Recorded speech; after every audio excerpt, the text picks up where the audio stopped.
Thank you for listening to this free audiobook created by Project Gutenberg and Microsoft AI. To learn more about the project or give feedback on the quality of a recording, please visit aka.ms/audiobook. Biographies of Working Men by Grant Allen. Preface. My acknowledgments are due to Dr. Smiles's Lives of the Engineers, Life of the Stevensons, and Life of a Scotch Naturalist, to Lady Eastlake's Life of Gibson, to Mr. Holden's Life of Sir William Herschel, to M. Sizier's J. F. Millet Savitses Ovra, and to Mr. Thayer's Life of President Garfield, from which most of the facts here narrated have been derived. G.A. I, Thomas Telford, stonemason.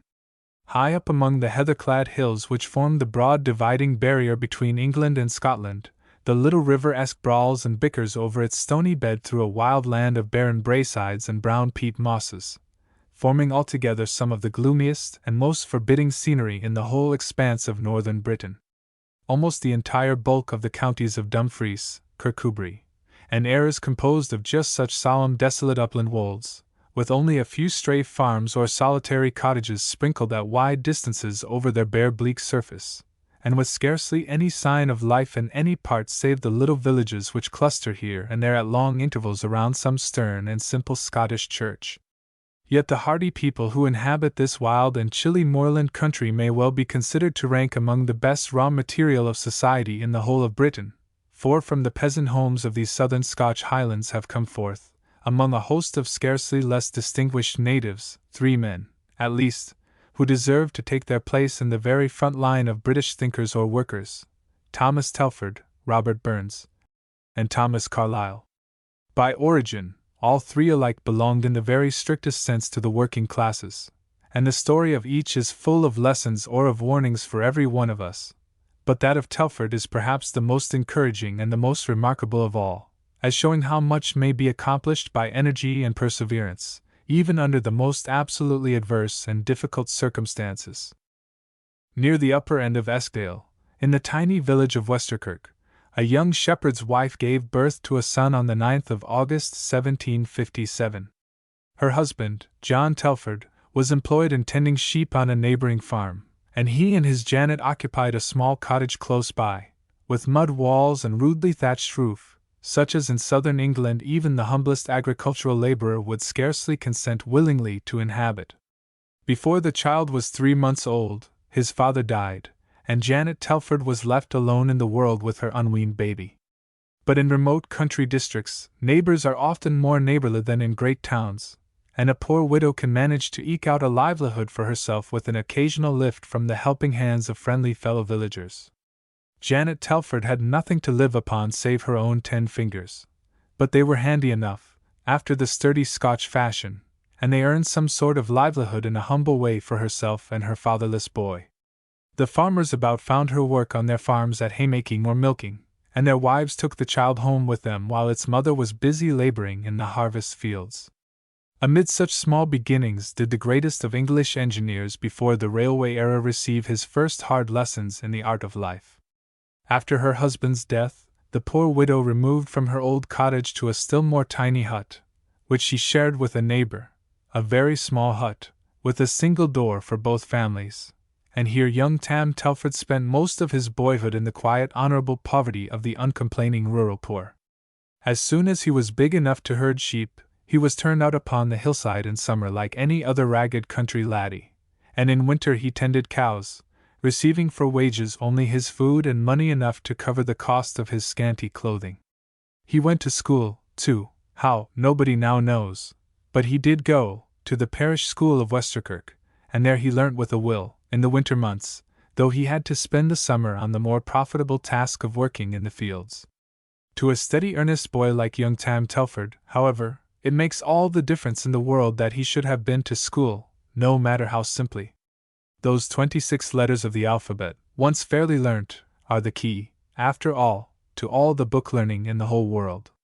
Without them, the shepherd boy might remain an ignorant, unprogressive shepherd all his life long, even his undeniable native energy using itself up on nothing better than a wattled hurdle or a thatched roof, With them, the path is opened before him which led Tam Telford at last to the Menai Bridge and Westminster Abbey.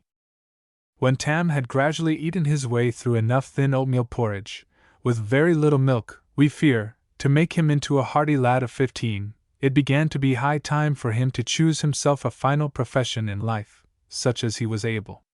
And here already the born tastes of the boy began to show themselves, for he had no liking for the homely shepherd's trade. He felt a natural desire for a chisel and a hammer. The engineer was there already in the grain, and he was accordingly apprenticed to a stonemason in the little town of Lochmaben, beyond the purple hills to eastward. But his master was a hard man. He had small mercy for the raw lad, and after trying to manage with him for a few months, Tam gave it up, took the law into his own hands, and ran away. Probably the provocation was severe, for in after life Telford always showed himself duly respectful to constituted authority, and we know that petty self-made masterworkmen are often apt to be excessively severe to their own hired helpers, and especially to helpless lads or young apprentices. At any rate, Tam wouldn't go back, and in the end, a well-to-do cousin, who had risen to the proud position of steward at the great hall of the parish, succeeded in getting another mason at Langholm, the little capital of Eskdale, to take over the runaway for the remainder of the term of his indentures. At Langholm, a Scotch country town of the quietest and sleepiest description, Tam Telford passed the next 8 years of his uneventful early life, first as an apprentice, and afterwards as a journeyman mason of the humblest type. He had a good mother, and he was a good son. On Saturday nights he generally managed to walk over to the cottage at Westerkirk, and accompany the poor widow to the Sunday services at the parish kirk. As long as she lived, indeed, he never forgot her, and one of the first tasks he set himself when he was out of his indentures was to cut a neat headstone with a simple but beautiful inscription for the grave of that shepherd father whom he had practically never seen. At Langholm, an old maiden lady, Miss Paisley, interested herself kindly in Janet Telford's rising boy. She lent him what of all things the eager lad most needed, books, and the young mason applied himself to them in all his spare moments with the vigorous ardor and perseverance of healthy youth. The books he read were not merely those which bore directly or indirectly upon his own craft. If they had been, Tam Telford might have remained nothing more than a journeyman mason all the days of his life. It is a great mistake, even from the point of view of mere worldly success, for a young man to read or learn only what pays in his particular calling. The more he reads and learns, the more will he find that seemingly useless things pay, in the end, and that what apparently pays least often really pays most in the long run. This is not the only or the best reason why every man should aim at the highest possible cultivation of his own talents, be they what they may, but it is in itself a very good reason, and it is a sufficient answer for those who would deter us from study of any high kind on the ground that it does no good. Telford found in after life that his early acquaintance with sound English literature did do him a great deal of good. It opened and expanded his mind, it trained his intelligence, it stored his brain with images and ideas which were ever after to him a source of unmitigated delight and unalloyed pleasure. He read whenever he had nothing else to do. He read Milton with especial delight, and he also read the verses that his fellow countryman, Rob Burns, the Ayrshire ploughman, was then just beginning to speak straight to the heart of every aspiring Scotch peasant lad. With these things Tam Telford filled the upper stories of his brain quite as much as with the trade details of his own particular useful handicraft, and the result soon showed that therein Tam Telford had not acted uncannily or unwisely. Nor did he read only, he wrote too, verses, not very good, nor yet very bad, but well expressed, in fairly well chosen language, and with due regard to the nice laws of metre and of grammar, which is in itself a great point. Writing verse is an occupation at which only very few even among men of literary education ever really succeed, and 9/10 of published verse is mere mediocre twaddle, quite unworthy of being put into the dignity of print. Yet Telford did well for all that in trying his hand, with but poor result, at this most difficult and dangerous of all the arts. His rhymes were worth nothing as rhymes, but they were worth a great deal as discipline and training. They helped to form the man, and that in itself is always something. Most men who have in them the power to do any great thing pass in early life through a verse-making stage. The verses never come to much, but they leave their stamp behind them, and the man is all the better in the end for having thus taught himself the restraint, the command of language, the careful choice of expressions, the exercise of deliberate pains in composition, which even bad verse-making necessarily implies. It is a common mistake of near-sighted minds to look only at the immediate results of things, without considering their remoter effects. When Tam Telford, stonemason of Langholm, began at 22 years of age to pen poetical epistles to Robert Burns, most of his fellow workmen doubtless thought he was giving himself up to very foolish and nonsensical practices. But he was really helping to educate Thomas Telford, engineer of the Holyhead Road and the Caledonian Canal, for all his future usefulness and greatness. As soon as Tam was out of his indentures, he began work as a journeyman mason at Langholm on his own account, at the not very magnificent wages of 18 pence a day. That isn't much, but at any rate it is an independence. Besides building many houses in his own town, Tam made here his first small beginning in the matter of roads and highways, by helping to build a bridge over the Esk at Langholm. He was very proud of his part in this bridge, and to the end of his life he often referred to it as his first serious engineering work. Many of the stones still bear his private mark, hewn with the tool into their solid surface, with honest workmanship which helps to explain his later success. But the young mason was beginning to discover that Eskdale was hardly a wide enough field for his budding ambition. He could carve the most careful headstones, he could cut the most ornamental copings for doors or windows, he could even build a bridge across the roaring flooded Esk, but he wanted to see a little of the great world, and learn how men and masons went about their work in the busy centers of the world's activity. So, like a patriotic Scotchman that he was, he betook himself straight to Edinburgh, tramping it on foot, of course, for railways did not yet exist, and coaches were not for the use of such as young Thomas Telford. He arrived in the grey old capital of Scotland in the very nick of time. The old town, a tangle of narrow alleys and close courtyards, surrounded by tall houses with endless tiers of floors, was just being deserted by the rich and fashionable world for the new town, which lies beyond a broad valley on the opposite hillside, and contains numerous streets of solid and handsome stone houses, such as are hardly to be found in any other town in Britain, except perhaps Bath and Aberdeen. Edinburgh is always, indeed, an interesting place for an enthusiastic lover of building, be he architect or stonemason, for instead of being built of brick like London and so many other English centres, it is built partly of a fine hard local sandstone and partly of basaltic greenstone, and besides its old churches and palaces, many of the public buildings are particularly striking and beautiful architectural works. But just at the moment when young Telford walked wearily into Edinburgh at the end of his long tramp, there was plenty for a stout strong mason to do in the long straight stone fronts of the rising new town.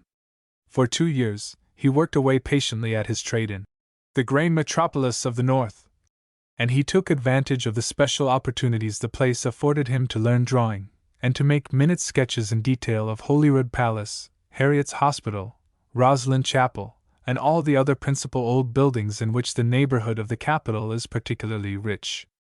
So anxious, indeed, was the young mason to perfect himself by the study of the very best models in his own craft, that when at the end of 2 years he walked back to revisit his good mother in Eskdale, he took the opportunity of making drawings of Melrose Abbey, the most exquisite and graceful building that the artistic stonecutters of the Middle Ages have handed down to our time in all Scotland. This visit to Eskdale was really Telford's last farewell to his old home, before setting out on a journey which was to form the turning point in his own history, and in the history of British engineering as well. In Scotch phrase, he was going south. And after taking leave of his mother, not quite for the last time, he went south in good earnest, doing this journey on horseback, for his cousin the steward had lent him a horse to make his way southward like a gentleman. Telford turned where all enterprising young Scotchmen of his time always turned, towards the unknown world of London, that world teeming with so many possibilities of brilliant success or of miserable squalid failure.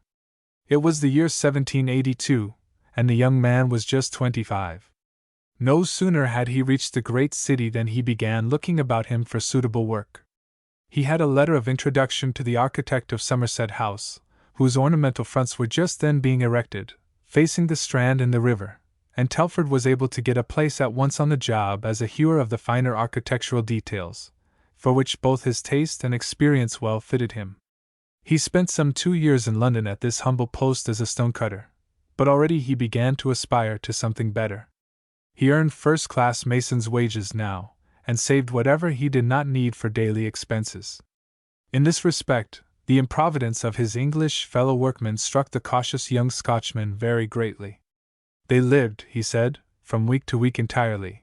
Any time beyond a week seemed unfortunately to lie altogether outside the range of their limited comprehension. At the end of 2 years in London, Telford's skill and study began to bear good fruit. His next engagement was one which raised him for the first time in his life above the rank of a mere journeyman mason. The honest workman had attracted the attention of competent judges. He obtained employment as foreman of works of some important buildings in Portsmouth Dockyard. A proud man indeed was Thomas Telford at this change of fortune, and very proudly he wrote to his old friends in Eskdale, with almost boyish delight, about the trust reposed in him by the commissioners and officers, and the pains he was taking with the task entrusted to him. For he was above all things a good workman, and like all good workmen he felt a pride and an interest in all the jobs he took in hand. His sense of responsibility and his sensitiveness, indeed, were almost too great at times for his own personal comfort. Things will go wrong now and then, even with the greatest care. Well-planned undertakings will not always pay, and the best engineering does not necessarily succeed in earning a dividend. But whenever such mishaps occurred to his employers, Telford felt the disappointment much too keenly, as though he himself had been to blame for their miscalculations or over-sanguine hopes. Still, it is a good thing to put one's heart in one's work, and so much Thomas Telford certainly did. About this time, too, the rising young mason began to feel that he must get a little more accurate scientific knowledge. The period for general study had now passed by, and the period for special trade reading had set in. This was well. A lad cannot do better than lay a good foundation of general knowledge and general literature during the period when he is engaged in forming his mind. A young man once fairly launched in life may safely confine himself for a time to the studies that bear directly upon his own special chosen subject. The thing that Telford began closely to investigate was lime. Now, lime makes mortar, and without lime, accordingly, you can have no mason. But to know anything really about lime, Telford found he must read some chemistry, and to know anything really about chemistry he must work at it hard and unremittingly. A strict attention to one's own business, understood in this very broad and liberal manner, is certainly no bad thing for any struggling handicraftsman, whatever his trade or profession may happen to be. In 1786, when Telford was nearly 30, a piece of unexpected good luck fell to his lot. And yet it was not so much good luck as due recognition of his sterling qualities by a wealthy and appreciative person. Long before, while he was still in Eskdale, one Mr. Pulteney, a man of social importance, who had a large house in the bleak northern valley, had asked his advice about the repairs of his own mansion. We may be sure that Telford did his work on that occasion carefully and well, for now, when Mr. Pulteney wished to restore the ruins of Shrewsbury Castle as a dwelling-house, he sought out the young mason who had attended to his Scotch property, and asked him to superintend the proposed alterations in his Shropshire castle. Nor was that all. By Mr. Pulteney's influence, Telford was shortly afterwards appointed to be county surveyor of public works, having under his care all the roads, bridges, jails, and public buildings in the whole of Shropshire. Thus the Eskdale shepherd boy rose at last from the rank of a working mason, and attained the well-earned dignity of an engineer and a professional man. Telford had now a fair opportunity of showing the real stuff of which he was made. Those, of course, were the days when railroads had not yet been dreamt of, when even roads were few and bad, when communications generally were still in a very disorderly and unorganized condition. It is Telford's special glory that he reformed and altered this whole state of things. He reduced the roads of half Britain to system and order. He made the finest highways and bridges then ever constructed, and by his magnificent engineering works, especially his aqueducts, he paved the way unconsciously but surely for the future railways. If it had not been for such great undertakings as Telford's Holyhead Road, which familiarized men's minds with costly engineering operations, it is probable that projectors would long have stood aghast at the alarming expense of a nearly level iron road running through tall hills and over broad rivers the whole way from London to Manchester. At first, Telford's work as county surveyor lay mostly in very small things indeed, mere repairs of side paths or bridges, which gave him little opportunity to develop his full talents as a born engineer. But in time, being found faithful in small things, his employers, the county magistrates, began to consult him more and more on matters of comparative importance. First, it was a bridge to be built across the Severn, then a church to be planned at Shrewsbury, and next, a second church in Coalbrookdale. If he was thus to be made suddenly into an architect, Telford thought, almost without being consulted in the matter, he must certainly set out to study architecture.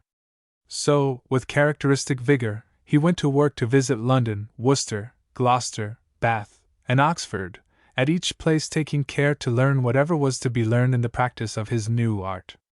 Fortunately, however, for Telford and for England, it was not architecture in the strict sense that he was finally to practice as a real profession. Another accident, as thoughtless people might call it, led him to adopt engineering in the end as the path in life he elected to follow. In 1793, he was appointed engineer to the projected Ellesmere Canal. In the days before railways, such a canal as this was an engineering work of the very first importance. It was to connect the Mersey, the Dee, and the Severn, and it passed over ground which rendered necessary some immense aqueducts on a scale never before attempted by British engineers. Even in our own time, every traveller by the Great Western Line between Chester and Shrewsbury must have observed on his right two magnificent ranges as high arches, which are as noticeable now as ever for their boldness, their magnitude, and their exquisite construction. The first of these mighty archways is the Pont Sisseltal aqueduct which carries the Ellesmere Canal across the wide valley of the Dee, known as the Vale of Llangollen. The second is the Chirk aqueduct, which takes it over the lesser glen of a minor tributary, the Ceiriog. Both these beautiful works were designed and carried out entirely by Telford. They differ from many other great modern engineering achievements in the fact that, instead of spoiling the lovely mountain scenery into whose midst they have been thrown, they actually harmonize with it and heighten its natural beauty. Both works, however, are splendid feats, regarded merely as efforts of practical skill, and the larger one is particularly memorable for the peculiarity that the trough for the water and the elegant parapet at the side are both entirely composed of iron. Nowadays, of course, there would be nothing remarkable in the use of such a material for such a purpose. But Telford was the first engineer to see the value of iron in this respect, and the Pont Sisseltal aqueduct was one of the earliest works in which he applied the new material to these unwonted uses. Such a step is all the more remarkable, because Telford's own education had lain entirely in what may fairly be called the Stone Age of English engineering, while his natural predilections as a stonemason might certainly have made him rather overlook the value of the novel material. But Telford was a man who could rise superior to such little accidents of habit or training, and as a matter of fact there is no other engineer to whom the rise of the present Iron Age in engineering work is more directly and immediately to be attributed than to himself. Meanwhile, the Eskdale pioneer did not forget his mother. For years he had constantly written to her, in print hand, so that the letters might be more easily read by her aged eyes. He had sent her money in full proportion to his means, and he had taken every possible care to let her declining years be as comfortable as his altered circumstances could readily make them. And now, in the midst of this great and responsible work, he found time to run down to Eskdale, very different, running down, from that which we ourselves can do by the London and North Western Railway, to see his aged mother once more before she died. What a meeting that must have been, between the poor old widow of the Eskdale shepherd, and her successful son, the county surveyor of Shropshire, and engineer of the great and important Ellesmere Canal. While Telford was working busily upon his wonderful canal, he had many other schemes to carry out of hardly less importance, in connection with his appointment as county surveyor. His beautiful iron bridge across the Severn at Buildwas was another application of his favorite metal to the needs of the new world that was gradually growing up in industrial England, and so satisfied was he with the result of his experiment, for though not absolutely the first, it was one of the first iron bridges ever built, that he'd proposed another magnificent idea, which unfortunately was never carried into execution. Old London Bridge had begun to get a trifle shaky, and instead of rebuilding it, Telford wished to span the whole river by a single iron arch, whose splendid dimensions would have formed one of the most remarkable engineering triumphs ever invented. The scheme, for some good reason, doubtless, was not adopted, but it is impossible to look at Telford's grand drawing of the proposed bridge, a single bold arch, curving across the Thames from side to side, with the dome of St. Paul's rising majestically above it, without a feeling of regret that such a noble piece of theoretical architecture was never realized in actual fact. Telford had now come to be regarded as the great practical authority upon all that concerned roads or communications, and he was reaping the due money reward of his diligence and skill. Every day he was called upon to design new bridges and other important structures in all parts of the kingdom, but more especially in Scotland and on the Welsh border. Many of the most picturesque bridges in Britain, which every tourist has admired, often without inquiring or thinking of the hand that planned them, were designed by his inventive brain. The exquisite stone arch which links the two banks of the Lesser Scotch Dee in its gorge at Tongueland is one of the most picturesque, for Telford was a bit of an artist at heart, and unlike too many modern railway constructors, he always endeavored to make his bridges and aqueducts beautify rather than spoil the scenery in whose midst they stood. Especially was he called in to lay out the great system of roads by which the Scotch Highlands, then so lately reclaimed from a state of comparative barbarism, were laid open for the great development they have since undergone.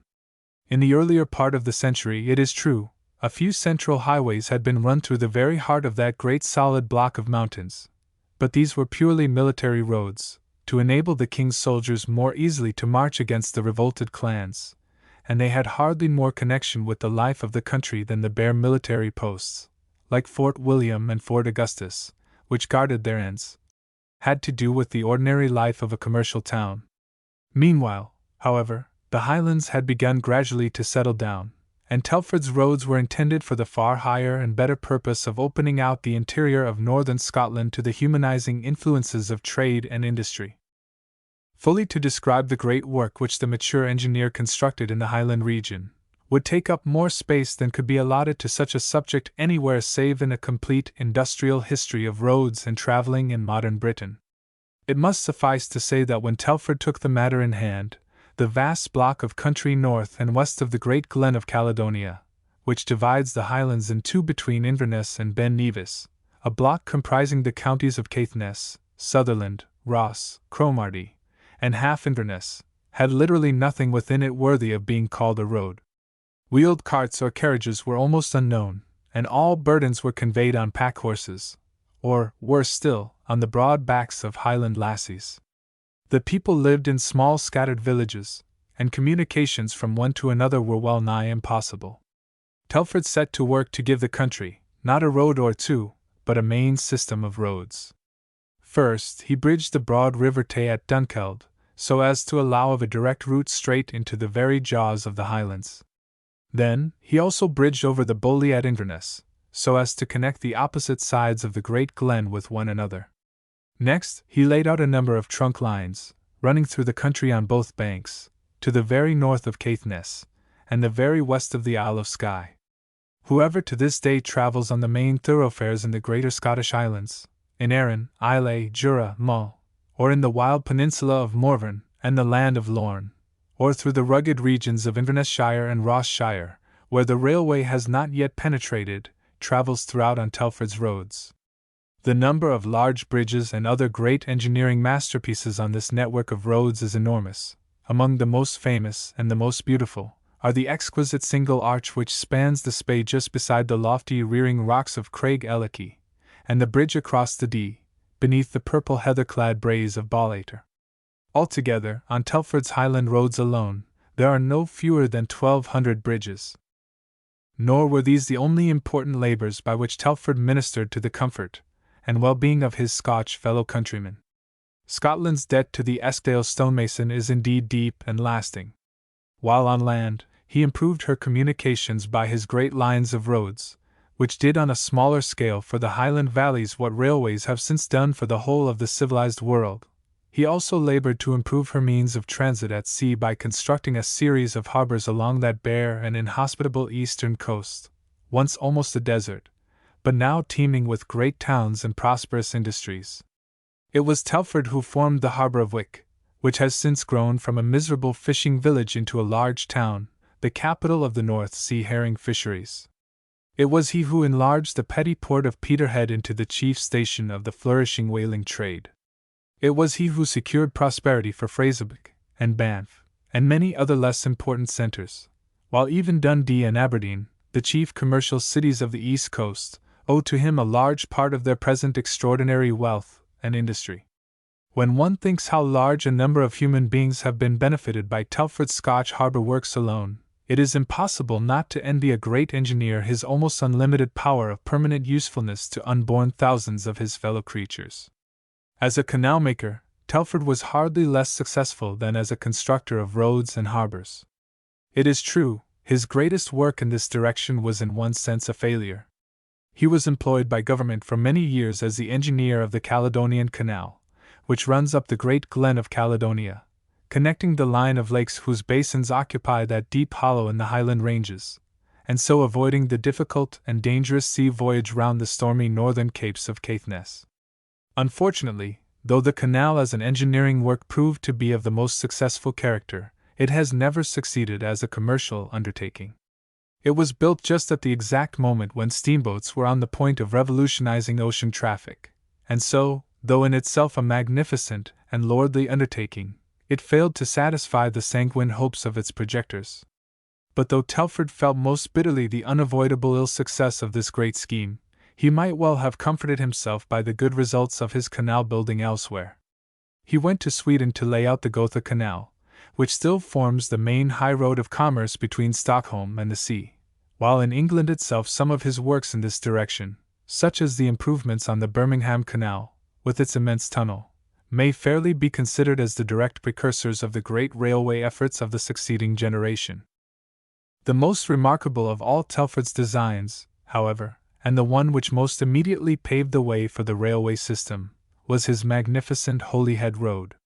This wonderful highway he carried through the very midst of the Welsh mountains, at a comparatively level height for its whole distance, in order to form a main road from London to Ireland. On this road occurs Telford's masterpiece of engineering, the Menai Suspension Bridge, long regarded as one of the wonders of the world, and still one of the most beautiful suspension bridges in all Europe. Hardly less admirable, however, in its own way is the other suspension bridge which he erected at Conway, to carry his road across the mouth of the estuary, beside the grey old castle, with which its charming design harmonizes so well. Even now it is impossible to drive or walk along this famous and picturesque highway without being struck at every turn by the splendid engineering triumphs which it displays throughout its entire length. The contrast, indeed, between the noble grandeur of Telford's bridges and the works on the neighboring railways is by no means flattering in every respect to our too exclusively practical modern civilization. Telford was now growing an old man. The Menai Bridge was begun in 1819 and finished in 1826, when he was 68 years of age, and though he still continued to practice his profession, and to design many valuable bridges, drainage cuts, and other small jobs, that great undertaking was the last masterpiece of his long and useful life. His later days were passed in deserved honor and comparative opulence, for though never an avaricious man, and always anxious to rate his services at their lowest worth, he had gathered together a considerable fortune by the way, almost without seeking it. To the last, his happy, cheerful disposition enabled him to go on laboring at the numerous schemes by which he hoped to benefit the world of workers, and so much cheerfulness was surely well earned by a man who could himself look back upon so good a record of work done for the welfare of humanity. At last, on the 2nd of September 1834, his quiet and valuable life came gently to a close, in the 78th year of his age. He was buried in Westminster Abbey, and few of the men who sleep within that great national temple more richly deserve the honor than the Westerkirk shepherd boy. For Thomas Telford's life was not merely one of worldly success, it was still more preeminently one of noble ends and public usefulness. Many working men have raised themselves by their own exertions to a position of wealth and dignity far surpassing his. Few indeed have conferred so many benefits upon untold thousands of their fellow men. It is impossible, even now, to travel in any part of England, Wales, or Scotland, without coming across innumerable memorials of Telford's great and useful life. Impossible to read the full record of his labors without finding that numberless structures we have long admired for their beauty or utility owe their origin to the honorable, upright, hard-working, thoroughgoing journeyman mason of the quiet little Eskdale village. Whether we go into the drained fens of Lincolnshire, or traverse the broad roads of the rugged Snowdon region, whether we turn to St. Catherine's docks in London, or to the wide quays of Dundee and those of Aberdeen, whether we sail beneath the Menai Suspension Bridge at Bangor, or drive over the lofty arches that rise sheer from the precipitous river gorge at Cartland, we meet everywhere the lasting traces of that inventive and ingenious brain. And yet, what lad could ever have started in the world under apparently more hopeless circumstances than widow Janet Telford's penniless orphan shepherd boy Tam, in the bleakest and most remote of all the lonely border valleys of southern Scotland? 2. George Stephenson, engine man. Any time about the year 1786, a stranger in the streets of the grimy colliery village of Wylam, near Newcastle, might have passed by without notice a ragged, barefooted, chubby child of 5 years old, Geordie Stephenson by name, playing merrily in the gutter and looking to the outward eye in no way different from any of the other colliers' children who loitered about him. Nevertheless, that ragged boy was yet destined in after life to alter the whole face of England and the world by those wonderful railways, which he more than any other man was instrumental in first constructing, and the story of his life may rank perhaps as one of the most marvelous in the whole marvelous history of able and successful British working men. George Stephenson was born in June, 1781, the son of a fireman who tended the pumping engine of the neighboring colliery, and one of a penniless family of 6 children. So poor was his father, indeed, that the whole household lived in a single room, with bare floor and mud wall, and little Geordie grew up in his own unkempt fashion without any schooling whatever, not even knowing A from B when he was a big lad of 17. At an age when he ought to have been learning his letters, he was bird's nesting in the fields or running errands to the Wylam shops, and as soon as he was old enough to earn a few pence by light work, he was set to tend cows at the magnificent wages of 2d. a day, in the village of Dooley Burn, close by, to which his father had then removed. It might have seemed at first as though the future railway engineer was going to settle down quietly to the useful but uneventful life of an agricultural laborer, for from tending cows he proceeded in due time, with a splendid advance of 2d, to leading the horses at the plough, spudding thistles, and hoeing turnips on his employer's farm. But the native bent of a powerful mind usually shows itself very early, and even during the days when Geordie was still stumbling across the freshly ploughed clods or driving the cows to pasture with a bunch of hazel twigs, his taste for mechanics already made itself felt in a very marked and practical fashion. During all his leisure time, the future engineer and his chum Bill Thowall occupied themselves with making clay models of engines, and fitting up a winding machine with corks and twine like those which lifted the colliery baskets. Though Geordie Stephenson didn't go to school at the village teacher's, he was teaching himself in his own way by close observation and keen comprehension of all the machines and engines he could come across. Naturally, to such a boy, the great ambition of his life was to be released from the hoeing and spudding, and set to work at his father's colliery. Great was Geordie's joy, therefore, when at last he was taken on there in the capacity of a coal picker, to clear the loads from stones and rubbish. It wasn't a very dignified position, to be sure, but it was the first step that led the way to the construction of the Liverpool and Manchester Railway. Geordie was now fairly free from the uncongenial drudgery of farm life, and able to follow his own inclinations in the direction of mechanical labor. Besides, was he not earning the grand sum of 6d. a day as picker, increased to 8d. a little later on, when he rose to the more responsible and serious work of driving the gin horse? A proud day indeed it was for him when, at 14, he was finally permitted to aid his father in firing the colliery engine, though he was still such a very small boy that he used to run away and hide when the owner went his rounds of inspection, for fear he should be thought too little to earn his untold wealth of a shilling a day in such a grown-up occupation. Humbler beginnings were never any man's who lived to become the honored guest, not of kings and princes only, but of the truly greatest and noblest in the land. A coal miner's life is often a very shifting one, for the coal in particular collieries gets worked out from time to time, and he has to remove, accordingly, to fresh quarters, wherever employment happens to be found. This was very much the case with George Stephenson and his family, all of them being obliged to remove several times over during his childish days in search of new openings. Shortly after Geordie had attained to the responsible position of assistant fireman, his father was compelled, by the closing of Dooley Burn Mine, to get a fresh situation hard by at Newburn. George accompanied him, and found employment as full fireman at a small working, whose little engine he undertook to manage in partnership with a mate, each of them tending the fire night and day by 12-hour shifts. 2 years later, his wages were raised to 12 shillings a week, a sure mark of his diligent and honest work, so that George was not far wrong in remarking to a fellow workman at the time that he now considered himself a made man for life. During all this time, George Stephenson never for a moment ceased to study and endeavor to understand the working of every part in the engine that he tended.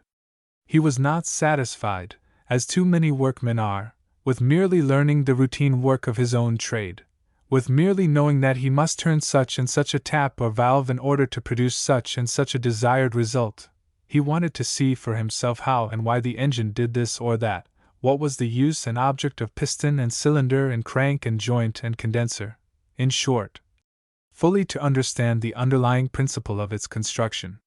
He took it to pieces for cleaning whenever it was needful. He made working models of it after his old childish pattern. He even ventured to tinker it up when out of order on his own responsibility.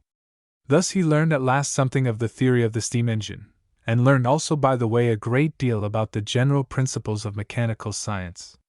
Still, even now, incredible as it seems, the future father of railways couldn't yet read, and he found this terrible drawback told fatally against his further progress.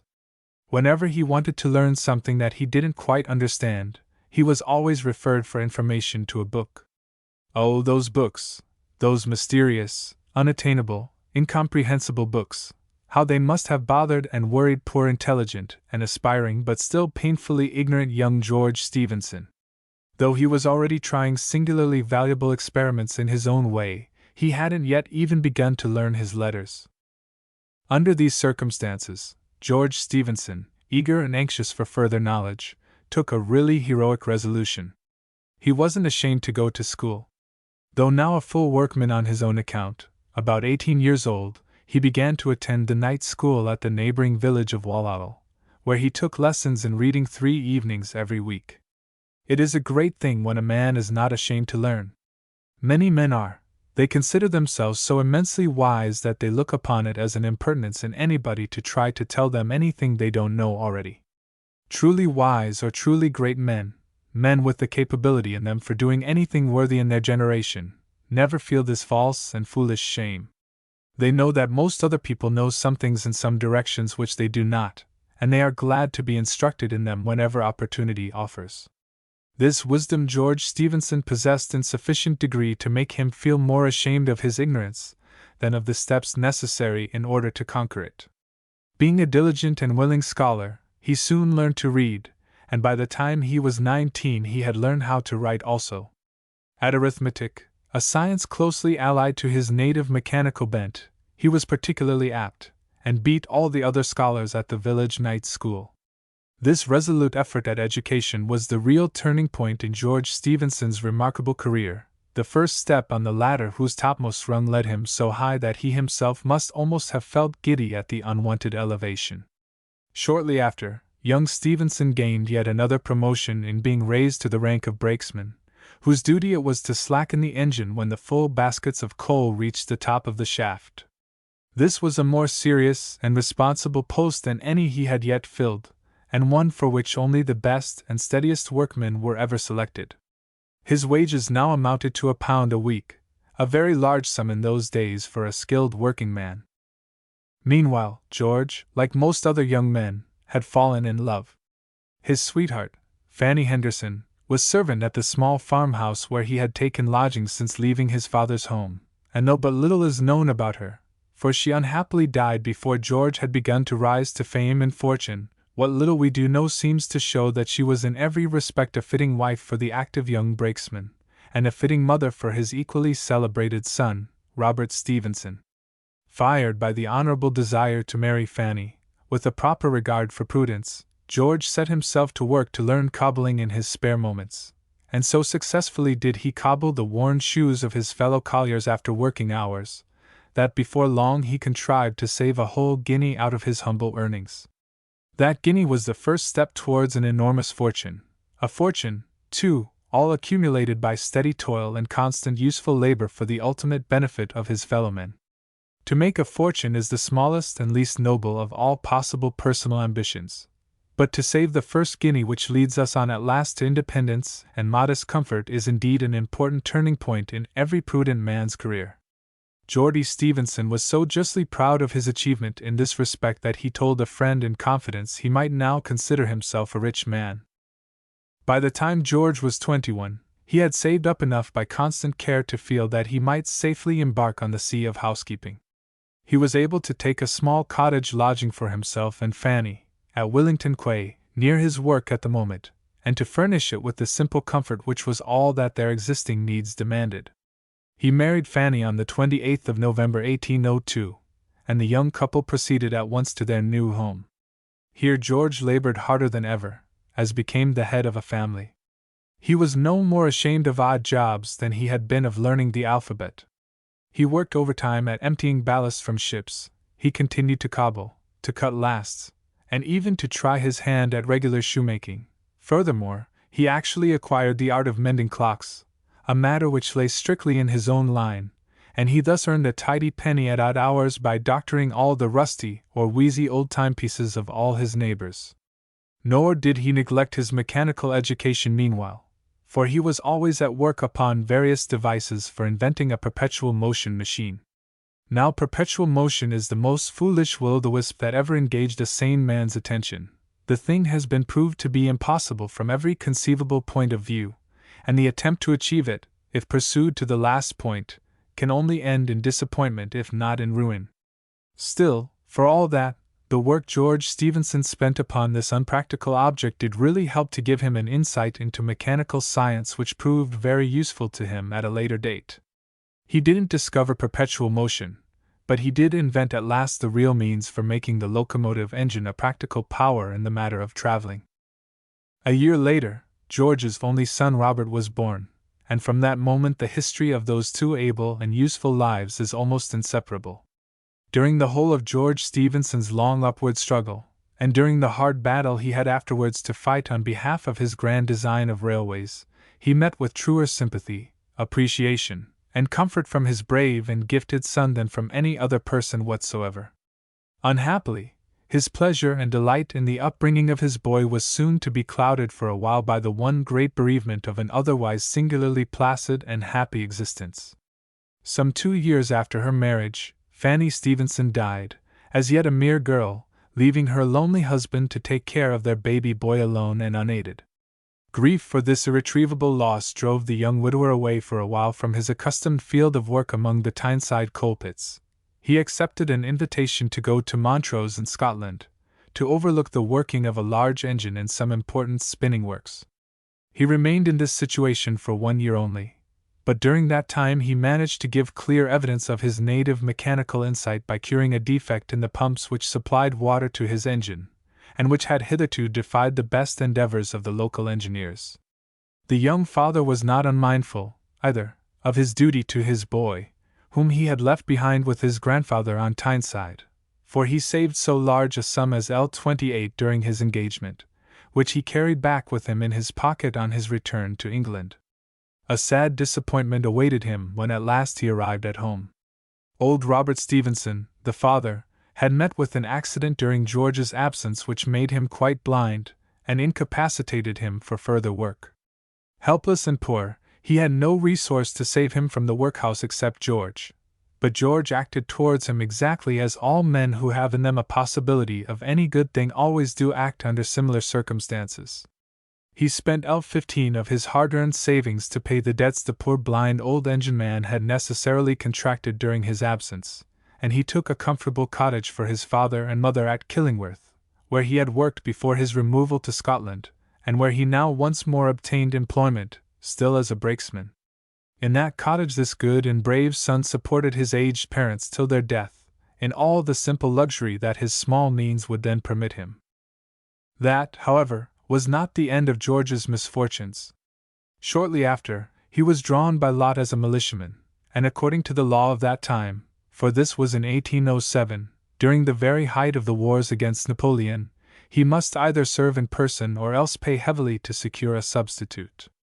George chose regretfully the latter course, the only one open to him if he wished still to support his parents and his infant son. But in order to do so, he had to pay away the whole remainder of his carefully hoarded savings, and even to borrow L6 to make up the payment for the substitute.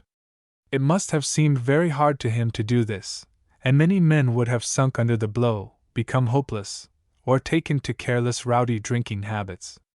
George Stephenson felt it bitterly, and gave way for a while to a natural despondency. He would hardly have been human if he had not. But still, he lived over it, and in the end worked on again with fuller resolution and vigor than ever. For several years Geordie, as his fellow colliers affectionately called him, continued to live on at one or other of the Killingworth collieries. In a short time, he entered into a small contract with his employers for breaking the engines, and in the course of this contract, he invented certain improvements in the matter of saving wear and tear of ropes, which were both profitable to himself and also in some small degree pointed the way toward his future plans for the construction of railways. It is true, the two subjects have not, apparently, much in common, but they are connected in this way, that both proceed upon the principle of reducing the friction to the smallest possible quantity. It was this principle that Stephenson was gradually learning to appreciate more and more at its proper value, and it was this which finally led him to the very summit of a great and preeminently useful profession. The great advantage, indeed, of a level railway over an up and down ordinary road is simply that in the railway the resistance and friction are almost entirely got rid of. It was in 1810, when Stephenson was 29, that his first experiment in serious engineering was made. A coal pit had been sunk at Killingworth, and a rude steam engine of that time had been set to pump the water out of its shaft. But somehow, the engine made no headway against the rising springs at the bottom of the mine. For nearly a year the engine worked away in vain, till at last, one Saturday afternoon, Geordie Stephenson went over to examine her. "Well, George," said a pitman, standing by, "what do you think of her?" "Man," said George, boldly, "I could alter her and make her draw. In a week I could let you all go the bottom." The pitman reported this confident speech of the young brakesman to the manager, and the manager, at his wits' end for a remedy, determined to let this fellow Stephenson try his hand at her. After all, if he did no good, he would be much like all the others, and anyhow he seemed to have confidence in himself, which, if well grounded, is always a good thing. George's confidence was well grounded. It was not the confidence of ignorance, but that of knowledge. He understood the engine now, and he saw at once the root of the evil. He picked the engine to pieces, altered it to suit the requirements of the case, and set it to work to pump without delay. Sure enough, he kept his word, and within the week the mine was dry, and the men were sent to the bottom. This was a grand job for George's future.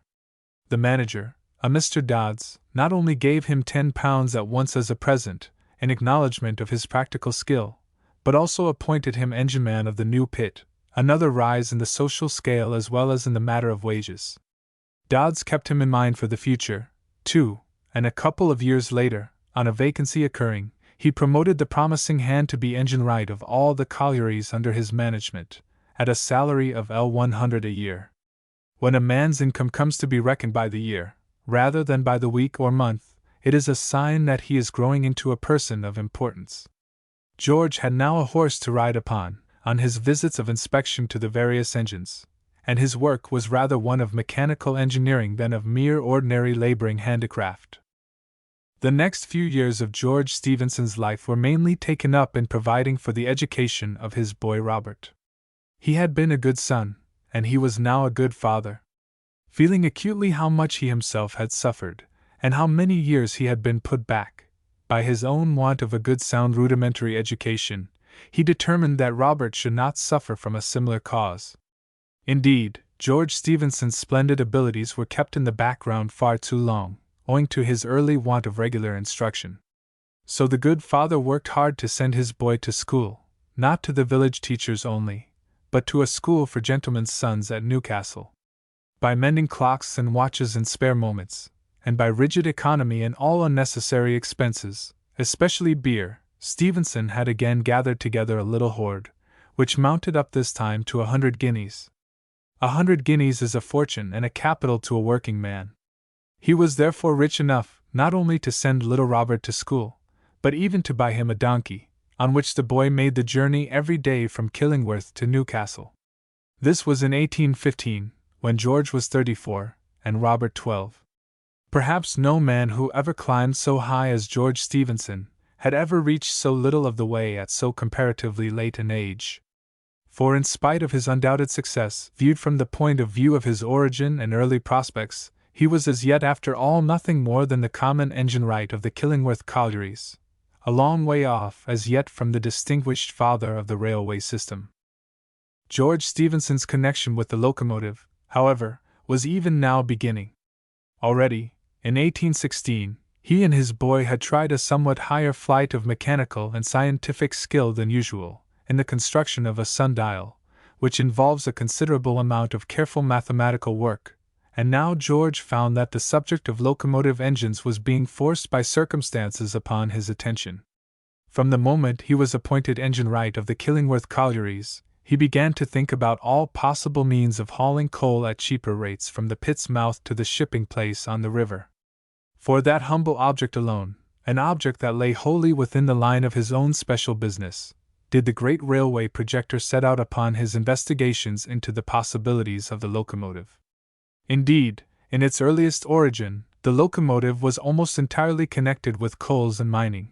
Its application to passenger traffic on the large scale was quite a later and secondary consideration. It was only by accident, so to speak, that the true capabilities of railways were finally discovered in the actual course of their practical employment. George Stephenson was not the first person to construct either a locomotive or a tramway. Both were already in use, in more or less rude forms, at several collieries. But he was the first person to bring the two to such a pitch of perfection that what had been at first a mere clumsy mining contrivance became developed into a smooth and easy iron highway for the rapid and convenient conveyance of goods and passengers over immense distances. Of course, this great invention, like all other great inventions, was not the work of one day or one man. Many previous heads had helped to prepare the way for George Stephenson, and George Stephenson himself had been working at the subject for many years before he even reached the first stage of realized endeavor. As early as 1814 he constructed his first locomotive at Killingworth Colliery. It was not until 1822 that he laid the first rail of his first large line, the Stockton and Darlington Railway. Stephenson's earliest important improvement in the locomotive consisted in his invention of what is called the steam blast, by which the steam is made to increase the draught of the fire, and so largely add to the effectiveness of the engine.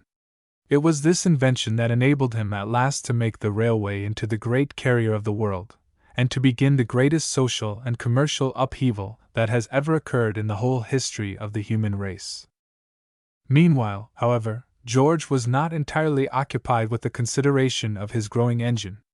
He had the clocks and watches to mend, he had Robert's schooling to look after, and he had another practical matter even nearer home than the locomotive on which to exercise his inventive genius. One day, in 1814, the main gallery of the colliery caught fire. Stephenson at once descended into the burning pit, with a chosen band of volunteers, who displayed the usual heroic courage of colliers in going to the rescue of their comrades. And, at the risk of their lives, these brave men bricked up the burning portion, and so, by excluding the air, put out the dangerous fire.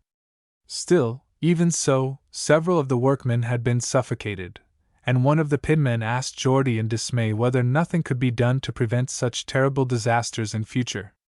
"The price of coal mining now," he said, "is Pitman's Lives." Stevenson promised to think the matter over, and he did think it over with good effect. The result of his thought was the apparatus still affectionately known to the pitmen as the Geordie lamp. It is a lamp so constructed that the flame cannot pass out into the air outside, and so cause explosions in the dangerous fire damp which is always liable to occur abundantly in the galleries of coal mines. By this invention alone George Stephenson's name and memory might have been kept green forever, for his lamp has been the means of saving thousands of lives from a sudden, a terrible, and a pitiful death. Most accidents that now occur in mines are due to the neglect of ordinary precautions, and to the perverse habit of carrying a naked lighted candle in the hand, contrary to regulations, instead of a carefully guarded safety lamp. Yet so culpably reckless of their own and other men's lives are a large number of people everywhere, that in spite of the most stringent and salutary rules, explosions from this cause, and therefore easily avoidable, take place constantly to the present day, though far less frequently than before the invention of the Geordie lamp. Curiously enough, at the very time when George Stephenson was busy inventing his lamp at Killingworth, Sir Humphrey Davy was working at just the same matter in London, and the two lamps, though a little different in minor points of construction, are practically the same in general principle.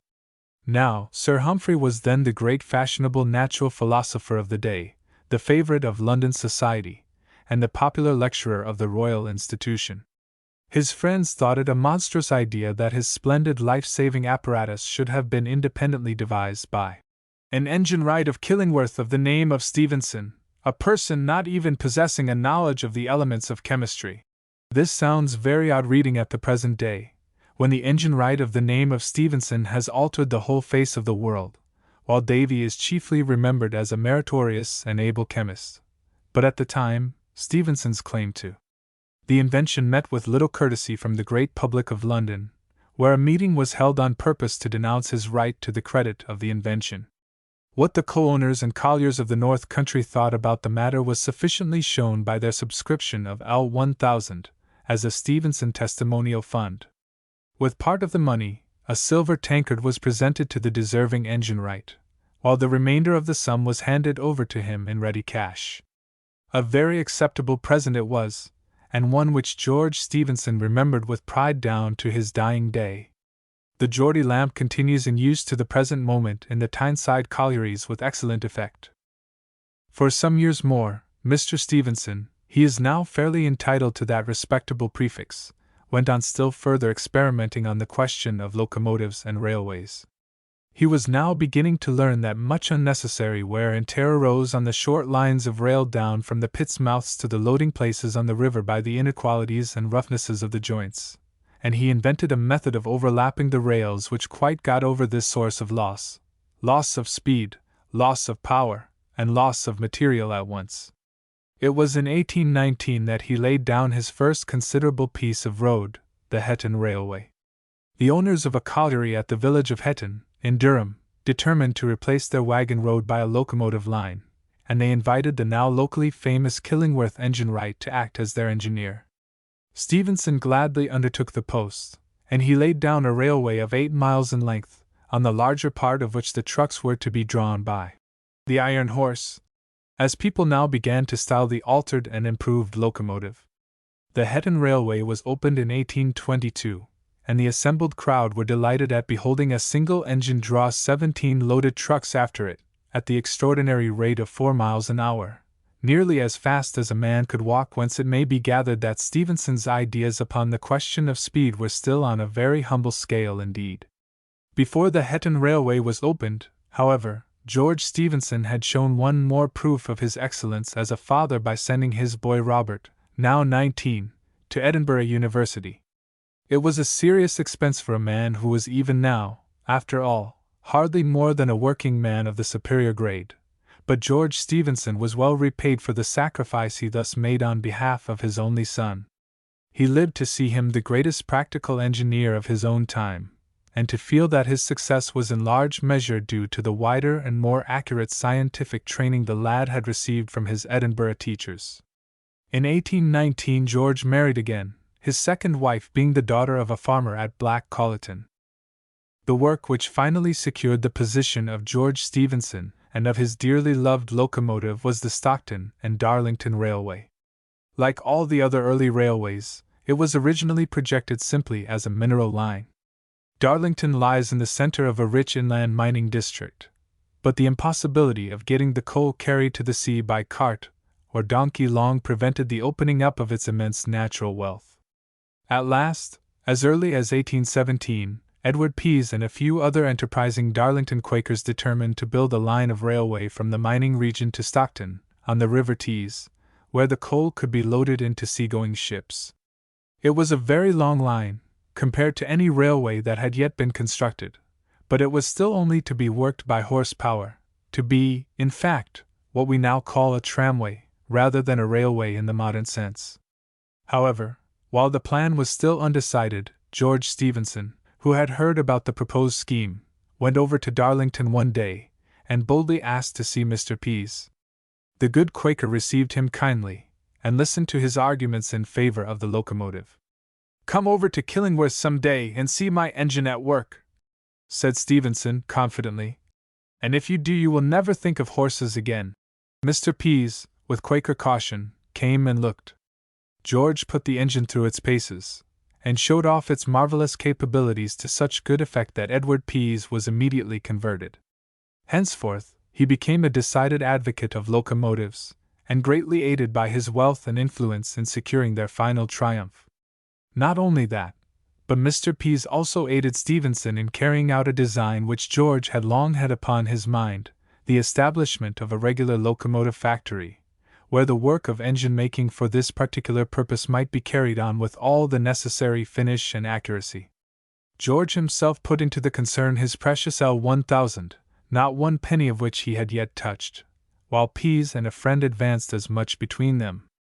A factory was forthwith started at Newcastle on a small scale, and the hard-working engine-wright found himself now fully advanced to the commercial dignity of Stephenson and Company. With the gradual growth of railways, that humble Newcastle factory grew gradually into one of the largest and wealthiest manufacturing establishments in all England. Meanwhile, Stephenson was eagerly pushing on the survey of the Stockton and Darlington Railway, all the more gladly now that he knew it was to be worked by means of his own adopted child, the beloved locomotive. He worked at his line early and late. He took the sights with the spirit level with his own eye. He was determined to make it a model railway. It was a long and heavy work, for railway surveying was then a new art, and the appliances were all fresh and experimental. But in the end, Stephenson brought it to a happy conclusion, and struck at once the death blow of the old road traveling system. The line was opened successfully in 1825, and the engine started off on the inaugural ceremony with a magnificent train of 38 vehicles. "Such was its velocity," says a newspaper of the day, "that in some parts the speed was frequently 12 miles an hour. The success of the Stockton and Darlington Railway was so immense and unexpected, the number of passengers who went by it was so great, and the quantity of coal carried for shipment so far beyond anything the projectors themselves could have anticipated, that a desire soon began to be felt for similar works in other places. There are no two towns in England which absolutely need a railway communication from one to the other so much as Liverpool and Manchester. The first is the great port of entry for cotton, the second is the great centre of its manufacture. The Bridgewater Canal had helped for a time to make up for the want of water communication between those two closely connected towns, but as trade developed, the canal became too small for the demands upon it, and the need for an additional means of intercourse was deeply felt. A committee was formed to build a railway in this busy district, and after a short time George Stephenson was engaged to superintend its construction. A long and severe fight was fought over the Liverpool and Manchester Railway, and it was at first doubtful whether the scheme would ever be carried out. Many great landowners were strongly opposed to it, and tried their best to keep the bill for authorizing it from passing through Parliament.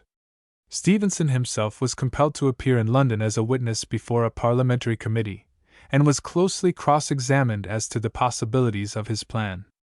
In those days, even after the success of the Stockton and Darlington line, his views about the future of railways were still regarded by most sober persons as ridiculously wild and enthusiastic, while the notion that trains might be made to travel twice as fast as stagecoaches was scouted as the most palpable and ridiculous delusion.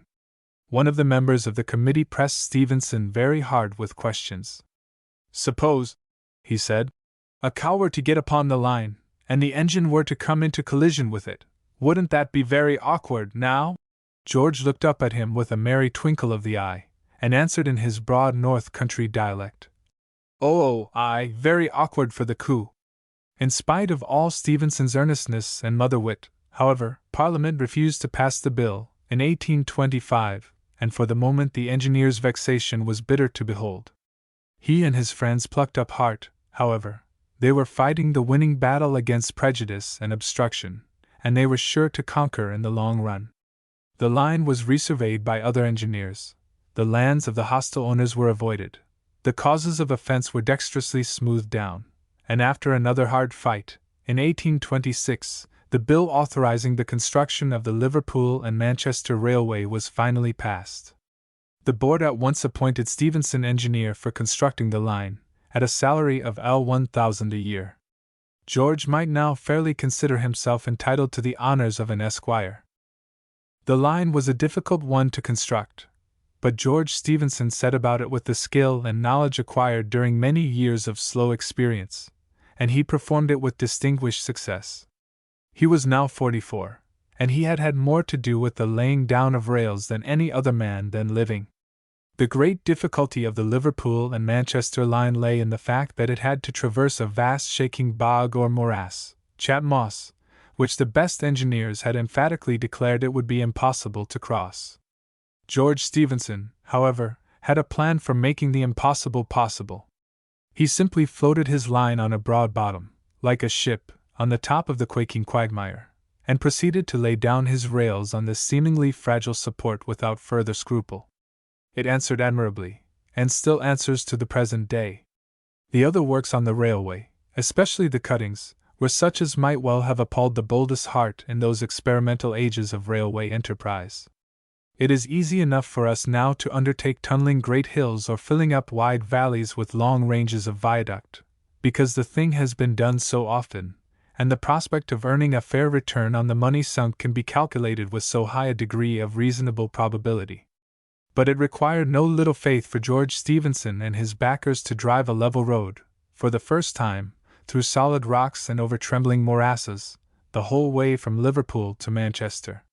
He persevered, however, and in 1830, after 4 years' toilsome and ceaseless labor, during which he had worked far harder than the sturdiest navvy on the line, his railway was finally opened for regular traffic. Before the completion of the railway, George Stephenson had taken part in a great contest for the best locomotive at Liverpool, a prize of £500 having been offered by the company to the successful competitor. Stephenson sent in his improved model, the Rocket, constructed after plans of his own and his son Robert's, and it gained the prize against all its rivals, traveling at what was then considered the incredible rate of 35 miles an hour. It was thus satisfactorily settled that the locomotive was the best power for drawing carriages on railways, and George Stephenson's long battle was thus at last practically won. The opening of the Liverpool and Manchester Railway was an era in the history of the world. From the moment that great undertaking was complete, there could no longer be any doubt about the utility and desirability of railways, and all opposition died away almost at once. New lines began immediately to be laid out, and in an incredibly short time the face of England was scarred by the main trunks in that network of iron roads with which its whole surface is now so closely covered. The enormous development of the railway system benefited the Stephenson family in more than one way.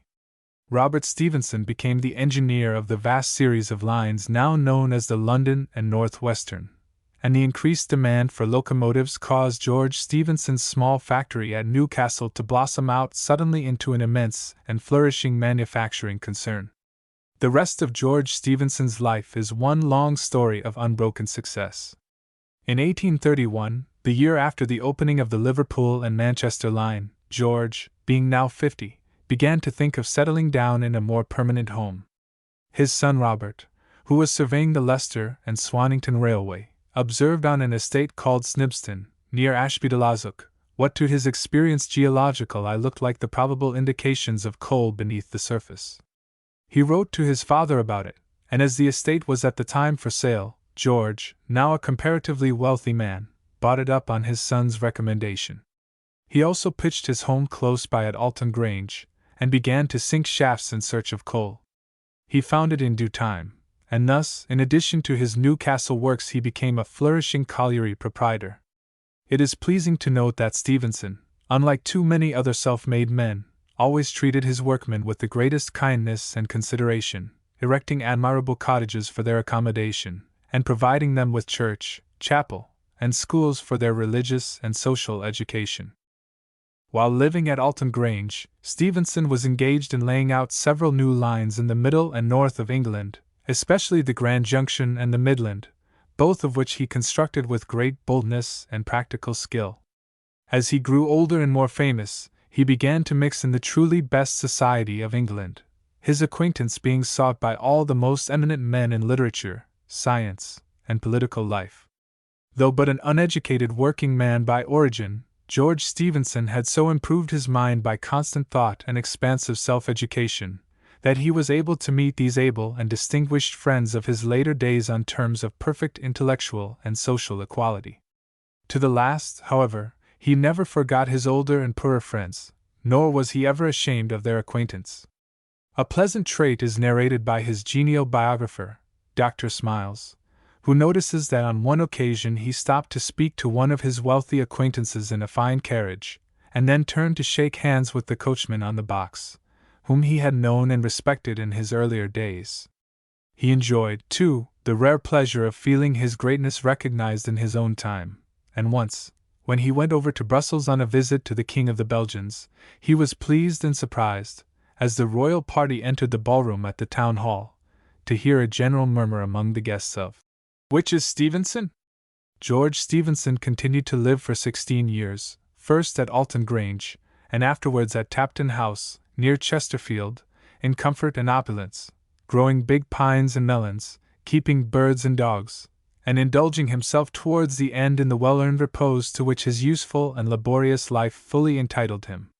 At last, on the 12th of August 1848, he died suddenly of intermittent fever, in his 67th year, and was peacefully buried in Chesterfield Church.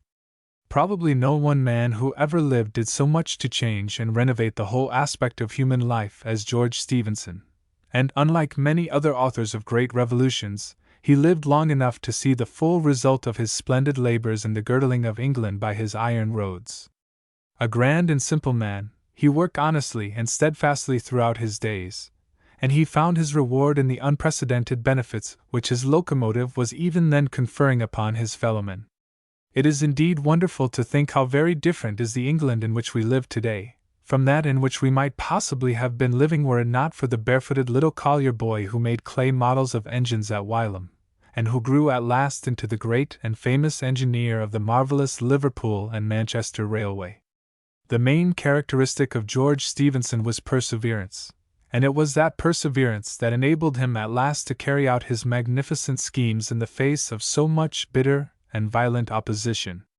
3. John Gibson, sculptor. In most cases, the working man who raises himself to wealth and position does so by means of trade, which is usually the natural outgrowth of his own special handicraft or calling. If he attains not only to riches, but to distinction as well, it is in general by mechanical talent, the direction of the mind being naturally biased by the course of one's own ordinary occupations. England has been exceptionally rich in great engineers and inventive geniuses of such humble origin, working men who have introduced great improvements in manufactures or communications, and our modern English civilization has been immensely influenced by the lives of these able and successful mechanical toilers. From Brindley, the constructor of the earliest great canal, to Joseph Gillett, the inventor of the very steel pen with which this book is written, from Arkwright the barber who fashioned the first spinning machine, to Crompton the weaver, whose mule gave rise to the mighty Manchester cotton trade, from Newcomen, who made the first rough attempt at a steam engine, to Stevenson, who sent the iron horse from end to end of the land. The chief mechanical improvements in the country have almost all been due to the energy, intelligence, and skill of our laboring population. The English mind is intensely practical, and the English working man, for the last 2 centuries at least, has been mainly distinguished for his great mechanical aptitude, bursting out, here and there, in exceptional persons, under the form of exceedingly high inventive genius. At our very doors, however, there is a small nation of largely different blood and of wholly different speech from our own, a nation forming a part of our own kingdom, even more closely than the Scotch or the Irish, and yet in some respects further from us in mind and habit of life than either, a nation marked rather by the poetical and artistic, than by the mechanical and practical temperament, the ancient and noble Welsh people. It would hardly be reasonable to expect from the Welsh exactly the same kind of success in life which we often find in English workmen. The aims and ideals of the 2 races are so distinct, and it must be frankly confessed the advantage is not always on the side of the Englishman. The Welsh peasants, living among their own romantic hills and valleys, speaking their own soft and exquisite language, treasuring their own plaintive and melodious poetry, have grown up with an intense love for beauty and the beautiful closely entwined into the very warp and woof of their inmost natures. They have almost always a natural refinement of manner and delicacy of speech which is unfortunately too often wanting amongst our rougher English laboring classes, especially in large towns. They are intensely musical, producing a very large proportion of the best English singers and composers. They are fond of literature, for which they have generally some natural capacity, and in which they exercise themselves to an extent unknown, probably, among people of their class in any other country. At the local meetings of bards, as they call themselves, in Wales, it is not at all uncommon to hear that the first prize for Welsh poetry has been carried off by a shepherd, and the first prize for Welsh prose composition by a domestic servant. In short, the susceptibilities of the race run rather toward art and imagination than toward mere money-making and practical ingenuity. John Gibson, sculptor, of Rome, as he loved to call himself, was a remarkable embodiment, in many ways, of this self-respecting, artistic, ideal Welsh peasant temperament. In a little village near Conway, in North Wales, there lived at the end of the last century a petty laboring market gardener of the name of Gibson, who knew and spoke no other tongue than his native Welsh. In 1790, his wife gave birth to a son whom they christened John, and who grew up, a workman's child, under the shadow of the great castle, and among the exquisite scenery of the placid landlocked Conway River. John Gibson's parents, like the mass of laboring Welsh people, were honest, God-fearing folk, with a great earnestness of principle, a profound love of truth, and a hatred of all mean or dirty actions. They brought up the boy in these respects in the way he should go, and when he was old he indeed did not depart from them. Throughout his life, John Gibson was remarkable for his calm, earnest, straightforward simplicity, a simplicity which seemed almost childish to those who could not understand so grand and uncommon and noble a nature as his. From his babyhood, almost, the love of art was innate in the boy, and when he was only 7 years old, he began to draw upon a slate a scene that particularly pleased him, a line of geese sailing upon the smooth, glassy surface of a neighboring pond. He drew them as an ordinary child almost always does draw, one goose after another, in profile, as though they were in procession, without any attempt at grouping or perspective in any way. His mother praised the first attempt, saying to him in Welsh, "Indeed, Jack, this is very like the geese." And Jack, encouraged by her praise, decided immediately to try again. But not being an ordinary child, he determined this time to do better. He drew the geese one behind the other, as one generally sees them in actual nature. His mother then asked him to draw a horse, and, after gazing long and often upon one, he says, I at last ventured to commit him to the slate. When he had done so, the good mother was even more delighted. So, to try his childish art, she asked him to put a rider on the horse's back. Jack went out once more, carefully watched men on horseback, and then returning, made his sketch accordingly. In this childish reminiscence one can see already the first workings of that spirit which made Gibson afterwards into the greatest sculptor of all Europe. He didn't try even then to draw horse or man by mere guesswork. He went out and studied the subject at first hand. There are in that single trait two great elements of success in no matter what line of life: supreme carefulness and perfect honesty of workmanship.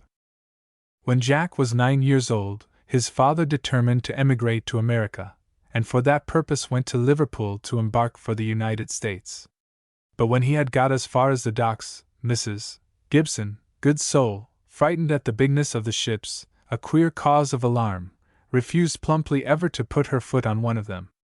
So her husband, a dutiful man with a full sense of his wife's government upon him, consented unwillingly to stop in Liverpool, where he settled down to work again as a gardener. Hitherto, Jack and his brothers had spoken nothing but Welsh, but at Liverpool he was put to school, and soon learned to express himself correctly and easily in English. Liverpool was a very different place for young Jack Gibson from Conway. There were no hills and valleys there, to be sure, but there were shops, such shops! All full of the most beautiful and highly colored prints and caricatures, after the fashion of the days when George IV was still Prince Regent. All his spare time he now gave up to diligently copying the drawings which he saw spread out in tempting array before him in the shop windows. Flattening his little nose against the glass panes, he used to look long and patiently at a single figure, till he had got every detail of its execution fixed firmly on his mind's eye, and then he would go home hastily, and sketch it out at once while the picture was still quite fresh in his vivid memory. Afterwards he would return to the shop window, and correct his copy by the original till it was completely finished. No doubt the boy did all this purely for his own amusement, but at the same time he was quite unconsciously teaching himself to draw under a very careful and accurate master, himself. Already, however, he found his paintings had patrons, for he sold them when finished to the other boys, and once he got as much as 6 pence for a colored picture of Napoleon crossing the Alps. The largest sum, he says brightly in his memoirs long after, I had yet received for a work of art. Opportunities always arise for those who know how to use them. Little Jack Gibson used to buy his paper and colors at a stationer's in Liverpool, who one day said to him kindly, My lad, you're a constant customer here. I suppose you're a painter? Yes, sir, Jack answered, with childish self-complacency. I do paint. The stationer, who had himself studied at the Royal Academy, asked him to bring his pictures on view, and when Jack did so, his new friend, Mr. Tourmeau, was so much pleased with them that he lent the boy drawings to copy, and showed him how to draw for himself from plaster casts. These first amateur lessons must have given the direction to all Gibson's later life, for when the time came for him to choose a trade, he was not set to till the ground like his father, but was employed at once on comparatively artistic and intelligent handicraft. Jack was 14 when his father apprenticed him to a firm of cabinet makers. For the first year, he worked away contentedly at legs and moldings, but as soon as he had learnt the rudiments of the trade he persuaded his masters to change his indentures, and let him take the more suitable employment of carving woodwork for ornamental furniture. He must have been a good workman and a promising boy, one may be sure, or his masters would never have countenanced such a revolutionary proceeding on the part of a raw apprentice. Young Gibson was delighted with his new occupation, and pursued it so eagerly that he carved even during his leisure hours from plaster casts. But after another year, as ill luck or good fortune would have it, he happened to come across a London marble cutter, who had come down to Liverpool to carve flowers and marble for a local firm. The boy was enchanted with his freer and more artistic work. When the marble cutter took him over a big yard, and showed him the process of modeling and cutting, he began to feel a deep contempt for his own stiff and lifeless occupation of wood carving. Inspired with the desire to learn this higher craft, he bought some clay, took it home, and molded it for himself after all the casts he could lay his hands on. Mr. Francis, the proprietor of the marble works, had a German workman in his employ of the name of Luge, who used to model small figures, chiefly, no doubt, for monumental purposes. Young Gibson borrowed a head of Bacchus that Luge had composed, and made a copy of it himself in clay. Mr. Francis was well pleased with this early attempt, and also with a clever head of Mercury in marble, which Gibson carved in his spare moments. The more the lad saw of clay and marble, the greater grew his distaste for mere woodwork. At last, he determined to ask Mr. Francis to buy out his indentures from the cabinet makers, and let him finish his apprenticeship as a sculptor. But unfortunately, the cabinet makers found Gibson too useful a person to be got rid of so easily. They said he was the most industrious lad they had ever had, and so his very virtues seemed as it were to turn against him.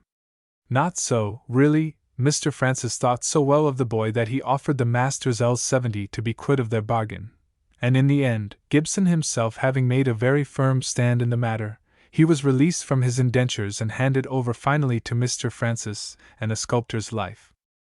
And now the eager boy was at last truly happy. He had to model all day long, and he worked away at it with a will. Shortly after he went to Mr. Francis's yard, a visitor came upon business, a magnificent-looking old man, with snowy hair and Roman features. It was William Roscoe, the great Liverpool banker, himself a poor boy who had risen, and who had found time not only to build up for himself an enormous fortune, but also to become thoroughly well acquainted with literature and art by the way. Mr. Roscoe had written biographies of Lorenzo de' Medici, the great Florentine, and of Leo X, the art-loving Pope, and throughout his whole life he was always deeply interested in painting and sculpture and everything that related to them. He was a philanthropist, too, who had borne his part bravely in the great struggle for the abolition of the slave trade, and to befriend a struggling lad of genius like John Gibson was the very thing that was nearest and dearest to his benevolent heart. Mr. Francis showed Roscoe the boy's drawings and models, and Roscoe's appreciative eye saw in them at once the visible promise of great things to be. He had come to order a chimney-piece for his library at Allerton, where his important historical works were all composed, and he determined that the clever boy should have a chief hand in its production. A few days later he returned again with a valuable old Italian print. "I want you to make a bas-relief in baked clay," he said to Gibson, "from this print for the center of my mantelpiece." Gibson was overjoyed. The print was taken from a fresco of Raphael's in the Vatican at Rome, and Gibson's work was to reproduce it in clay in low relief, as a sculpture picture. He did so entirely to his new patron's satisfaction, and this his first serious work is now duly preserved in the Liverpool institution which Mr. Roscoe had been mainly instrumental in founding. Roscoe had a splendid collection of prints and drawings at Allerton, and he invited the clever Welsh lad over there frequently, and allowed him to study them all to his heart's content. To a lad like John Gibson, such an opportunity of becoming acquainted with the works of Raphael and Michelangelo was a great and pure delight. Before he was 19, he began to think of a big picture which he hoped to paint some day, and he carried it out as well as he was able in his own self-taught fashion. For as yet, it must be remembered, Gibson had had no regular artistic instruction. There was none such, indeed, to be had at all in Liverpool in his day, and there was no real art going on in the town in any way. Mr. Francis, his master, was no artist, nor was there anybody at the works who could teach him, for as soon as Mr. Francis found out the full measure of Gibson's abilities, he dismissed his German artist Luge, and put the clever boy entirely in his place. At this time, Gibson was only receiving 6 shillings a week as wages, but Mr. Francis got good prices for many of his works, and was not ashamed even to put his own name upon the promising lad's artistic performances. Mr. Roscoe did not merely encourage the young sculptor, he set him also on the right road for ultimate success. He urged Gibson to study anatomy, without which no sculpture worthy of the name is possible. Gibson gladly complied, for he knew that Michelangelo had been a great anatomist, and Michael was just at that moment the budding sculptor's idol and ideal. But how could he learn? A certain Dr. Vose was then giving lectures on anatomy to young surgeons at Liverpool, and on Roscoe's recommendation he kindly admitted the eager student gratis to his dissecting room. Gibson dissected there with a will in all his spare moments, and as he put his mind into the work he soon became well versed in the construction of the human body. From the day that Gibson arrived at man's estate, the great dream of his life was to go to Rome. For Rome is to art what London is to industry, the metropolis in its own way of the entire earth. But traveling in 1810 cost a vast deal of money, and the poor Liverpool marble cutter, for as yet he was really nothing more, could hardly hope to earn the immense sum that such an expedition would necessarily cost him. So for 6 years more he went on working at Liverpool in his own native untaught fashion, doing his best to perfect himself, but feeling sadly the lack of training and competition. One of the last works he executed while still in Mr. Francis's service was a chimney piece for Sir John Gladstone, father of the future Premier. Sir John was so pleased with the execution that he gave the young workman £10 as a present. But in spite of occasional encouragement like this, Gibson felt himself at Liverpool, as he says, chained down by the leg, and panting for liberation. In 1817, when he was just 27, he determined to set off to London. He took with him good introductions from Mr. Roscoe to Mr. Brougham, afterwards Lord Chancellor, to Christie, the big picture dealer, and to several other influential people. Later on, Roscoe recommended him to still more important leaders in the world of art: Flaxman the great sculptor, Benjamin West, the Quaker painter and president of the Royal Academy, and others of like magnitude. Mr. Watson Taylor, a wealthy art patron, gave Gibson employment, and was anxious that he should stop in London. But Gibson wanted more than employment. He wanted to learn, to perfect himself, to become great in his art. He could do that nowhere but at Rome, and to Rome therefore he was determined to go. Mr. Taylor still begged him to wait a little. "Go to Rome I will," Gibson answered boldly, "even if I have to go there on foot." He was not quite reduced to this heroic measure, however, for his Liverpool friends made up a purse of £150 for him. We may be sure it was repaid later on, and with that comparatively large sum in his pocket the young stonecutter started off gaily on his continental tour, from which he was not to return for 27 years. He drove from Paris to Rome, sharing a carriage with a Scotch gentleman, and when he arrived in the Pope's city, as it then was, he knew absolutely not a single word of Italian, or of any other language on earth save Welsh and English. In those days, Canova, the great Venetian sculptor, was the head of artistic society in Rome, and as all society in Rome is more or less artistic, he might almost be said to have led the whole life of the great and lively city. Indeed, the position of such a man in Italy resembles far more that of a duke in England than of an artist as we here are accustomed to think of him. Gibson had letters of introduction to this prince of sculptors from his London friends, and when he went to present them, he found Canova in his studio, surrounded by his numerous scholars and admirers. The Liverpool stonecutter had brought a few of his drawings with him, and Canova examined them with great attention. Instinctively he recognized the touch of genius. When he had looked at them keenly for a few minutes, he turned kindly to the trembling young man, and said at once, "Come to me alone next week, for I want to have a talk with you." On the appointed day, Gibson, quivering with excitement, presented himself once more at the great master's studio. Canova was surrounded as before by artists and visitors, but in a short time he took Gibson into a room by himself, and began to speak with him in his very broken English. Many artists came to Rome, he said, with very small means, and that perhaps might be Gibson's case. "Let me have the gratification, then," he went on, "of assisting you to prosecute your studies. I am rich. I am anxious to be of use to you. Let me forward you in your art as long as you stay in Rome."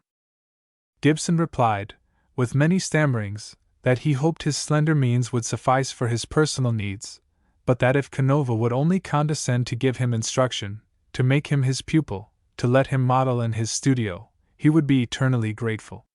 Canova was one of the most noble and lovable of men.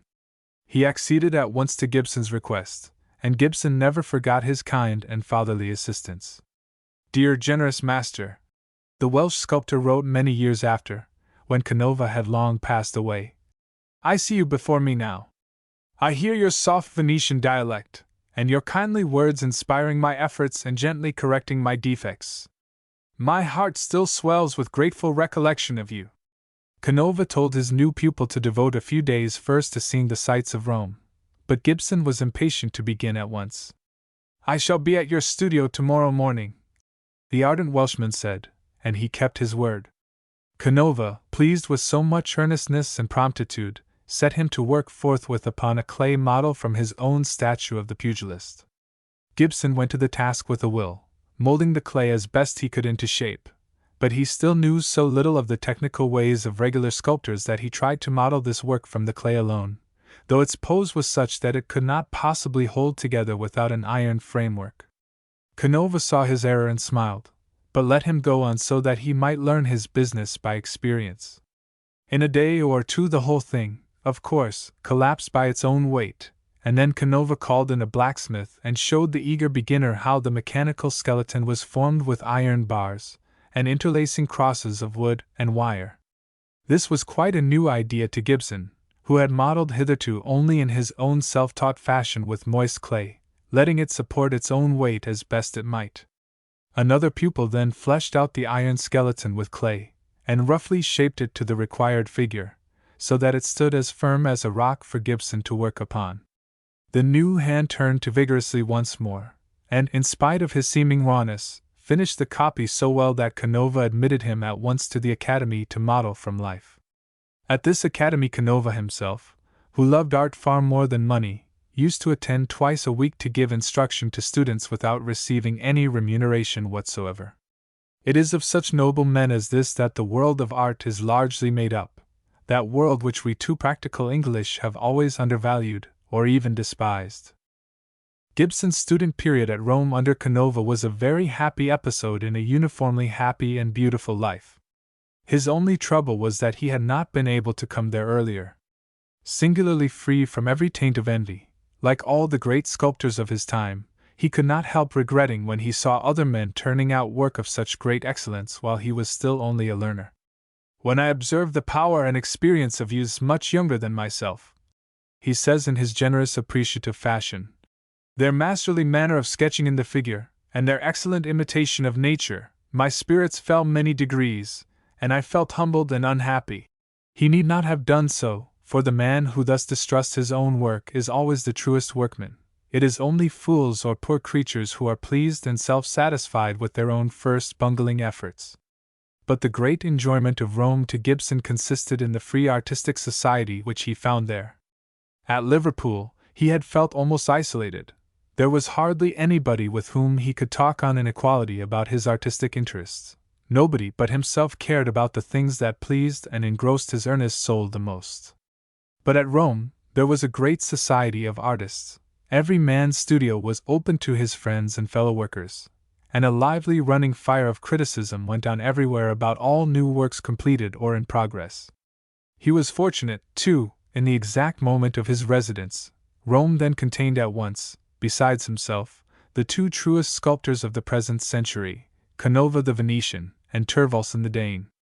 Both these great masters were singularly free from jealousy, rivalry, or vanity. In their perfect disinterestedness and simplicity of character they closely resembled Gibson himself. The ardent and pure-minded young Welshman, who kept himself so unspotted from the world in his utter devotion to his chosen art, could not fail to derive an elevated happiness from his daily intercourse with these two noble and sympathetic souls. After Gibson had been for some time in Canova's studio, his illustrious master told him that the sooner he took to modeling a life-size figure of his own invention, the better. So Gibson hired a studio, with what means he does not tell us in his short sketch of his own life, close to Canova's, so that the great Venetian was able to drop in from time to time and assist him with his criticism and judgment. How delightful is the friendly communion of work implied in all this graceful artistic Roman life! How different from the keen competition and jealous rivalry which too often distinguishes our busy money-getting English existence. In 1819, 2 years after Gibson's arrival at Rome, he began to model his Mars and Cupid, a more than life-size group, on which he worked patiently and lovingly for many months. When it was nearly finished, one day a knock came at the studio door. After the knock, a handsome young man entered, and announced himself brusquely as the Duke of Devonshire. "Canova sent me," he said, "to see what you were doing." Gibson wasn't much accustomed to dukes in those days. He grew more familiar with them later on, and we may be sure the poor young artist's heart beat a little more fiercely than usual when the stranger asked him the price of his Mars and Cupid in marble.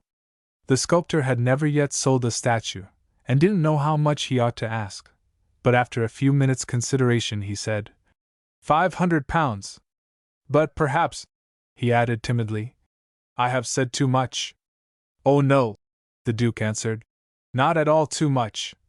And he forthwith ordered, or, as sculptors prefer to say, commissioned, the statue to be executed for him in marble. Gibson was delighted, and ran over at once to tell Canova, thinking he had done a splendid stroke of business. Canova shared his pleasure, till the young man came to the price. Then the older sculptor's face fell ominously. £500! He cried in dismay. Why, it won't cover the cost of marble and workmanship. And so indeed it turned out, for when the work was finished, it had stood Gibson in L520 for marble and expenses, and left him £20 out of pocket in the end. So he got less than nothing after all for his many months of thought and labor over clay and marble alike. Discouraging as this beginning must have proved, it was nevertheless in reality the first important step in a splendid and successful career. It is something to have sold your first statue, even if you sell it at a disadvantage. In 1821 Gibson modeled a group of Pish and the Zephyrs. That winter Sir George Beaumont, himself a distinguished amateur artist, and a great patron of art, came to Rome, and Canova sent him to see the young Welshman's new composition. Sir George asked the price, and Gibson, this time more cautious, asked for time to prepare an estimate, and finally named L700. To his joy, Sir George immediately ordered it, and also introduced many wealthy connoisseurs to the rising sculptor's studio. That same winter, also, the Duke of Devonshire came again, and commissioned a bas-relief in marble, which is now at Chatsworth House, with many other of Gibson's works, at a paying price, too, which was a great point for the young man's scanty exchequer. Unfortunately, Gibson has not left us any notice of how he managed to make both ends meet during this long adult student period at Rome. Information on that point would indeed be very interesting, but so absorbed was the eager Welshman always in his art, that he seldom tells us anything at all about such mere practical everyday matters as bread and butter. To say the truth, he cared but little about them. Probably he had lived in a very simple penurious style during his whole studenthood, taking his meals at a cafe or eating house, and centering all his affection and ideas upon his beloved studio. But now wealth and fame began to crowd in upon him, almost without the seeking. Visitors to Rome began to frequent the Welshman's rooms, and the death of the great and good Canova, which occurred in 1822, while depriving Gibson of a dearly loved friend, left him, as it were, that great master's successor. Towards him and Thorvaldsen, indeed, Gibson always cherished a most filial regard. May I not be proud, he writes long after, to have known such men, to have conversed with them, watched all their proceedings, heard all their great sentiments on art? Is it not a pleasure to be so deeply in their debt for instruction? And now the flood of visitors who used to flock to Canova's studio began to transfer their interest to Gibson's. Commission after commission was offered him, and he began to make money faster than he could use it. His life had always been simple and frugal, the life of a working man with high aims and grand ideals. He hardly knew now how to alter it. People who did not understand Gibson used to say in his later days that he loved money, because he made much and spent little. Those who knew him better say rather that he worked much for the love of art, and couldn't find much to do with his money when he had earned it. He was singularly indifferent to gain. He cared not what he ate or drank. He spent little on clothes, and nothing on entertainments. But he paid his workmen liberally or even lavishly. He allowed one of his brothers more than he ever spent upon himself, and he treated the other with uniform kindness and generosity. The fact is, Gibson didn't understand money, and when it poured in upon him in large sums, he simply left it in the hands of friends, who paid him a very small percentage on it, and whom he always regarded as being very kind to take care of the troublesome stuff on his account. In matters of art, Gibson was a great master. In matters of business, he was hardly more than a simple-minded child. Sometimes queer incidents occurred at Gibson's studio from the curious ignorance of our countrymen generally on the subject of art. One day, a distinguished and wealthy Welsh gentleman called on the sculptor, and said that, as a fellow Welshman, he was anxious to give him a commission. As he spoke, he cast an admiring eye on Gibson's group of Psyche borne by the winds. Gibson was pleased with his admiration, but rather taken aback when the old gentleman said blandly, If you were to take away the psyche and put a dial in the place, it'd make a capital design for a clock. Much later, the first Duke of Wellington called upon him at Rome and ordered a statue of Pandora, in an attitude which he described. Gibson at once saw that the Duke's idea was a bad one, and told him so. By and by, on a visit to England, Gibson waited on the Duke, and submitted photographs of the work he had modeled. "But, Mr. Gibson," said the old soldier, looking at them curiously, "you haven't followed my idea." "No," answered the sculptor, "I have followed my own." "You are very stubborn," said Wellington. "Duke," answered the sturdy sculptor, "I am a Welshman, and all the world knows that we are a stubborn race." The Iron Duke ought to have been delighted to find another man as unbending as himself, but he wasn't, and in the end he refused the figure, which Gibson sold instead to Lady Marian Alford. For 27 years Gibson remained at Rome, working assiduously at his art, and rising gradually but surely to the very first place among then living sculptors. His studio now became the great center of all fashionable visitors to Rome. Still, he made no effort to get rich, though he got rich without wishing it. He worked on merely for art's sake, not for money. He would not do as many sculptors do, keep several copies in marble of his more popular statues for sale. He preferred to devote all his time to new works. "Gibson was always absorbed in one subject," says Lady Eastlake, "and that was the particular work or part of a work, were it but the turn of a corner of drapery, which was then under his modeling hands. Time was nothing to him. He was long and fastidious." His favorite pupil, Miss Hosmer, once expressed regret to him that she had been so long about a piece of work on which she was engaged. "Always try to do the best you can," Gibson answered. "Never mind how long you are upon a work. No one will ask how long you have been, except fools. You don't care what fools think." During his long life at Rome, he was much cheered by the presence and assistance of his younger brother, Mr. Ben, as he always called him, who was also a sculptor, though of far less merit than John Gibson himself. Mr. Ben came to Rome younger than John, and he learned to be a great classical scholar, and to read those Greek and Latin books which John only knew at second hand, but from whose beautiful fanciful stories of gods and heroes he derived all the subjects for his works of statuary. His other brother, Solomon, a strange, wild, odd man, in whom the family genius had degenerated into mere eccentricity, never did anything for his own livelihood, but lived always upon John Gibson's generous bounty. In John's wealthy days he and Mr. Ben used to escape every summer from the heat and dust of Rome, which is unendurable in July and August, to the delightfully cool air and magnificent mountain scenery of the Tyrol. "I cannot tell you how well I am," he writes on one of these charming visits. "And so is Mr. Ben. Every morning we take our walks in the woods here. I feel as if I were new modeled."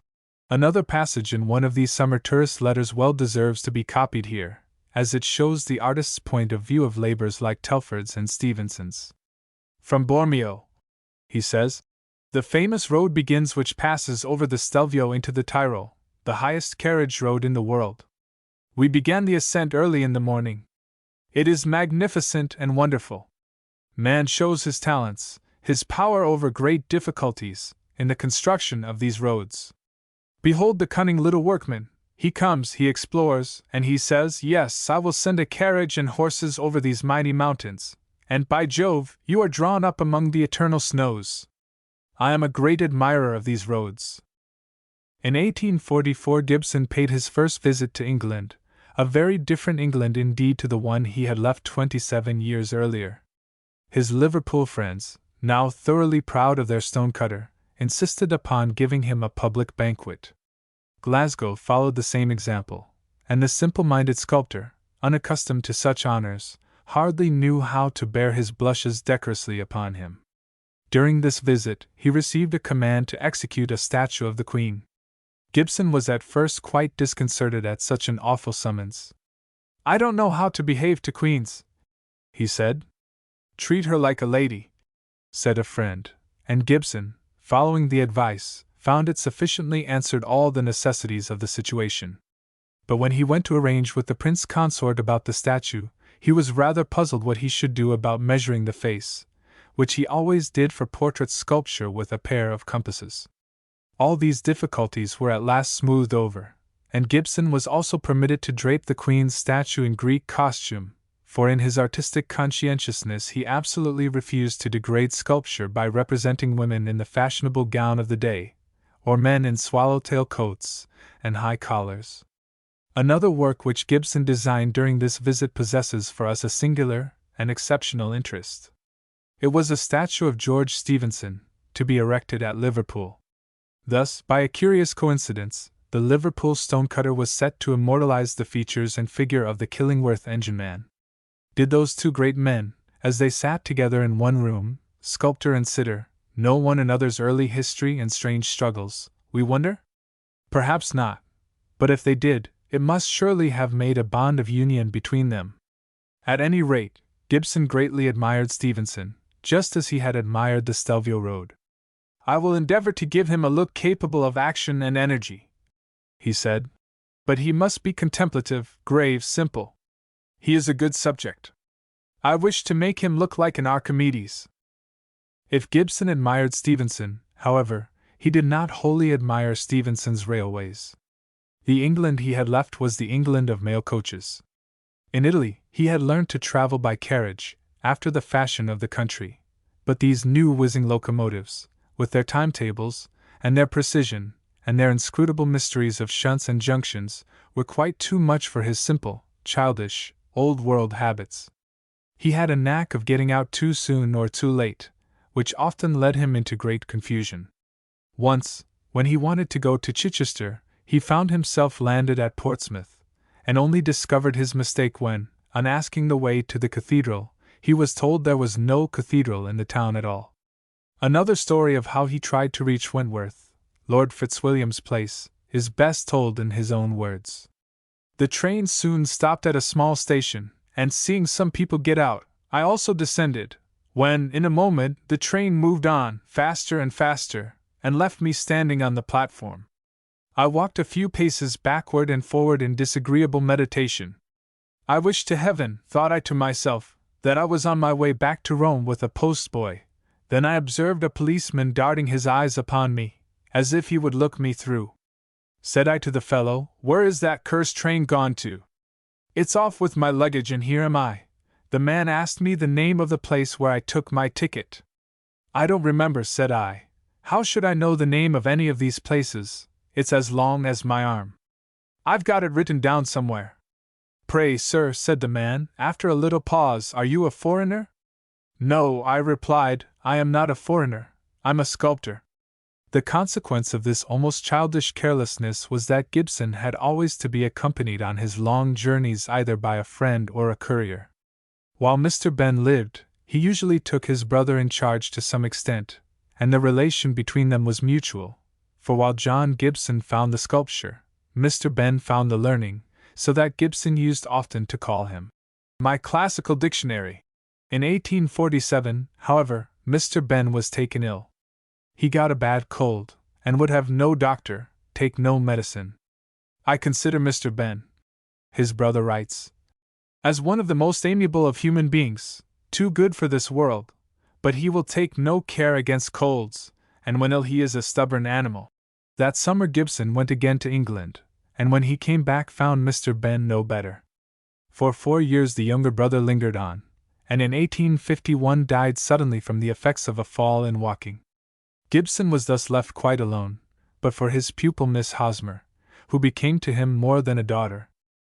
During his later years Gibson took largely to tinting his statues, coloring them faintly with flesh tones and other hues like nature, and this practice he advocated with all the strength of his single-minded nature. All visitors to the great exhibition of 1862 will remember his beautiful tinted Venus, which occupied the place of honor in a light temple erected for the purpose by another distinguished artistic Welshman, Mr. Owen Jones, who did much towards raising the standard of taste in the English people.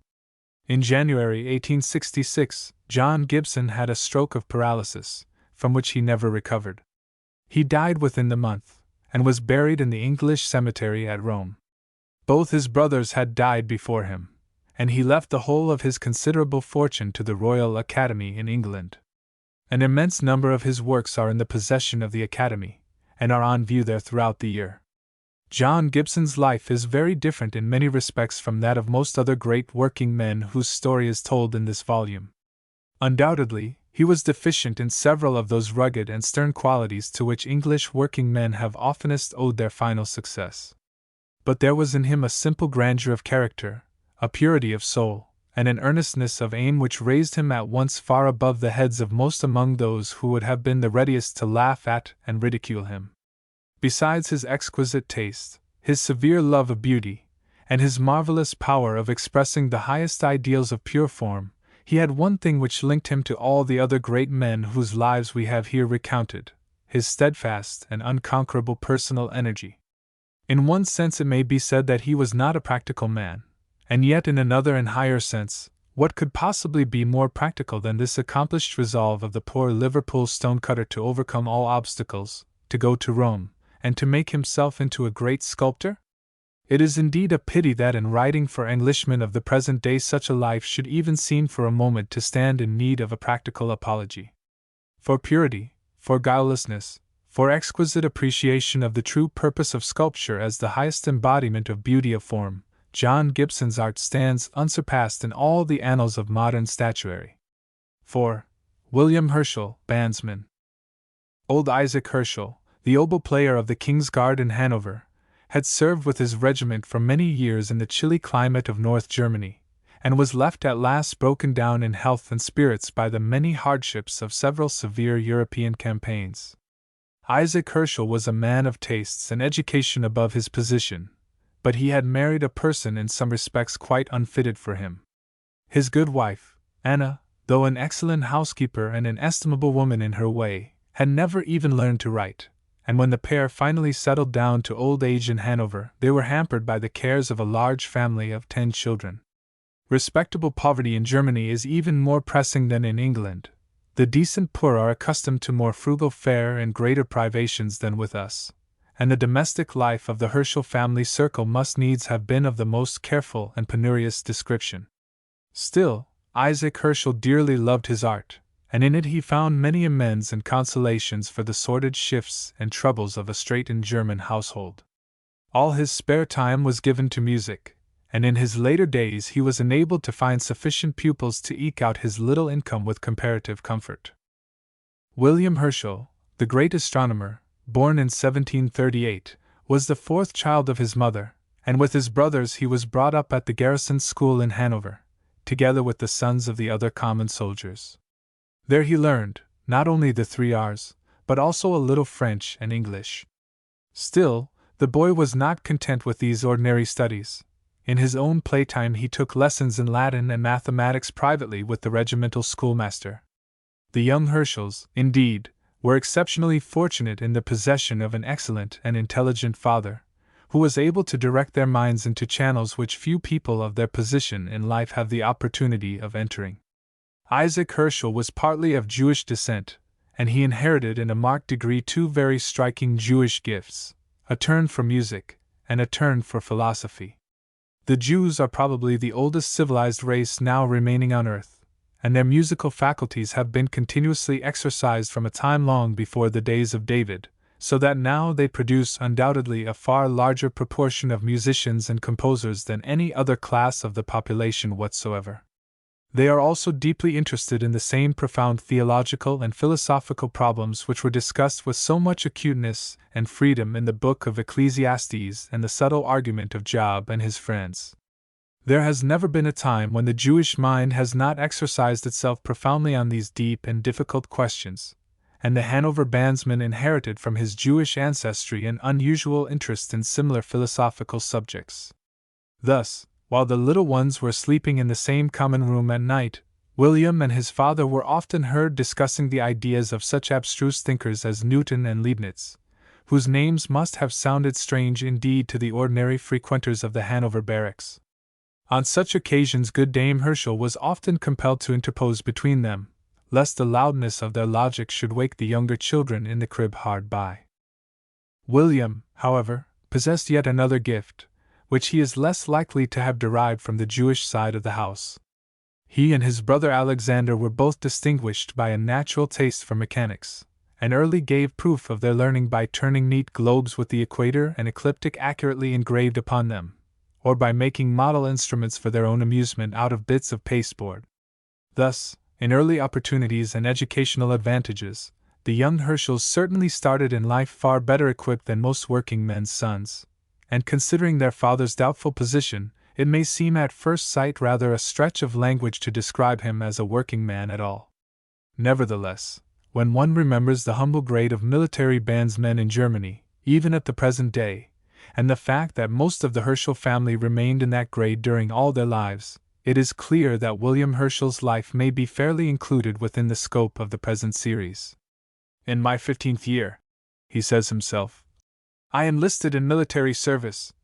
And he evidently looked upon his enlistment in exactly the same light as that of any ordinary soldier.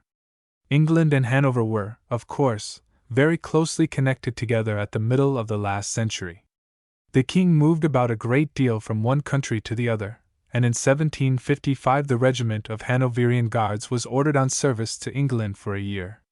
William Herschel, then 17 years of age, and already a member of the band, went together with his father, and it was in this modest capacity that he first made acquaintance with the land where he was afterwards to attain the dignity of knighthood and the post of the king's astronomer.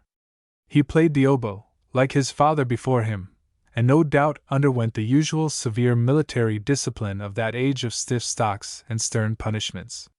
His pay was very scanty, and out of it he only saved enough to carry home one memento of his English experiences. That memento was in itself a sufficient mark of the stuff from which young Herschel was compounded. It was a copy of Locke on the Human Understanding. Now, Locke's famous work, oftener named than read, is a very tough and serious bit of philosophical exposition, and a boy of 17 who buys such a book out of his meager earnings as a military bandsman is pretty sure not to end his life within the four dismal bare walls of the barrack. It is indeed a curious picture to imagine young William Herschel, among a group of rough and boisterous German soldiers, discussing high mathematical problems with his father, or sitting down quietly in a corner to read Locke on the Human Understanding. In 1757, during the 7 Years' War, Herschel was sent with his regiment to serve in the campaign of Rossbach against the French. He was not physically strong, and the hardships of active service told terribly upon the still-growing lad. His parents were alarmed at his appearance when he returned, and were very anxious to remove him from the service. That, however, was by no means an easy matter for them to accomplish. They had no money to buy his discharge, and so, not to call the transaction by any other than its true name, William Herschel was forced to run away from the army. We must not judge too harshly of this desertion, for the times were hard, and the lives of men in Herschel's position were valued at very little by the constituted authorities. Long after, it is said, when Herschel had distinguished himself by the discovery of the planet Uranus, a pardon for this high military offense was duly handed to him by the king in person on the occasion of his first presentation. George III was not a particularly wise or brilliant man, but even he had sense enough to perceive that William Herschel could serve the country far better by mapping out the stars of heaven than by playing the oboe to the Royal Regiment of Hanoverian Guards. William was 19 when he ran away.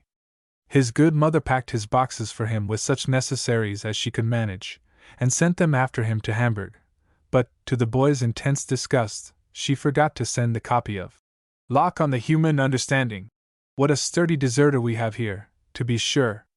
She, dear woman, he says plaintively, knew no other wants than good linen and clothing.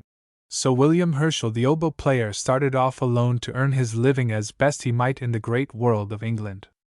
It is strange he should have chosen that, of all European countries, for there alone he was liable to be arrested as a deserter, but perhaps his 12-month stay in London may have given him a sense of being at home amongst us which he would have lacked in any other part of Europe.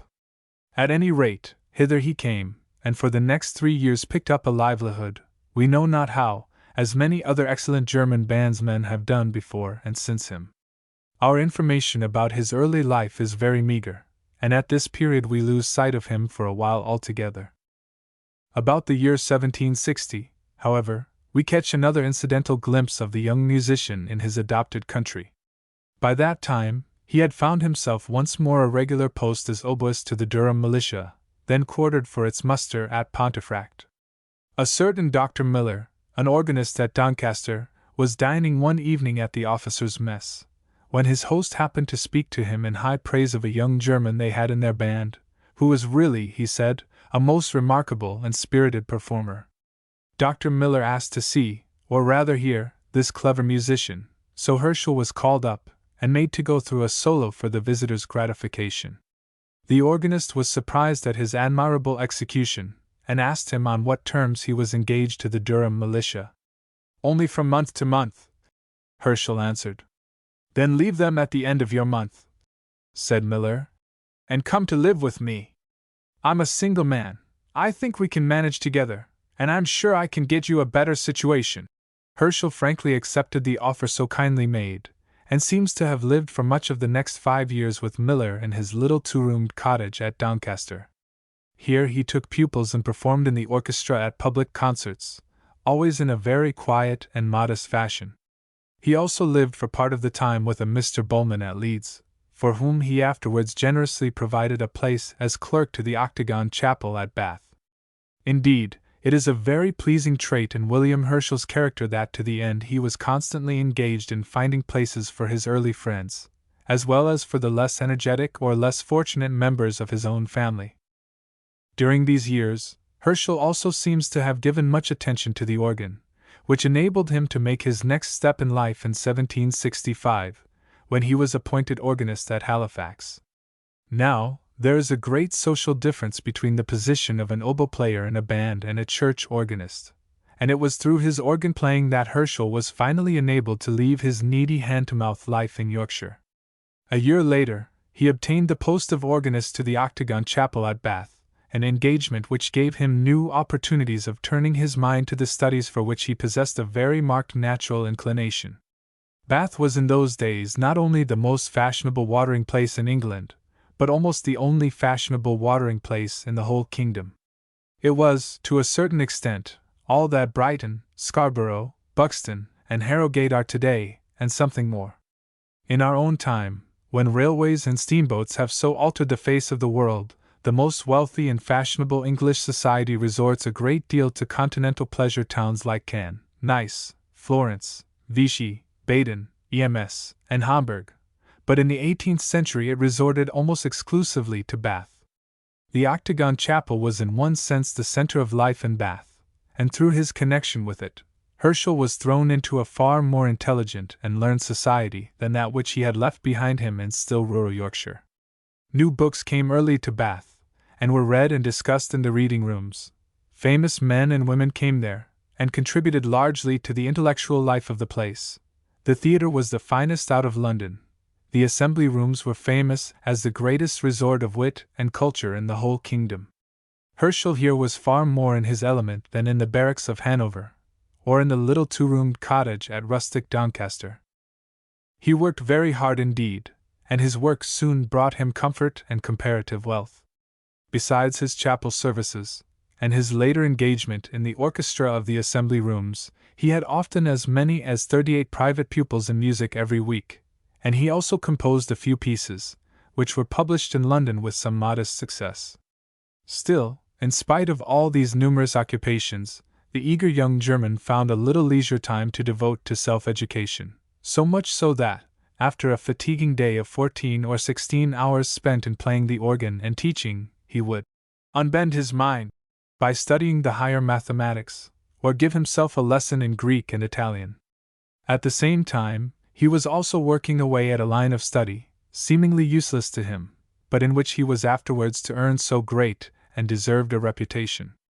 Among the books he read during this Bath period were Smith's Optics and Lalande's Astronomy.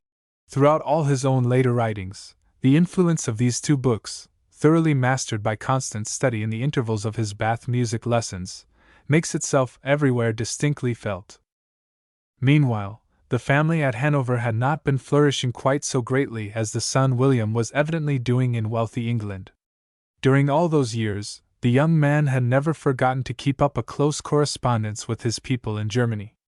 Already, in 1764, during his Yorkshire days, William Herschel had managed out of his savings as an oboe player to make a short trip to his old home, and his sister Carolina, afterwards his chief assistant in his astronomical labors, notes with pleasure the delight she felt in having her beloved brother with her once more, though she, poor girl, being cook to the household apparently, could only enjoy his society when she was not employed in the drudgery of the scullery. A year later, when William had returned to England again, and had just received his appointment as organist at Halifax, his father, Isaac, had a stroke of paralysis which ended his violin playing forever, and forced him to rely thenceforth upon copying music for a precarious livelihood. In 1767 he died, and poor Carolina saw before her in prospect nothing but a life of that domestic drudgery which she so disliked. "I could not bear the idea of being turned into a housemaid," she says, and she thought that if only she could take a few lessons in music and fancy work she might get a place as governess in some family where the want of a knowledge of French would be no objection. But unhappily good Dame Herschel, like many other uneducated and narrow-minded persons, had a strange dread of too much knowledge. She thought that nothing further was needed, says Carolina, than to send me 2 or 3 months to a sempstress to be taught to make household linen, so all that my father could do was to indulge me sometimes with a short lesson on the violin when my mother was either in good humor or out of the way. It was her certain belief that my brother William would have returned to his country, and my eldest brother would not have looked so high, if they had had a little less learning. Poor, purblind, well-meaning, obstructive old Dame Herschel! What a boon to the world that children like yours are sometimes seized with this incomprehensible fancy for looking too high. Nevertheless, Carolina managed by rising early to take a few lessons at daybreak from a young woman whose parents lived in the same cottage with hers, and so she got through a little work before the regular daily business of the family began at 7.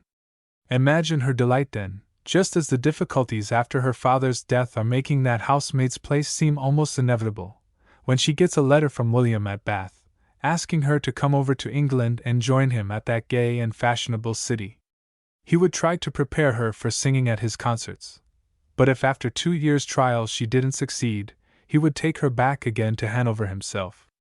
In 1772, indeed, William in person came over to fetch her, and thenceforth the brother and sister worked unceasingly together in all their undertakings to the day of the great astronomer's death. About this time Herschel had been reading Ferguson's Astronomy, and felt very desirous of seeing for himself the objects in the heavens, invisible to the naked eye, of which he there found descriptions. For this purpose he must of course have a telescope. But how to obtain one? That was the question. There was a small 2.5-foot instrument on hire at one of the shops at Bath, and the ambitious organist borrowed this poor little glass for a time, not merely to look through, but to use as a model for constructing one on his own account. Buying was impossible, of course, for telescopes cost much money, but making would not be difficult for a determined mind. He had always been of a mechanical turn, and he was now fired with a desire to build himself a telescope 18 or 20 feet long. He sent to London for the lenses, which could not be bought at Bath, and Carolina amused herself by making a pasteboard tube to fit them in her leisure hours. It was long before he reached 20 feet, indeed. His first effort was a 7-foot, attained only after many continuous determined trials. The amateur pasteboard frame did not fully answer Herschel's expectations, so he was obliged to go in grudgingly for the expense of a tin tube. The reflecting mirror which he ought to have had proved too dear for his still slender purse, and he thus had to forego it with much regret. But he found a man at Bath who had once been in the mirror polishing line, and he bought from him for a bargain all his rubbish of patterns, tools, unfinished mirrors and so forth, with which he proceeded to experiment on the manufacture of a proper telescope. In the summer, when the season was over, and all the great people had left Bath, the house, as Carolina says ruefully, was turned into a workshop. William's younger brother Alexander was busy putting up a big lathe in a bedroom, grinding glasses and turning eyepieces, while in the drawing-room itself, sacred to William's aristocratic pupils, a carpenter, sad to relate, was engaged in making a tube and putting up stands for the future telescopes. Sad goings on, indeed, in the family of a respectable music master and organist. Many a good solid shopkeeper in Bath must no doubt have shaken his grey head solemnly as he passed the door, and muttered to himself that young German singer fellow was clearly going on the road to ruin with his foolish good-for-nothing stargazing. In 1774, when William Herschel was 36, he had at last constructed himself a 7-foot telescope, and began for the first time in his life to view the heavens in a systematic manner. From this he advanced to a 10-foot, and then to one of 20, for he meant to see stars that no astronomer had ever yet dreamt of beholding. It was comparatively late in life to begin, but Herschel had laid a solid foundation already, and he was enabled therefore to do an immense deal in the second half of those 60 years and 10 which are the allotted average life of man, but which he himself really overstepped by 14 winters. As he said long afterwards with his modest manner to the poet Campbell, "I have looked further into space than ever human being did before me. I have observed stars of which the light, it can be proved, must take 2 millions of years to reach this earth." That would have been a grand thing for any man to be able truthfully to say under any circumstances. It was a marvelous thing for a man who had labored under all the original disadvantages of Herschel, a man who began life as a penniless German bandsman, and up to the age of 36 had never even looked through a telescope. At this time, Herschel was engaged in playing the harpsichord in the orchestra of the theatre, and it was during the interval between the acts that he made his first general survey of the heavens.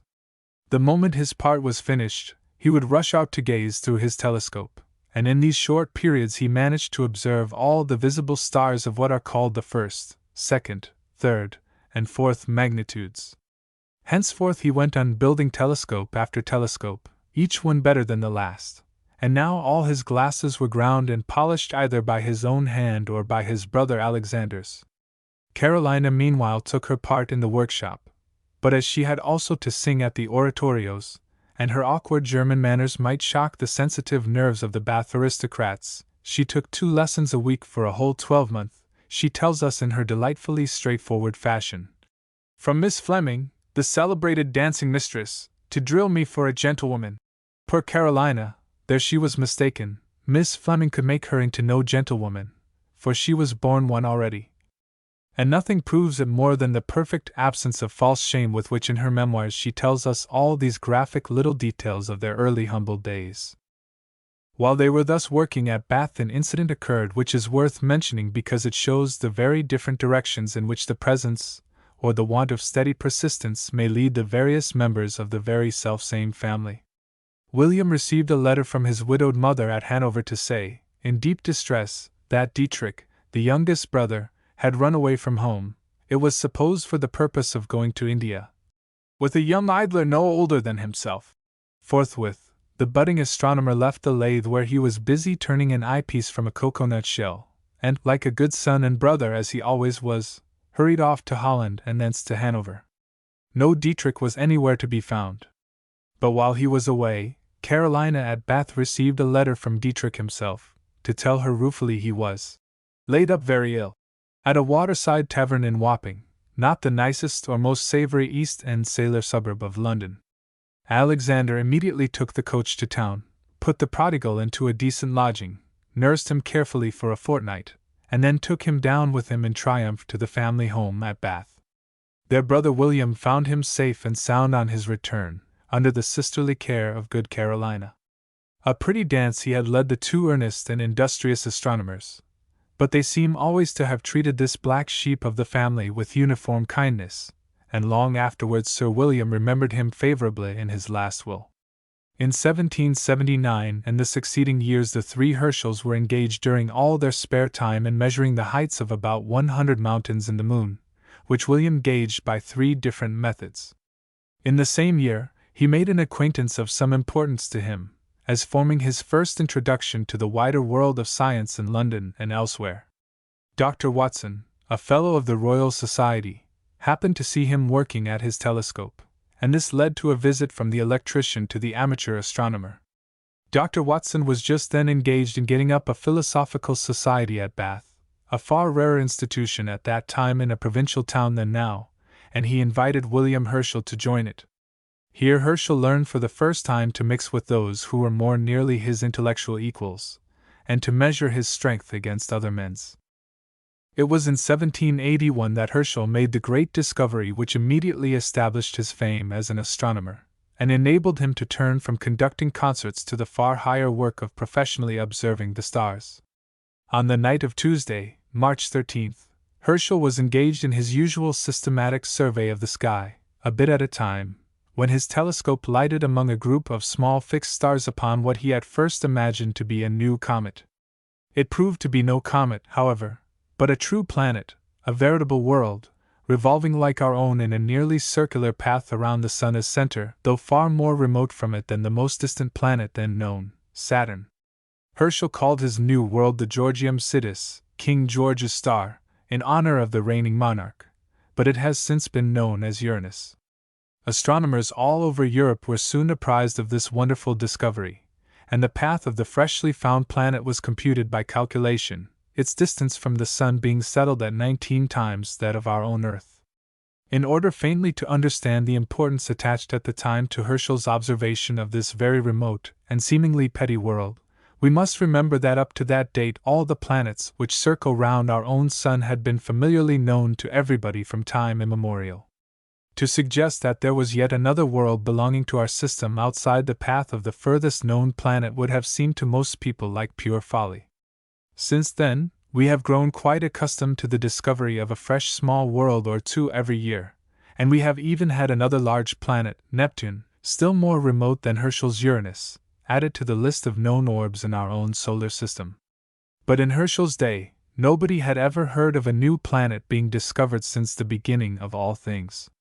100 years before, an Italian astronomer, it is true, had found out 4 small moons revolving round Saturn, besides the big moon then already known, but for a whole century, everybody believed that the solar system was now quite fully explored, and that nothing fresh could be discovered about it.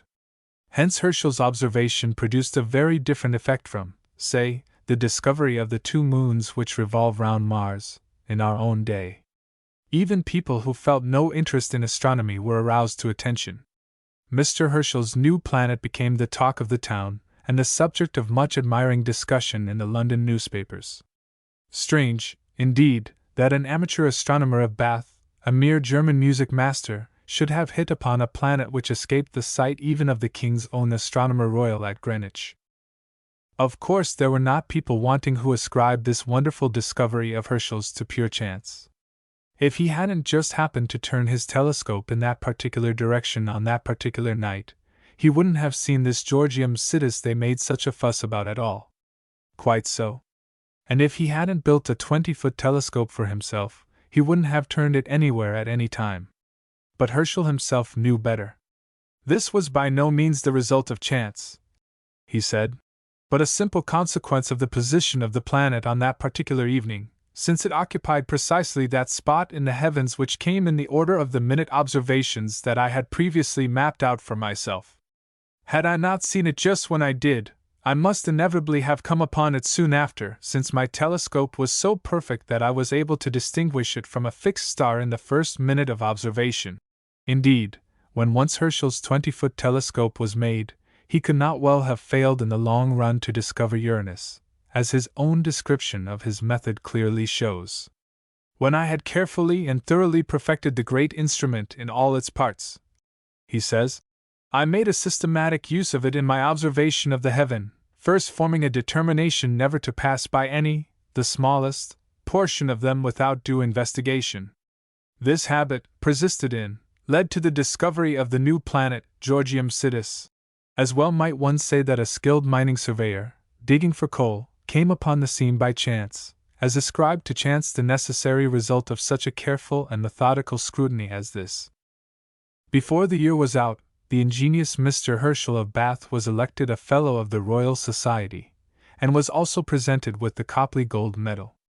From this moment all the distinguished people in Bath were anxious to be introduced to the philosophical music master, and indeed, they intruded so much upon his time that the daily music lessons were now often interrupted.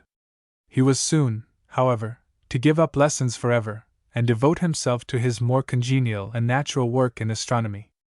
In May 1782, he went up to London, to be formally admitted to his fellowship of the Royal Society. There he stayed so long that poor Carolina was quite frightened. It was double the time which my brother could safely be absent from his scholars. The connection would be broken up, and the astronomy would be the ruin of the family. A little of good old Dame Herschel's housewifely leaven here, perhaps, but William's letters from London to dear Lena must soon have quieted her womanly fears. William had actually been presented to the king, and met with a very gracious reception. He had explained the solar system to the king and queen, and his telescope was to be put up first at Greenwich and then at Richmond. The Greenwich authorities were delighted with his instrument. They have seen what Herschel calls my fine double stars. With it, all my papers are printing, he tells Lena with pardonable pride, and are allowed to be very valuable. But he himself is far from satisfied as yet with the results of his work. Evidently no small successes in the field of knowledge will do for William Herschel. Among opticians and astronomers, he writes to Lena, nothing now is talked of but what they call my great discoveries. Alas! This shows how far they are behind, when such trifles as I have seen and done are called great. Let me but get at it again! I will make such telescopes and see such things. Well, William Herschel, in that last sentence we get the very keynote of true greatness and true genius. But must he go back quietly to Bath and the toils of teaching? An intolerable waste of time. He thought it. The king happily relieved him from this intolerable waste. He offered Herschel a salary of L200 a year if he would come and live at Datchet, and devote himself entirely to astronomical observations. It was by no means a munificent sum for a king to offer for such labor, but Herschel gladly accepted it, as it would enable him to give up the interruption of teaching, and spend all his time on his beloved astronomy. His Bath friend, Sir William Watson, exclaimed when he heard of it, never bought monarch honor so cheap.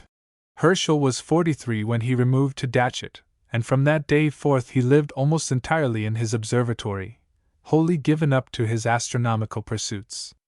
Even when he had to go to London to read his papers before the Royal Society, he chose a moonlight night, when the stars would be mostly invisible, so that it might not interfere with his regular labors.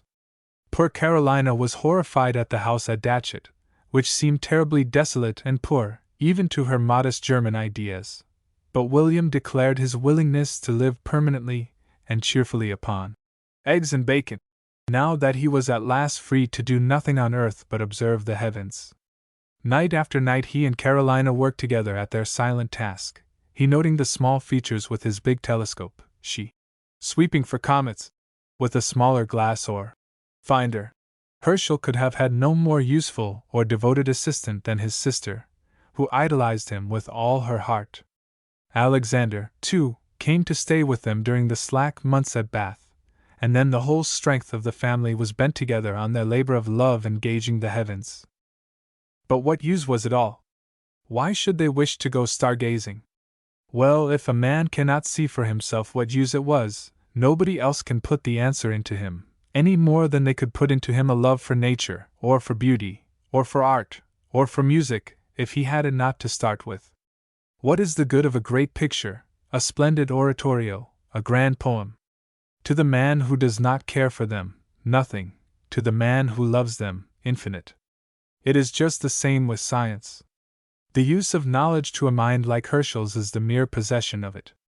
With such as he, it is a love, an object of desire, a thing to be sought after for its own sake, and the mere act of finding it is in itself purely delightful. Happy is the man that findeth wisdom, and the man that getteth understanding.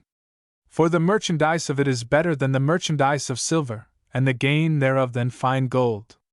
She is more precious than rubies, and all the things thou canst desire are not to be compared unto her. So, to such a man as Herschel, that peaceful astronomer life at Datchet was indeed, in the truest sense of those much abused words, success in life. If you had asked some vulgar-minded neighbor of the great Sir William in his later days whether the astronomer had been a successful man or not, he would doubtless have answered, after his kind, certainly. He has been made a knight, has lands in 2 counties, and has saved L35,000. But if you had asked William Herschel himself, he would probably have said, with his usual mixture of earnestness and humility, "Yes, I have been a very fortunate man in life. I have discovered Uranus, and I have gauged all the depths of heaven, as none before ever gauged them, with my own great telescope." Still, those who cannot sympathize with the pure love of knowledge for its own sake, one of the highest and noblest of human aims, should remember that astronomy is also of immense practical importance to mankind, and especially to navigation and commerce.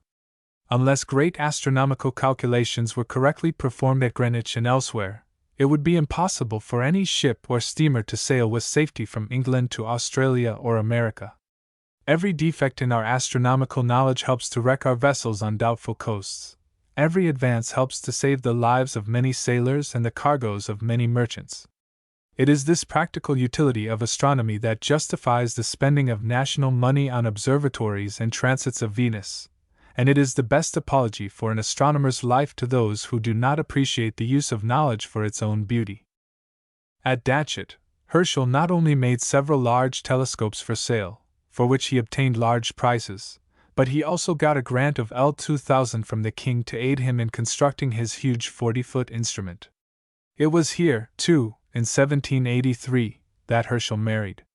His wife was a widow lady of scientific tastes like his own, and she was possessed of considerable means, which enabled him henceforth to lay aside all anxiety on the score of money. They had but one child, a son, afterwards Sir John Herschel, almost as great an astronomer as his father had been before him. In 1785, the family moved to Clay Hall, in Old Windsor, and in 1786 to Slough, where Herschel lived for the remainder of his long life. How completely his whole soul was bound up in his work is shown in the curious fact recorded for us by Carolina Herschel. The last night at Clay Hall was spent in sweeping the sky with the great glass till daylight, and by the next evening the telescopes stood ready for observations once more in the new home at Slough. To follow Herschel through the remainder of his life would be merely to give a long catalogue of his endless observations and discoveries among the stars. Such a catalogue would be interesting only to astronomers, yet it would truly give the main facts of Herschel's existence in his happy home at Slough.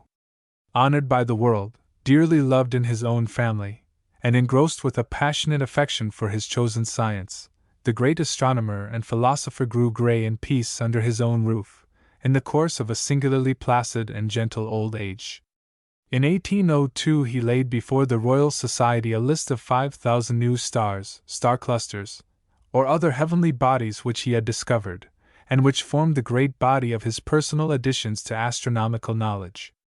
The University of Oxford made him Doctor of Laws, and very late in life he was knighted by the king, a too tardy acknowledgment of his immense services to science. To the very last, however, he worked on with a will, and indeed, it is one of the great charms of scientific interest that it thus enables a man to keep his faculties on the alert to an advanced old age. In 1819, when Herschel was more than 80, he writes to his sister a short note.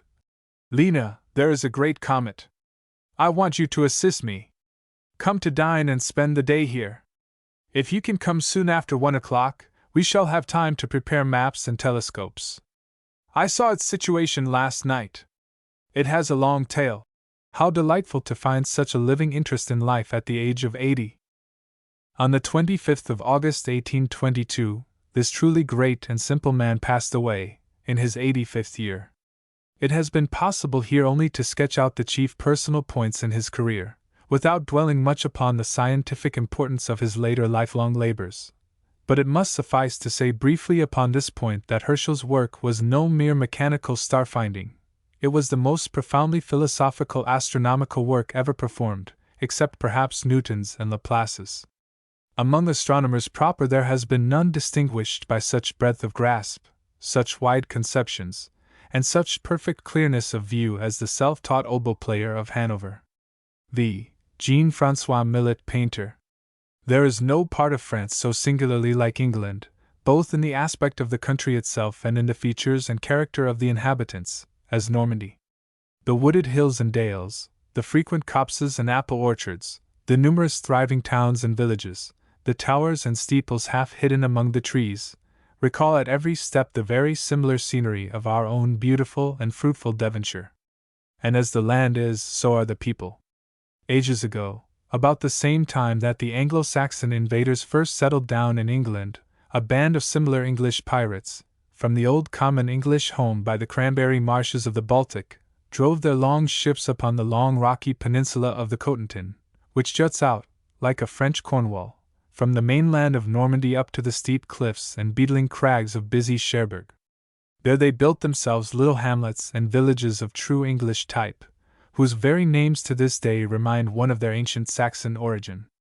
Later on, the Danes or Northmen conquered the country, which they called after their own name, Normandy, that is to say, the Northmen's land. Mixing with the early Saxon or English settlers, and with the still more primitive Celtic inhabitants, the Northmen founded a race extremely like that which now inhabits our own country. To this day, the Norman peasants of the Cotentin retain many marks of their origin and their half-forgotten kinship with the English race. While other Frenchmen are generally dark and thick-set, the Norman is, as a rule, a tall, fair-haired, blue-eyed man, not unlike in build to our Yarmouth fishermen, or our Kentish labourers. In body and mind there is something about him even now which makes him seem more nearly akin to us than the true Frenchmen who inhabit almost all the rest of France. In the village of Gruchy, near Grieville, in this wild and beautiful region of the Cotentin, there lived at the beginning of the present century a sturdy peasant family of the name of Millet. The father of the family was one of the petty village landholders so common in France, a laborer who owned and tilled his own tiny patch of farm, with the aid of his wife and children. We have now no class in England exactly answering to the French peasant proprietors, who form so large and important an element in the population just across the Channel. The small landholder in France belongs by position to about the same level as our own agricultural laborer, and in many ways is content with a style of dress and a mode of living against which English laborers would certainly protest with horror. And yet, he is a proprietor, with a proprietor's sense of the dignity of his position, and an ardent love of his own little much subdivided corner of agricultural land. On this he spends all his energies, and however many children he may have, he will try to make a livelihood for all by their united labor out of the soil, rather than let one of them go to seek his fortune by any other means in the great cities. Thus the ground is often tilled up to an almost ridiculous extent, the entire labor of the family being sometimes expended in cultivating, manuring, weeding, and tending a patch of land perhaps hardly an acre in size. It is quite touching to see the care and solicitude with which these toilsome peasants will laboriously lay out their bit of garden with fruits or vegetables, making every line almost mathematically regular, planting every pea at a measured distance, or putting a smooth, flat pebble under every strawberry on the evenly ridged-up vines. It is only in the very last resort that the peasant proprietor will consent to let one of his daughters go out to service, or send one of his sons adrift to seek his fortune as an artisan in the big, unknown, outer world. Millet the elder, however, had 9 children, which is an unusually large number for a French peasant family, where the women ordinarily marry late in life, and his little son Jean-François, the second child and eldest boy, though set to weed and hoe upon the wee farm in his boyhood, was destined by his father for some other life than that of a tiller of the soil. He was born in the year before Waterloo, 1814, and was brought up on his father's plot of land, in the hard rough way to which peasant children in France are always accustomed. Bronzed by sun and rain, poorly clad, and ill-fed, he acquired as a lad, from the open air and the toilsome life he led, a vigor of constitution which enabled him to bear up against the numerous hardships and struggles of his later days. A Norman peasant, he loved to call himself always, with a certain proud humility, and happily he had the rude health of one all his life long. Hard as he worked, little François' time was not entirely taken up with attending to the fields or garden. He was a studious boy, and learned not only to read and write in French, but also to try some higher flights, rare indeed for a lad of his position. His family possessed remarkable qualities as French peasants go, and one of his great-uncles, a man of admirable strength of character, a priest in the days of the Great Revolution, had braved the godless republicans of his time, and though deprived of his cure, and compelled to labor for his livelihood in the fields, had yet guided the plough in his priestly garments. His grandmother first taught him his letters, and when she had instructed him to the length of reading any French book that was put before him, the village priest took him in hand. In France, the priest comes often from the peasant class, and remains in social position a member of that class as long as he lives. But he always possesses a fair knowledge of Latin, the language in which all his religious services are conducted, and this knowledge serves as a key to much that his unlearned parishioners could never dream of knowing. Young Millet's parish priest taught him as much Latin as he knew himself, and so the boy was not only able to read the Bible in the Latin or Vulgate translation, but also to make acquaintance with the works of Virgil and several others of the great Roman poets. He read, too, the beautiful Confessions of St. Augustine and the Lives of the Saints, which he found in his father's scanty library, as well as the works of the great French preachers, Bossuet and Fenelon. Such early acquaintance with these and many other masterpieces of higher literature, we may be sure, helped greatly to mold the lad's mind into that grand and sober shape which it finally acquired. Jean-Francois' love of art was first aroused by the pictures in an old illustrated Bible which belonged to his father, and which he was permitted to look at on Sundays and festivals. The child admired these pictures immensely, and asked leave to be permitted to copy them. The only time he could find for the purpose, however, was that of the midday rest or siesta. It is the custom in France, as in southern Europe generally, for laborers to cease from work for an hour or so in the middle of the day, and during this tired man's holiday, young Millet, instead of resting, used to take out his pencil and paper, and try his hand at reproducing the pictures in the big Bible. His father was not without an undeveloped taste for art. "See," he would say, looking into some beautiful coombe or glen on the hillside, "see that little cottage half buried in the trees, how beautiful it is! I think it ought to be drawn so." And then he would make a rough sketch of it on some scrap of paper. At times he would model things with a bit of clay, or cut the outline of a flower or an animal with his knife on a flat piece of wood. This unexercised talent Francois inherited in a still greater degree. As time went on, he progressed to making little drawings on his own account, and we may be sure the priest and all the good wives of Gruchy had quite settled in their own minds before long that Jean-Francois Millet's hands would be able in time to paint quite a beautiful altarpiece for the village church. By and by, when the time came for Francois to choose a trade, he being then a big lad of about 19, it was suggested to his father that young Millet might really make a regular painter, that is to say, an artist. In France, the general tastes of the people are far more artistic than with us, and the number of painters who find work for their brushes in Paris is something immensely greater than the number in our own smoky, money-making London.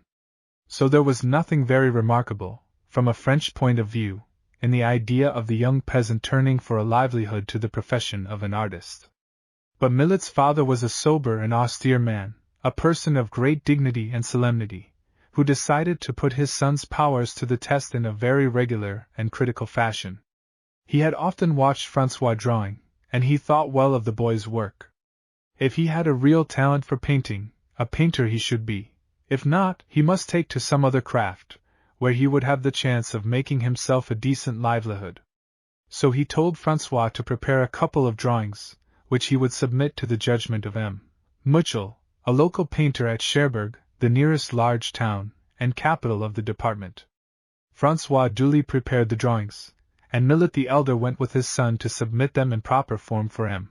Muchel's opinion. Happily, M. Muchel had judgment enough to see at a glance that the drawings possessed remarkable merit. "You must be playing me a trick," he said. "That lad could never have made these drawings." "I saw him do them with my own eyes," answered the father warmly.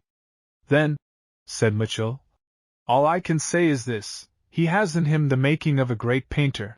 He accepted Millet as his pupil, and the young man set off for Cherbourg accordingly, to study with care and diligence under his new master. Cherbourg, though not yet at that time a great naval port, as it afterwards became, was a busy harbor and fishing town, where the young artist saw a great deal of a kind of life with which he possessed an immense sympathy. The hard work of the fishermen putting out to sea on stormy evenings, or toiling with their nets ashore after a sleepless night, made a living picture which stamped itself deeply on his receptive mind. A man of the people himself, born to toil and inured to it from babyhood, this constant scene of toiling and struggling humanity touched the deepest chord in his whole nature, so that some of the most beautiful and noble of his early pictures are really reminiscences of his first student days at Cherbourg. But after he had spent a year in Mitchell's studio, sad news came to him from Gruchy. His father was dying, and Francois was only just in time to see him before he passed away. If the family was to be kept together at all, Francois must return from his easel and palette, and take once more to guiding the plough. With that earnest resolution which never forsook him, Millet decided to accept the inevitable. He went back home once more, and gave up his longings for art in order to till the ground for his fatherless sisters. Luckily, however, his friends at Gruchy succeeded after a while in sending him back again to Cherbourg, where he began to study under another master, Langlois, and to have hopes once more for his artistic future, now that he was free at last to pursue it in his own way. At this time, he read a great deal: Shakespeare, Walter Scott, Byron, Goethe, Faust, Victor Hugo, and Chateaubriand, in fact, all the great works he could lay his hands upon. Peasant as he was, he gave himself, half unconsciously, a noble education. Very soon, it became apparent that the Cherbourg masters could do nothing more for him, and that, if he really wished to perfect himself in art, he must go to Paris. In France, the national interest felt in painting is far greater and more general than in England. Nothing is commoner than for towns or departments to grant pensions, or as we should call them, scholarships, to promising lads who wished to study art in Paris. Young Millet had attracted so much attention at Cherbourg that the Council General of the Department of the Manche voted him a present of 600 francs, about L24, to start him on the way, and the town of Cherbourg promised him an annual grant of 400 francs more, about L16. So up to Paris Millet went, and there was duly enrolled as a student at the Government School of Fine Arts. Those student days in Paris were days of hunger and cold, very often, which Millet bore with the steady endurance of a Norman peasant boy. But they were also days of something worse to him, of effort misdirected, and of constant struggling against a system for which he was not fitted. In fact, Millet was an original genius, whereas the teachers at the School of Fine Arts were careful and methodical rule-of-thumb martinets. They wished to train Millet into the ordinary pattern, which he could not follow, and in the end, he left the school, and attached himself to the studio of Paul de la Roche, then the greatest painter of historical pictures in all Paris. But even de la Roche, though an artist of deep feeling and power, did not fully understand his young Norman pupil. He himself used to paint historical pictures in the grand style, full of richness and beauty, but his subjects were almost always chosen from the lives of kings or queens, and treated with corresponding calmness and dignity. The young princes in the Tower, the execution of Marie Antoinette, the death of Queen Elizabeth, Cromwell viewing the body of Charles I. These were the kind of pictures on which de la Roche loved to employ himself. Millet, on the other hand, though also full of dignity and pathos, together with an earnestness far surpassing de la Roche's, did not care for these lofty subjects. It was the dignity and pathos of labor that moved him most, the silent, weary, noble lives of the uncomplaining peasants, amongst whom his own days had been mostly passed. De la Roche could not make him out at all. He was such a curious, incomprehensible, odd young fellow. "There, go your own way if you will," the great master said to him at last. "For my part, I can make nothing of you." So, shortly after, Millet and his friend Noel set up a studio for themselves in the Rue de l'Est in Paris. The precise occasion of their going was this. Millet was anxious to obtain the grand prize of Rome annually offered to the younger artists, and de la Roche definitely told him that his own influence would be used on behalf of another pupil. After this, the young Norman felt that he could do better by following out his own genius in his own fashion. At the Rue de l'Est, he continued to study hard, but he also devoted a large part of his time to painting cheap portraits, what artists call pot-boilers, mere hasty works dashed off anyhow to earn his daily livelihood. For these pictures he got about 10 to 15 francs apiece, in English money from 8 to 12 shillings. They were painted in a theatrical style, which Millet himself detested, all pink cheeks, and red lips, and blue satin, and lace collars, whereas his own natural style was one of great austerity and a certain earnest somberness, the exact reverse of the common Parisian taste to which he ministered. However, he had to please his patrons, and like a sensible man, he went on producing these cheap daubs to any extent required for a living, while he endeavored to perfect himself meanwhile for the higher art he was meditating for the future. In the great galleries of the Louvre at Paris he found abundant models which he could study in the works of the old masters, and there, poring over Michelangelo and Mantegna, he could recompense himself a little in his spare hours for the time he was obliged to waste on pinky white faces and taffeta gowns. To an artist by nature there is nothing harder than working perforce against the bent of one's own innate and instinctive feelings. In 1840, Millet found his life in Paris still so hard that he seemed for a time inclined to give up the attempt, and returned to Greville, where he painted a marine subject of the sort that was dearest to his heart, a group of sailors mending a sail. Shortly after, however, he was back in Paris. The record of these years of hard struggle is not very clear. With his wife, a Cherbourg girl whom he had imprudently married while still barely able to support himself in the utmost poverty. It was not till 1844 that the hard-working painter at last achieved his first success. It was with a picture of a milkwoman, one of his own favorite peasant subjects, and the poetry and sympathy which he had thrown into so commonplace a theme attracted the attention of many critics among the cultivated Parisian world of art. The Milkwoman was exhibited at the Salon, the great annual exhibition of works of art in Paris, like that of the Royal Academy in London, but on a far larger scale, and several good judges of art began immediately to inquire, "Who is Jean-François Millet?"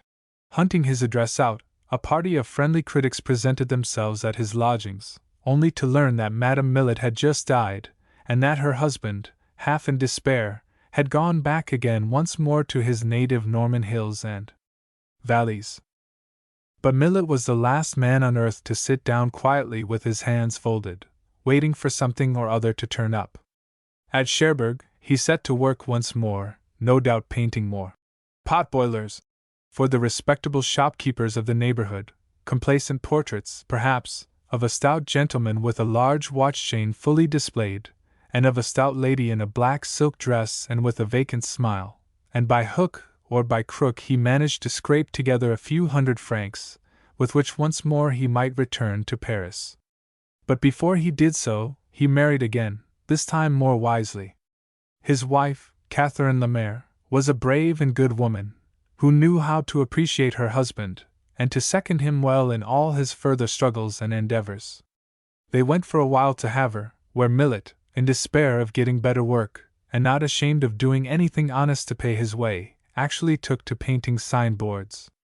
In this way he saved money enough to make a fresh start in Paris.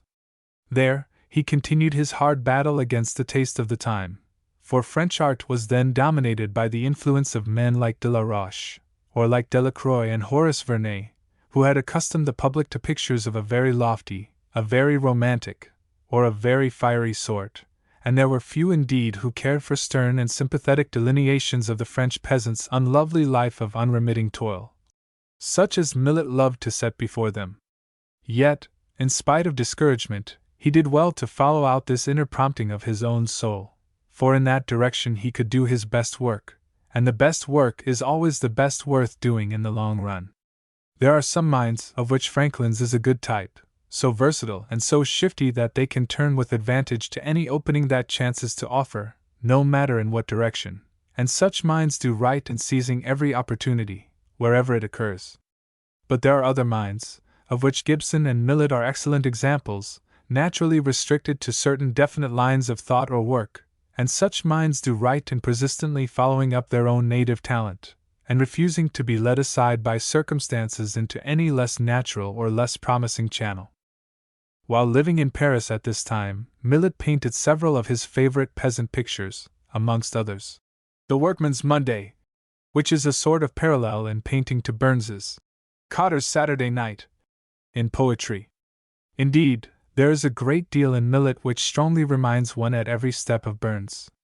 Both were born of the agricultural laboring class, Both remained peasants at heart, in feelings and sympathies, all their lives long. Either was ashamed of his origin, even in the days of his greatest fame.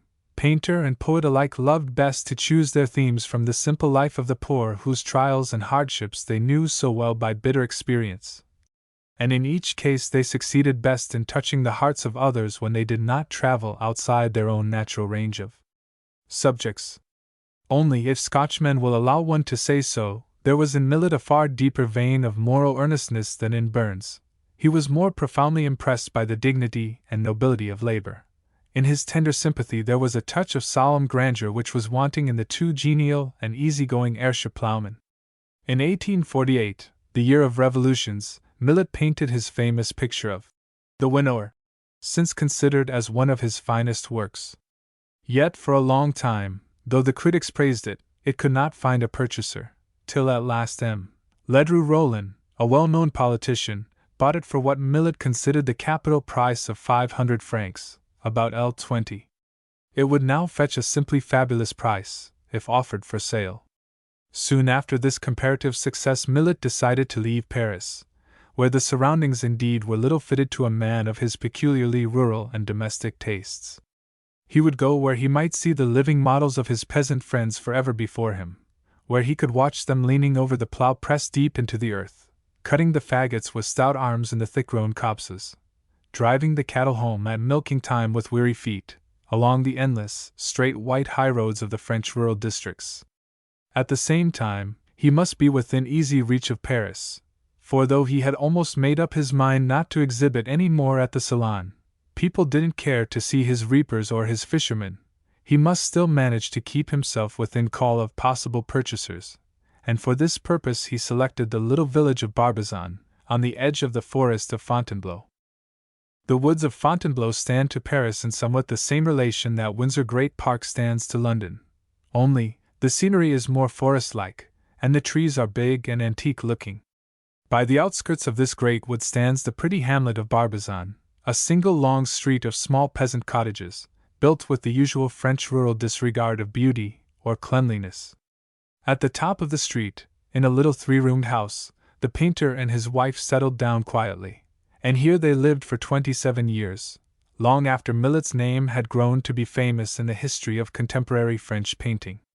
An English critic, who visited the spot in the days of Millet's greatest celebrity, was astonished to find the painter, whom he had come to see, strolling about the village in rustic clothes, and even wearing the sabots or wooden shoes which are in France the social mark of the working classes, much as the smock frock used once to be in the remoter country districts of England.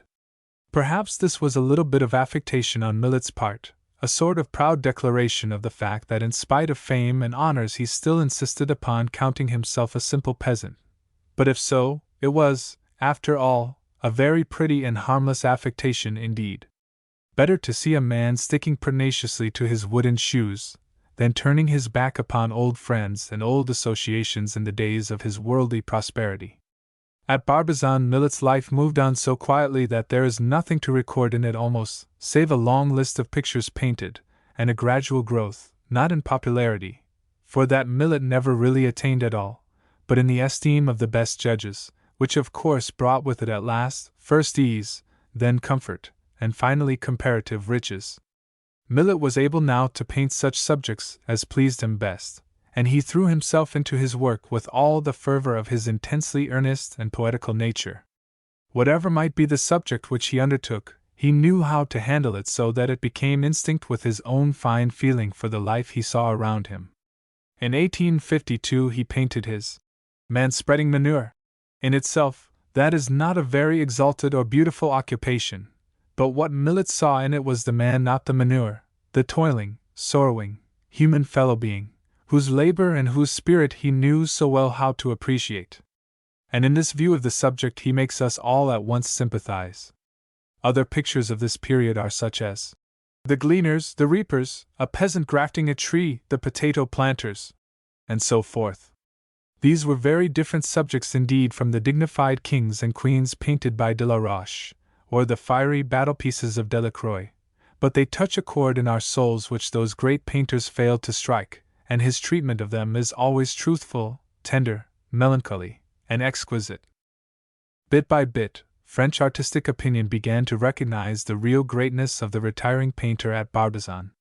He came to be looked upon as a true artist, and his pictures sold every year for increasingly large prices. Still, he had not been officially recognized, and in France, where everything, even to art and the theater, is under governmental regulation, this want of official countenance is always severely felt. At last, in 1867, Millet was awarded the Medal of the First Class, and was appointed as Chevalier of the Legion of Honor. The latter distinction carries with it the right to wear that little tag of ribbon on the coat which all Frenchmen prize so highly, for to be decorated, as it is called, is in France a spur to ambition of something the same sort as a knighthood, or a peerage in England, though of course it lies within the reach of a far greater number of citizens. There is something to our ideas rather absurd in the notion of bestowing such a tag of ribbon on a man of Millet's aims and occupations, but all honors are honors just according to the estimation of the man who receives them and the society in which he lives, and Millet no doubt prized his admission to the Legion of Honor all the more because it had been so long delayed and so little truckled for. To the end of his days, Millet never left his beloved Barbizon. He stopped there, wandering about the fields, watching peasants at work, imprinting their images firmly upon his eye and brain, and then going home again to put the figures he had thus observed upon his vivid canvas. For, strange to say, unlike almost every other great painter, Millet never painted from a model. Instead of getting a man or woman to sit for him in the pose he required, he would go out into the meadows and look at the men and women at their actual daily occupations, and so keen and acute was his power of observation, and so retentive was his inner eye, that he could then recall almost every detail of action or manner as clearly as if he had the original present in his studio before him. As a rule, such a practice is not to be recommended to any one who wishes to draw with even moderate accuracy. Constant study of the actual object, and frequent comparison by glancing from object to copy, are absolutely necessary for forming a correct draftsman.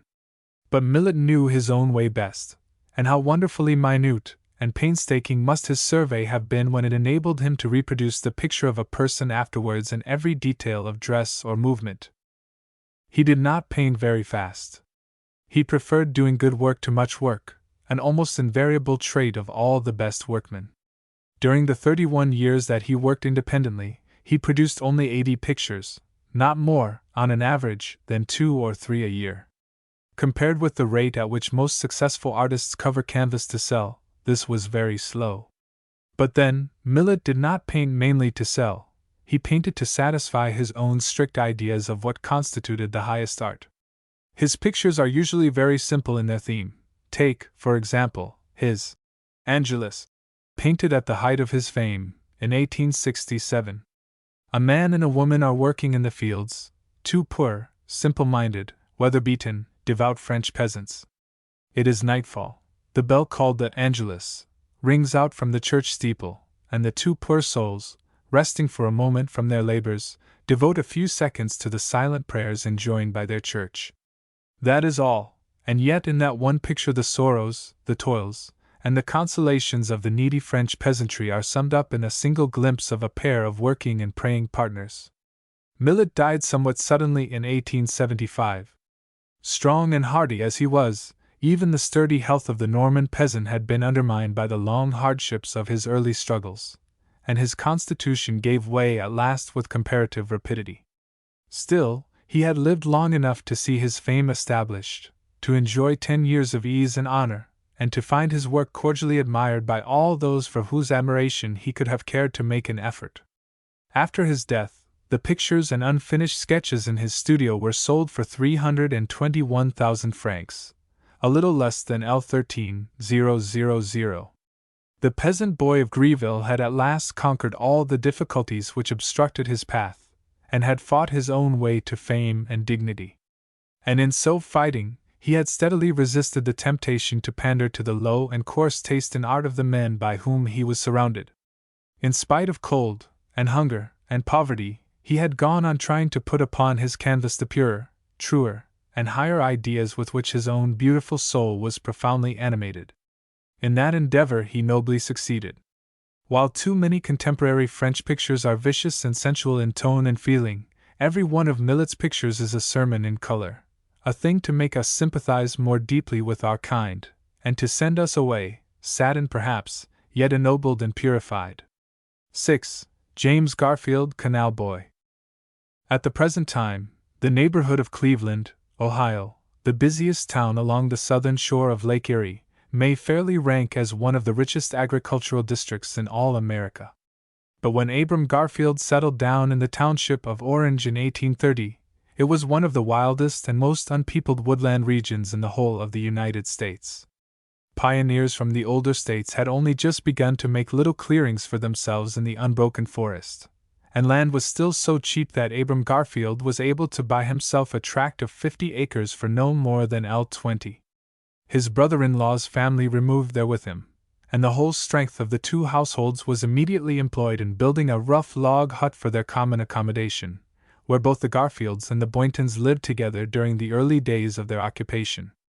The hut consisted of a mere square box, made by piling logs on top of one another, the spaces between being filled with mud, while the roof was formed of loose stone slabs. Huts of that sort are everywhere common among the isolation of the American backwoods, and isolated indeed they were, for the Garfields' nearest neighbors, when they first set up house, lived as far as 7 miles away, across the uncleared forest. When Abram Garfield came to this lonely lodge in the primeval woodlands, he had one son and one daughter. In 1831, the year after his removal to his new home, a second boy was born into the family, whom his father named James Abram. Before the baby was 18 months old, the father died, and was buried alone, after the only possible fashion among such solitary settlers, in a corner of the wheat field which he himself had cleared of its stumps. A widow's life is always a hard one, but in such a country and under such conditions it is even harder and more lonely than elsewhere. Mrs. Garfield's eldest boy, Thomas, was only 11 years old, and with the aid of this one ineffectual helper, she managed herself to carry on the farm for many years. Only those who know the hard toil of a raw American township can have any idea what that really means. A farmer's work in America is not like a farmer's work in England. The man who occupies the soil is there at once his own landlord and his own laborer, and he has to contend with nature as nobody in England has had to contend with it for the last 5 centuries at least.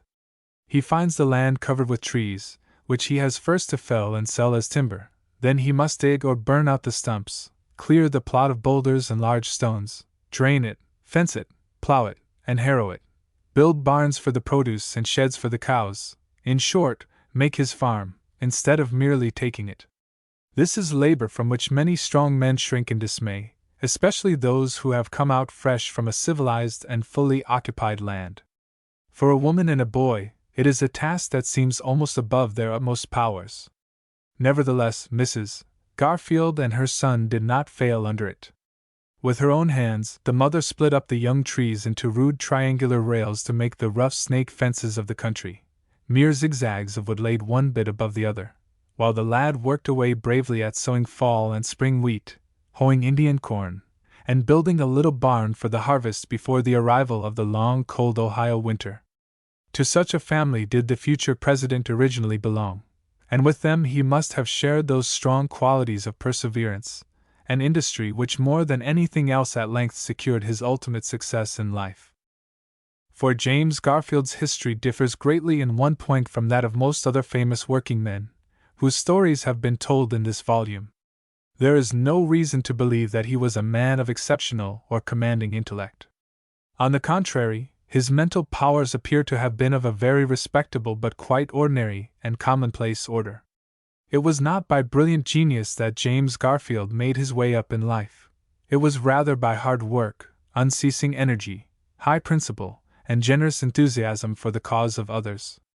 Some of the greatest geniuses among working men, such as Burns, Tannehill, and Chatterton, though they achieved fame, and though they have enriched the world with many touching and beautiful works, must be considered to have missed success in life, so far as their own happiness was concerned, by their unsteadiness, want of self-control, or lack of fixed principle. Garfield, on the other hand, was not a genius, but by his sterling good qualities he nevertheless achieved what cannot but be regarded as a true success, and left an honorable name behind him in the history of his country.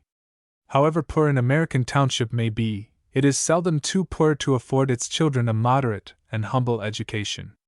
While James Garfield was still very young, the settlers in the neighborhood decided to import a schoolmaster, whom they boarded about, between them, after a fashion very common in rural western districts.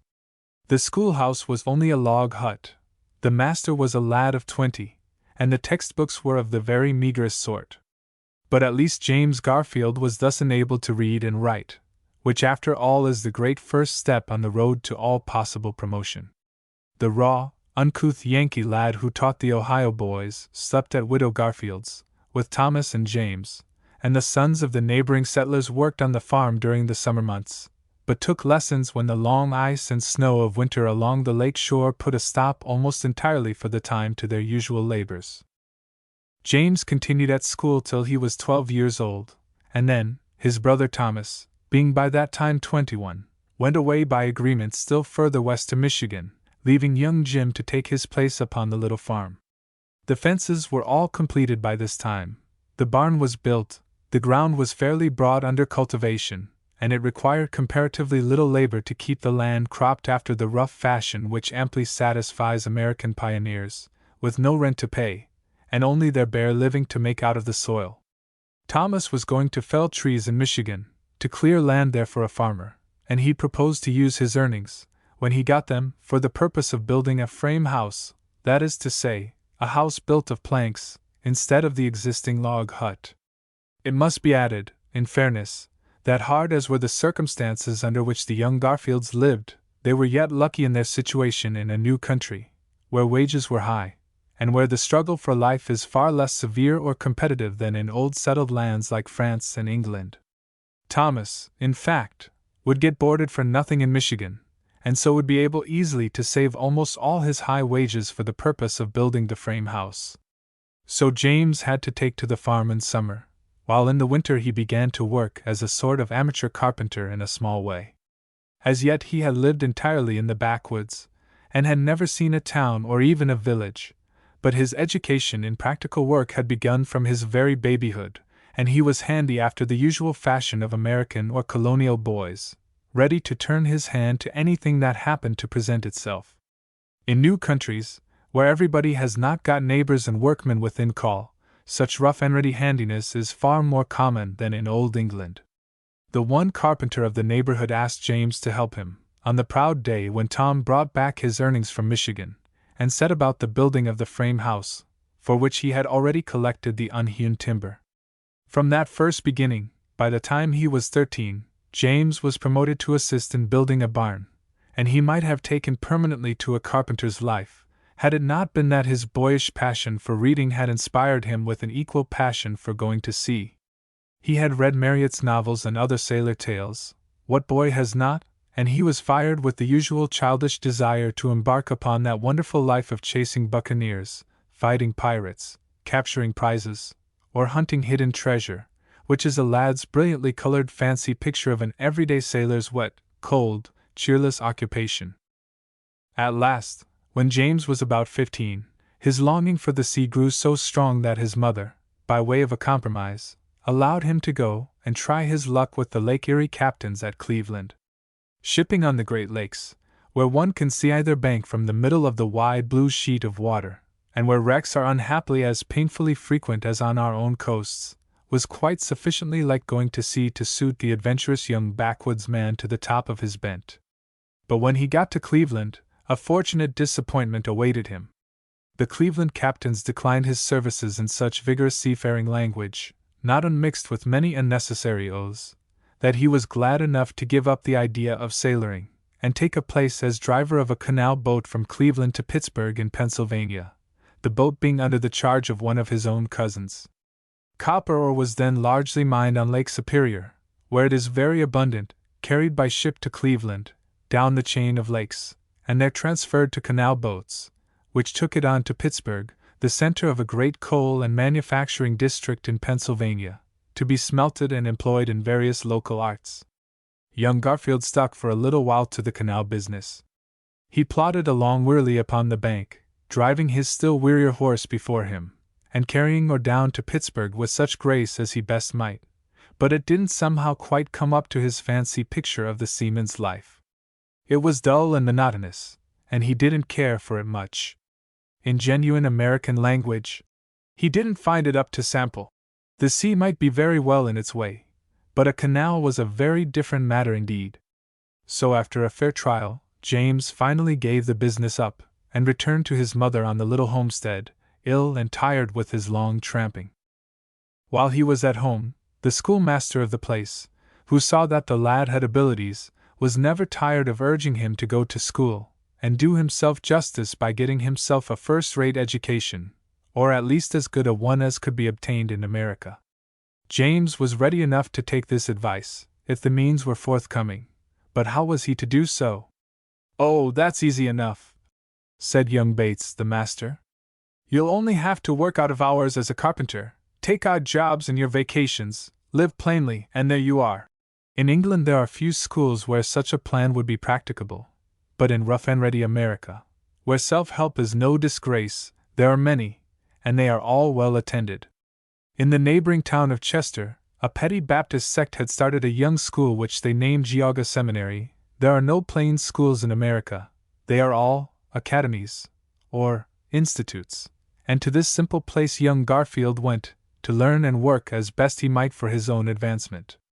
A very strange figure he must then have cut, indeed, for a person who saw him at the time described him as wearing a pair of trousers he had long outworn, rough cowhide boots, a waistcoat much too short for him, and a threadbare coat, with sleeves that only reached a little below the elbows. Of such stuff as that, with a stout heart and an eager brain, the budding presidents of the United States are sometimes made. James soon found himself humble lodgings at an old woman's in Chester, and he also found himself a stray place at a carpenter's shop in the town, where he was able to do 3 hours' work out of school time every day, besides giving up the whole of his Saturday holiday to regular labor. It was hard work, this schooling and carpentering side by side, but James throve upon it, and at the end of the first term he was not only able to pay all his bill for board and lodging, but also to carry home a few dollars in his pocket by way of savings. James stopped 3 years at the seminary, at Chester, and in the holidays he employed himself by teaching in the little township schools among the country districts. There is generally an opening for young students to earn a little at such times by instructing younger boys than themselves in reading, writing, and arithmetic, and the surrounding farmers, who want schooling for their boys, are glad enough to take the master in on the boarding round system, for the sake of his usefulness in overlooking the lads in the preparation of their home lessons. It is a simple patriarchal life, very different from anything we know in England, and though Ohio was by this time a far more settled and populated place than when Abram Garfield first went there, it was still quite possible to manage in this extremely primitive and family fashion. The fact is, though luxuries were comparatively unknown, food was cheap and abundant, and a young teacher who was willing to put his heart into his work could easily earn more than enough to live upon in rough comfort. Sometimes the schoolhouse was a mere log hut, like that in which young Garfield had been born. But, at any rate, it was work to do, and food to eat, and that alone was a great thing for a lad who meant to make his own way in the world by his own exertions. Near the end of his 3rd year at Chester, James met, quite accidentally, with a young man who had come from a little embryo college, of the sort so common in rising American towns, at a place called Hiram in Ohio. American schools are almost as remarkable as American towns for the oddity and ugliness of their names, and this college was known by the queer and meaningless title of the Eclectic Institute. It was conducted by an obscure sect who dubbed themselves the Disciples' Church, to which young Garfield's father and mother had both belonged. His casual acquaintance urged upon him strongly the desirability of attending the institute, and James, who had already begun to learn Latin, and wished to learn more, was easily persuaded to try this particular school rather than any other. In August 1851, James Garfield, then aged nearly 20, presented himself at the Eclectic Institute, in the farm laborer's clothes which were his only existing raiment. He asked to see the president, of the school, and told him plainly that he wished to come there for education, but that he was poor, and if he came, he must work for his living. "What can you do?" asked the president. "Sweep the floors, light the fires, ring the bell, and make myself generally useful," answered the young backwoods man. The president, pleased with his eagerness, promised to try him for a fortnight, and at the end of the fortnight Garfield had earned his teaching so well that he was excused from all further fees during the remainder of his stay at the little institute. His post was by no means an easy one, for he was servant of all work as well as student, but he cared very little for that as long as he could gain the means for self-improvement. Hiram was a small town, as ugly as its name. 12 miles from a railway, a mere agricultural center, of the rough back-country sort, all brand new and dreary-looking, with a couple of wooden churches, half a dozen wooden shops, 2 new intersecting streets with wooden sidewalks, and that was all. The institute was a square brick block planted incongruously in the middle of an Indian corn plantation, and the students were the sons and daughters of the surrounding farmers, for, as in most Western schools, both sexes were here educated together. But the place suited Garfield far better than an older and more dignified university would have done. The other students knew no more than he did, so that he did not feel himself at a disadvantage.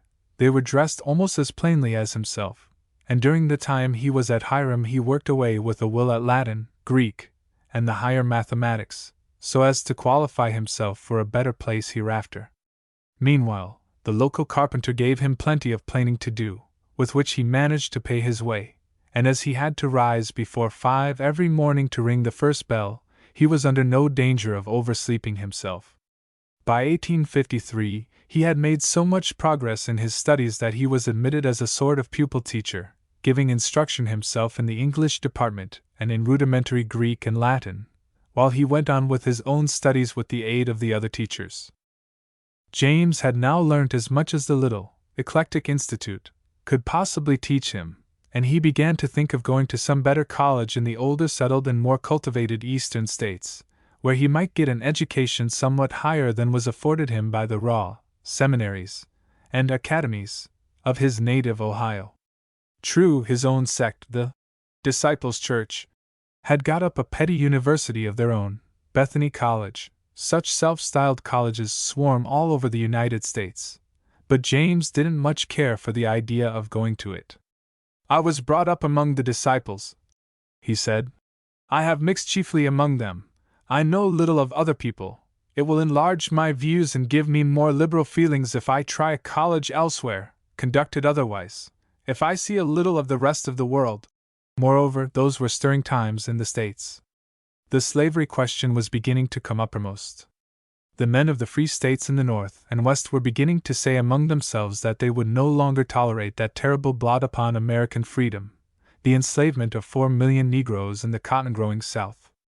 James Garfield felt all his soul stirred within him by this great national problem, the greatest that any modern nation has ever had to solve for itself. Now, his own sect, the Disciples, and their college, Bethany, were strongly tinctured with a leaning in favor of slavery, which young James Garfield utterly detested. So he made up his mind to having nothing to do with the accursed thing, but to go east to some New England college, where he would mix among men of culture, and where he would probably find more congenial feelings on the slavery question. Before deciding, he wrote to 3 Eastern colleges, amongst others to Yale, the only American university which by its buildings and surroundings can lay any claim to compare, even at a long distance, in beauty and associations, with the least among European universities. The 3 colleges gave him nearly similar answers, but one of them, in addition to the formal statement of terms and so forth, added the short, kindly sentence, "If you come here, we shall be glad to do what we can for you." It was only a small polite phrase, but it took the heart of the rough Western boy. If other things were about the same, he said, he would go to the college which offered him, as it were, a friendly grasp of the hand. He had saved a little money at Hiram, and he proposed now to go on working for his living, as he had hitherto done, side by side with his regular studies. But his brother, who was always kind and thoughtful to him, would not hear of this.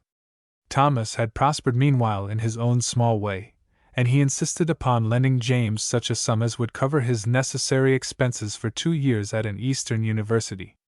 James insured his life for the amount, so that Thomas might not be a loser by his brotherly generosity in case of his death before repayment could be made, and then, with the money safe in his pocket, he started off for his chosen goal, the Williams College, in one of the most beautiful and hilly parts of Massachusetts. During the 3 years that Garfield was at this place, he studied hard and regularly, so much so that at one time his brain showed symptoms of giving way under the constant strain. In the vacations, he took a trip into Vermont, a romantic mountain state, where he opened a writing school at a little country village, and another into the New York State, where he engaged himself in a similar way at a small town on the banks of the lovely Hudson River. At college, in spite of his rough Western dress and manners, he earned for himself the reputation of a thoroughly good fellow. Indeed, geniality and warmth of manner, qualities always much prized by the social American people, were very marked traits throughout of Garfield's character, and no doubt helped him greatly in after life in rising to the high summit which he finally reached.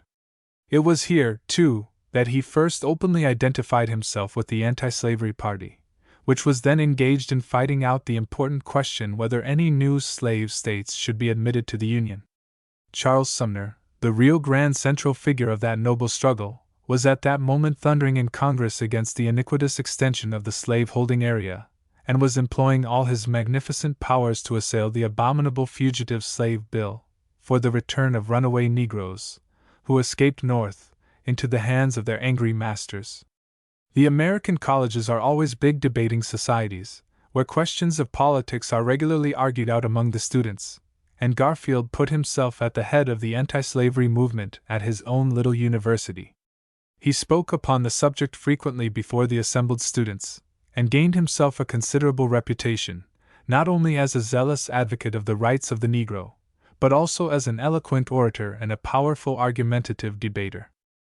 In 1856, Garfield took his degree at Williams College, and had now finished his formal education. By that time, he was a fair though not a great scholar, competently read in the Greek and Latin literatures, and with a good knowledge of French and German. He was now nearly 25 years old, and his experience was large and varied enough to make him already into a man of the world. He had been farmer, carpenter, canal driver, and student. He had seen the primitive life of the forest, and the more civilized society of the Atlantic shore. He had taught in schools in many states. He had supported himself for years by his own labors, and now, at an age when many young men are, as a rule, only just beginning life on their own account, he had practically raised himself from his own class into the class of educated and cultivated gentlemen. As soon as he had taken his degree, his old friends, the trustees of the Eclectic Institute, at Hiram, proud of their former sweeper and bellringer, called him back at a good salary as teacher of Greek and Latin. It was then just 10 years since he had toiled wearily along the towpath of the Ohio and Pennsylvania Canal. As a teacher, Garfield seems to have been eminently successful. His genial character and good-natured way of explaining things made him a favorite at once with the rough Western lads he had to teach, who would perhaps have thought a more formal teacher stiff and stuck up. Garfield was one of themselves. He knew their ways and their manners. He could make allowances for their awkwardness and bluntness of speech. He could adopt towards them the exact tone which put them at home at once with their easy-going instructor. Certainly, he inspired all his pupils with an immense love and devotion for him, and it is less easy to inspire those feelings in a sturdy Ohio farmer than in most other varieties of the essentially affectionate human species. From 1857 to 1861, Garfield remained at Hiram, teaching and working very hard. His salary, though a good one for the time and place, was still humble according to our English notions, but it sufficed for his needs, and as yet it would have seemed hardly credible that in only 20 years the Ohio schoolmaster would rise to be President of the United States. Indeed, it is only in America, that country of peculiarly unencumbered political action, where every kind of talent is most rapidly recognized and utilized, that this particular form of swift promotion is really possible. But while Garfield was still at his institute, he was taking a vigorous part in local politics, especially on the slavery question.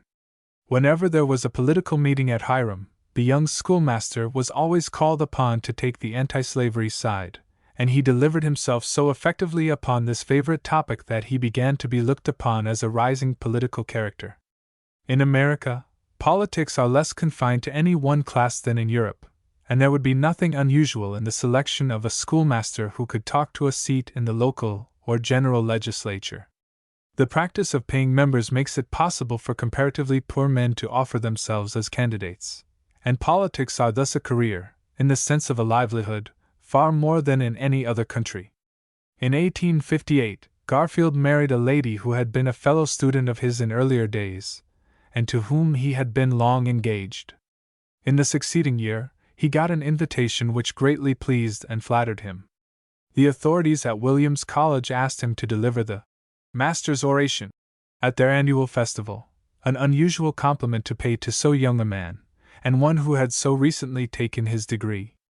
It was the first opportunity he had ever had for a pleasure trip, and taking his young wife with him, proud indeed, we may be sure, at this earliest honor of his life, the precursor of so many more, he went to Massachusetts by a somewhat roundabout but very picturesque route, down the Great Lakes, through the Thousand Islands, over the St. Lawrence Rapids, and on to Quebec. The only town in America which from its old world look can lay claim to the sort of beauty which so many ancient European cities abundantly possess. He delivered his address with much applause and returned to his Ohio home well satisfied with this pleasant outing. Immediately on his return, the speech-making schoolmaster was met by a very sudden and unexpected request that he would allow himself to be nominated for the state legislature. Every state of the Union has its own separate little legislative body, consisting of 2 houses, and it was to the upper of these, the Senate of Ohio, that James Garfield was asked to become a candidate. The schoolmaster consented, and as those were times of very great excitement, when the South was threatening to secede if a president hostile to the slave-owning interest was elected, the contest was fought out almost entirely along those particular lines. Garfield was returned as senator by a large majority, and took his seat in the Ohio Senate in January 1860. There, his voice was always raised against slavery, and he was recognized at once as one of the ablest speakers in the whole legislature. In 1861, the great storm burst over the states. In the preceding November, Abraham Lincoln had been elected president. Lincoln was himself, like Garfield, a self-made man, who had risen from the very same pioneer laborer class. A woodcutter and rail splitter in the backwoods of Illinois, he had become a common boatman on the Mississippi, and had there improved his mind by reading eagerly in all his spare moments. With one of those rapid rises so commonly made by self-taught lads in America, he had pushed his way into the Illinois legislature by the time he was 25, and qualified himself to practice as a barrister at Springfield. His shrewd original talents had raised him with wonderful quickness into the front ranks of his own party, and when the question between the North and South rose into the region of practical politics, Lincoln was selected by the Republicans, the anti-slavery group, as their candidate for the presidency of the United States. This selection was a very significant one in several ways. Lincoln was a very strong opponent of slavery, and his candidature showed the Southern slave owners that if the Republicans were successful in the contest, a vigorous move against the slave-holding oligarchy would at once be made. But it was also significant in the fact that Lincoln was a Western man. It was a sign that the farmers and grangers of the agricultural West were beginning to wake up politically and throw themselves into the full current of American state affairs. On both these grounds, Lincoln's nomination must have been deeply interesting to Garfield, whose own life had been so closely similar, and who was destined, 20 years later, to follow him to the same goal. Lincoln was duly elected, and the Southern states began to secede. The firing upon Fort Sumter by the South Carolina secessionists was the first blow struck in that terrible war. Every man who was privileged to live in America at that time, like the present writer, cannot recall without a glow of recollection the memory of the wild eagerness with which the North answered that note of defiance, and went forth with overpowering faith and eagerness to fight the good fight on behalf of human freedom. Such a spontaneous outburst of the enthusiasm of humanity has never been known, before or since. President Lincoln immediately called for a supply of 75,000 men.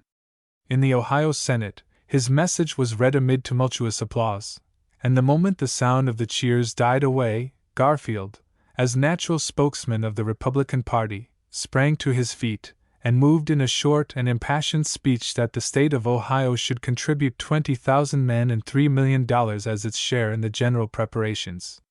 The motion was immediately carried with the wildest demonstrations of fervor, and Ohio, with all the rest of the North, rose like one man to put down by the strong hand the hideous traffic in human flesh and blood. During those fiery and feverish days, every citizen of the loyal states felt himself to be, in reserve at least, a possible soldier. It was necessary to raise, drill, and render effective in an incredibly short time a large army, and it would have been impossible to do so had it not been for the eager enthusiasm with which civilians of every sort enlisted, and threw themselves into their military duties with almost incredible devotion. Garfield felt that he must bear his own part in the struggle by fighting it out, not in the Senate but on the field, and his first move was to obtain a large quantity of arms from the arsenal in the doubtfully loyal state of Missouri. In this mission he was completely successful, and he was next employed to raise and organize 2 new regiments of Ohio infantry. Garfield, of course, knew absolutely nothing of military matters at that time, but it was not a moment to stand upon questions of precedence or experience. The born organizers came naturally to the front, and Garfield was one of them.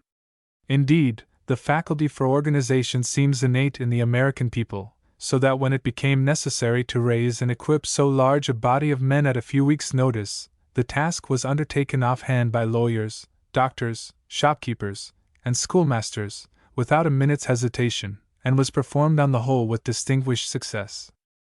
When Garfield had organized his regiments, the governor asked him to accept the post of colonel to one of them. But Garfield at first mistrusted his own powers in this direction. How should he, who had hitherto been poring chiefly over the odes of Horace, his favorite poet, now take so suddenly to leading 1,000 men into actual battle? He would accept only a subordinate position, he said, if a regular officer of the United States Army, trained at the great military academy at West Point, was placed in command. So the governor told him to go among his own farmer friends in his native district and recruit a 3rd regiment, promising to find him a West Point man as colonel, if one was available. Garfield accepted the post of lieutenant colonel, raised the 42nd Ohio Regiment, chiefly among his own old pupils at Hiram, and set off for the seat of operations. At the last moment the governor failed to find a regular officer to lead these raw recruits, every available man being already occupied, and Garfield found himself, against his will, compelled to undertake the responsible task of commanding the regiment. He accepted the task thus thrust upon him, and as if by magic transformed himself at once from a schoolmaster into an able soldier. In less than 1 month, Colonel Garfield took his raw troops into action in the Battle of Middle Creek, and drove the Confederate General Marshall, with far larger numbers, out of his entrenchments, compelling him to retreat into Virginia. This timely victory did much to secure the northern advance along the line of the Mississippi. During the whole of the succeeding campaign Garfield handled his regiment with such native skill and marked success that the government appointed him brigadier general for his bravery and military talent. In spite of all his early disadvantages, he had been the youngest member of the Ohio Senate, and now he was the youngest general in the whole American army. Shortly after, the important victory of Chickamauga was gained almost entirely by the energy and sagacity of General Garfield.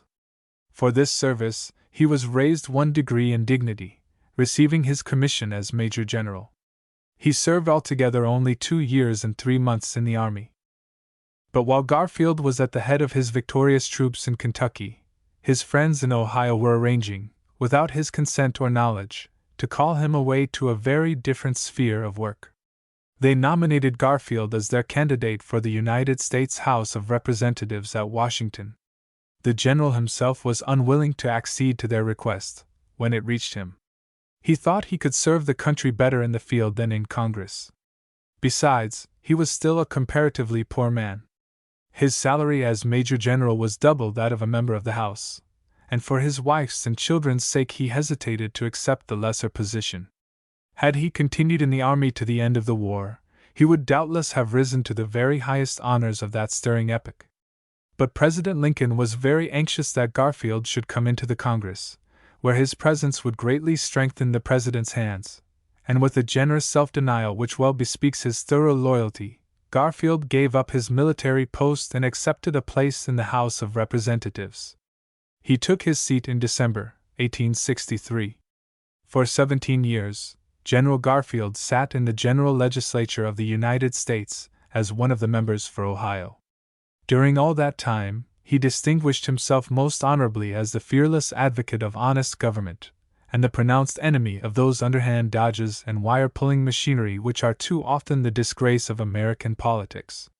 He was opposed to all corruption and chicanery, especially to the bad system of rewarding political supporters with places under government, which has long been the chief blot upon American Republican institutions. As a person of stalwart honesty and singleness of purpose, he made himself respected by both sides alike. Politically speaking, different men will judge very differently of Garfield's acts in the House of Representatives.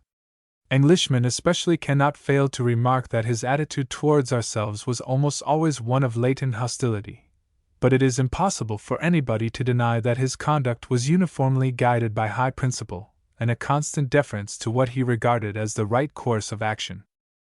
In 1880, when General Garfield had already risen to be the acknowledged leader of the House of Representatives, his Ohio supporters put him in nomination for the upper chamber, the Senate. They wished Garfield to come down to the state capitol and canvass for support, but this the general would not hear of. "I never asked for any place yet," he said, "except the post of bell ringer and general sweeper at the Hiram Institute, and I won't ask for one now." But at least, his friends urged, he would be on the spot to encourage and confer with his partisans. "No," Garfield answered, "if they wish to elect him, they must elect him in his absence." He would avoid all appearance, even, of angling for office. The result was that all the other candidates withdrew, and Garfield was elected by acclamation. After the election, he went down to Ohio and delivered a speech to his constituents, a part of which strikingly illustrates the courage and independence of the backwoods schoolmaster. "During the 20 years that I have been in public life," he said, "almost 18 of it in the Congress of the United States, I have tried to do one thing. Whether I was mistaken or otherwise, it has been the plan of my life to follow my conviction, at whatever personal cost to myself. I have represented for many years a district in Congress whose approbation I greatly desired, but though it may seem, perhaps, a little egotistical to say it, I yet desired still more the approbation of one person, and his name was Garfield. He is the only man that I am compelled to sleep with, and eat with, and live with, and die with, and if I could not have his approbation I should have bad companionship." Only one higher honor could now fall to the lot of a citizen of the United States. The presidency was the single post to which Garfield's ambition could still aspire. That honor came upon him, like all the others, without his seeking, and it came, too, quite unexpectedly. 5 months later, in the summer of 1880, the National Republican Convention met to select a candidate for their party at the forthcoming presidential election. Every 4 years, before the election, each party thus meets to decide upon the man to whom its votes will be given at the final choice. After 1 or 2 ineffectual attempts to secure unanimity in favor of other and more prominent politicians, the convention with one accord chose James Garfield for its candidate, a nomination which was quite as great a surprise to Garfield himself as to all the rest of the world. He was elected President of the United States in November 1880. It was a marvelous rise for the poor canal boy, the struggling student, the obscure schoolmaster, thus to find himself placed at the head of one among the greatest nations of the earth. He was still less than 50, and he might reasonably have looked forward to many years of a happy, useful, and honorable life. Nevertheless, it is impossible to feel that Garfield's death was other than a noble and enviable one. He was cut off suddenly in the very moment of his brightest success, before the cares and disappointments of office had begun to dim the pleasure of his first unexpected triumph. He died a martyr to a good and honest cause, and his deathbed was cheered and alleviated by the hushed sorrow and sympathy of an entire nation, one might almost truthfully add, of the whole civilized world. From the first, President Garfield set his face sternly against the bad practice of rewarding political adherents by allowing them to nominate officials in the public service, a species of covert corruption sanctioned by long usage in the United States. This honest and independent conduct raised up for him at once a host of enemies among his own party. The talk which they indulged in against the president produced a deep effect upon a half-crazy and wildly egotistic French-Canadian of the name of Gutenberg, who had emigrated to the States and become an American citizen. General Garfield had arranged a trip to New England in the summer of 1881 to attend the annual festival at his old school, the Williams College, Massachusetts, and for that purpose he left the White House, the president's official residence at Washington, on July 2nd. As he stood in the station of the Baltimore and Potomac Railway, arm in arm with Mr. Blaine, the Secretary of State, Gutenberg approached him casually, and drawing out a pistol, fired 2 shots in rapid succession, one of which took effect on the president above the 3rd rib. The assassin was at once secured, and the wounded president was carried back carefully to the White House. Almost everybody who reads this book will remember the long suspense, while the president lay stretched upon his bed for weeks and weeks together, with all Europe and America watching anxiously for any sign of recovery, and sympathizing deeply with the wounded statesman and his devoted wife. Every effort that was possible was made to save him, but the wound was past all surgical skill. After lingering long with the stored-up force of a good constitution, James Garfield passed away at last of blood poisoning, more deeply regretted perhaps than any other man whom the present generation can remember. It is only in America that precisely such a success as Garfield's is possible for people who spring, as he did, from the midst of the people. In old settled and wealthy countries we must be content, at best, with slower and less lofty promotion. But the lesson of Garfield's life is not for America only, but for the whole world of workers everywhere. The same qualities which procured his success there will produce a different, but still a solid success, anywhere else. As Garfield himself fittingly put it, with his usual keen American common sense, there is no more common thought among young people than the foolish one, that by and by something will turn up by which they will suddenly achieve fame or fortune. No, young gentlemen, things don't turn up in this world unless somebody turns them up. 7. Thomas Edward Shoemaker. It is the object of this volume to set forth the lives of working men who through industry, perseverance, and high principle have raised themselves by their own exertions from humble beginnings. Raised themselves. Yes, but to what? Not merely, let us hope, to wealth and position, not merely to worldly respect and high office, but to some conspicuous field of real usefulness to their fellow men. Those whose lives we have hitherto examined did so raise themselves by their own strenuous energy and self-education. Either, like Garfield and Franklin, they served the state zealously in peace or war, or else, like Stevenson and Telford, they improved human life by their inventions and engineering works, or, again, like Herschel and Fraunhofer, they added to the wide field of scientific knowledge, or finally, like Millet and Gibson, they beautified the world with their noble and inspiring artistic productions. But in every one of these cases, the men whose lives we have been here considering did actually rise, sooner or later, from the class of laborers into some other class socially and monetarily superior to it. Though they did great good in other ways to others, they did still as a matter of fact succeed themselves in quitting the rank in which they were born, and rising to some other rank more or less completely above it. Now, it will be clear to everybody that so long as our present social arrangements exist, it must be impossible for the vast mass of laboring men ever to do anything of the sort. It is to be desired, indeed, that every laboring man should by industry and thrift secure independence in the end for himself and his family. But however much that may be the case, it will still rest certain that the vast mass of men will necessarily remain workers to the last, and that no attempt to raise individual working men above their own class into the professional or mercantile classes can ever greatly benefit the working masses as a whole. What is most of all desirable is that the condition, the aims, and the tastes of working men, as working men, should be raised and bettered, that without necessarily going outside their own ranks, they should become more prudent, more thrifty, better educated, and wider-minded than many of their predecessors have been in the past.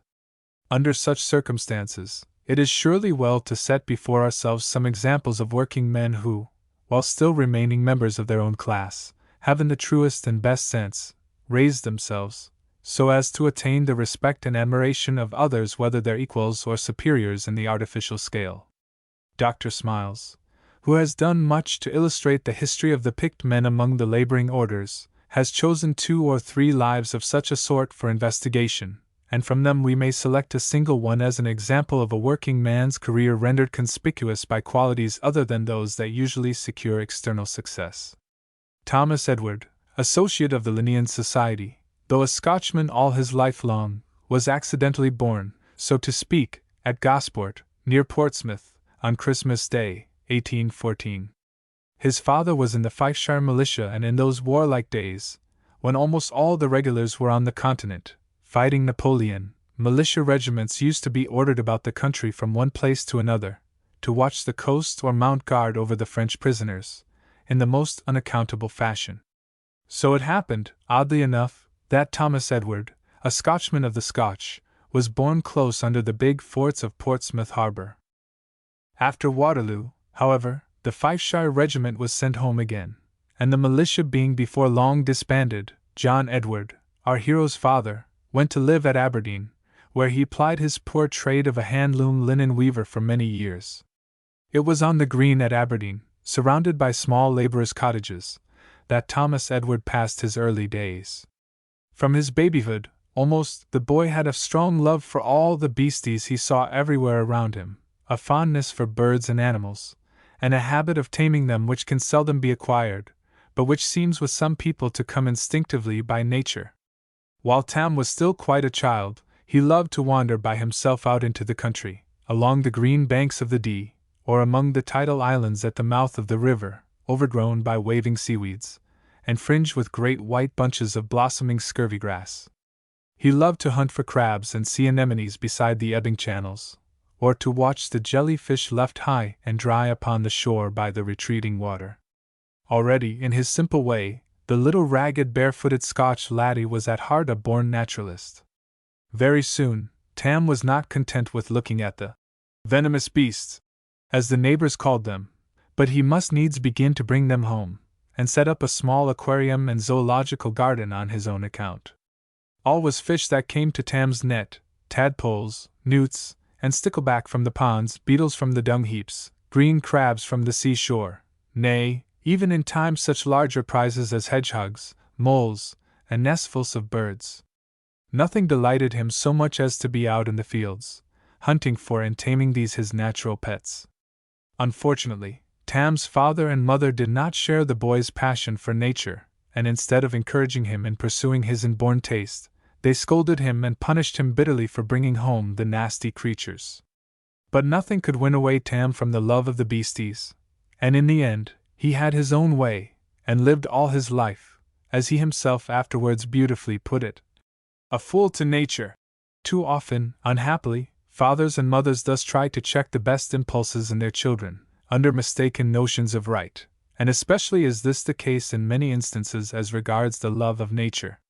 Children are constantly chinned for taking an interest in the beautiful works of creation, and so have their first intelligent inquiries and aspirations chilled at once, when a little care and sympathy would get rid of the unpleasantness of having white mice or lizards crawling about the house, without putting a stop to the young beginner's longing for more knowledge of the wonderful and beautiful world in whose midst he lives. When Tam was nearly 5 years old, he was sent to school, chiefly no doubt to get him out of the way. But Scotch schools for the children of the working classes were in those days very rough, hard places, where the tawse or leather strap was still regarded as the chief instrument of education. Little Edward was not a child to be restrained by that particular form of discipline, and after he had had 2 or 3 serious tussles with his instructors, he was at last so cruelly beaten by one of his masters that he refused to return, and his parents, who were themselves by no means lacking in old Scotch severity, upheld him in his determination. He had picked up reading by this time, and now for a while he was left alone to hunt about to his heart's content among his favorite fields and meadows. But by the time he was 6 years old, he felt he ought to be going to work, brave little mortal that he was, and as his father and mother thought so too, the poor wee mite was sent to join his elder brother in working at a tobacco factory in the town, at the wages of 14 pence a week. So, for the next 2 years, little Tam waited upon a spinner, as the workers are called, and began life in earnest as a working man. At the end of 2 years, however, the brothers heard that better wages were being given, a couple of miles away, at Granholm, up the River Don. So off the lads tramped, one fast day, a recognized Scotch institution, to ask the manager of the Granholm factory if he could give them employment. They told nobody of their intention, but trudged away on their own account, and when they came back and told their parents what they had done, the father was not very well satisfied with the proposal, because he thought it too far for so small a boy as Tam to walk every day to and from his work. Tam, however, was very anxious to go, not only on account of the increased wages, but also, though this was a secret, because of the beautiful woods and crags round Granholm, through which he hoped to wander during the short dinner hour. In the end, John Edward gave way, and the boys were allowed to follow their own fancy in going to the new factory. It was very hard work. The hours were from 6 in the morning till 8 at night, for there was no factory act then to guard the interests of helpless children, so the boys had to be up at 4 in the morning, and were seldom home again till 9 at night.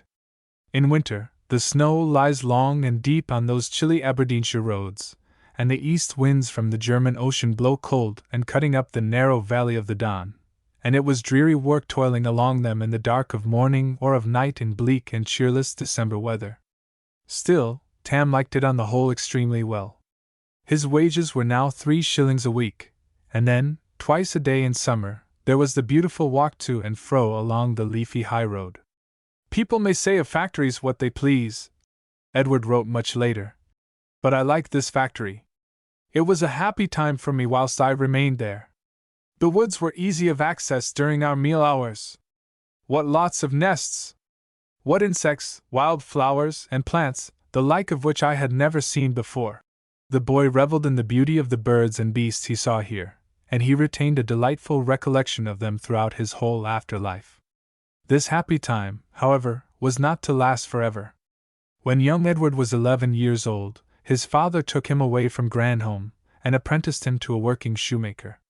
The apprenticeship was to go on for 6 years, the wages to begin at 18 pence a week, and the hours, too sadly long, to be from 6 in the morning till 9 at night.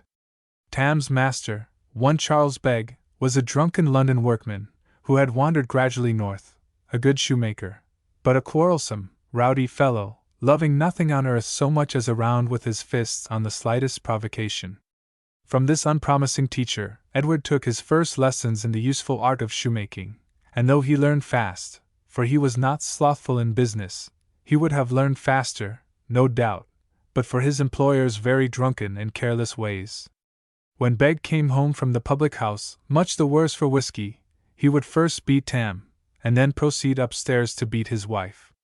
For 3 years young Edward lived under this intolerable tyranny, till he could stand it no longer. At last, Begg beat and ill-treated him so terribly that Tam refused outright to complete his apprenticeship. Begg was afraid to compel him to do so, doubtless fearing to expose his ill usage of the lad. So Tam went to a new master, a kindly man, with whom he worked in future far more happily. The boy now began to make himself a little botanical garden in the backyard of his mother's house, a piece of waste ground covered with rubbish, such as one often sees behind the poorer class of cottages in towns. Tam determined to alter all that, so he piled up all the stones into a small rockery, dug up the plot, manured it, and filled it with wild and garden flowers. The wild flowers, of course, he found in the woods and hedgerows around him, but the cultivated kinds he got in a very ingenious fashion, by visiting all the rubbish heaps of the neighborhood, on which garden refuse was usually piled.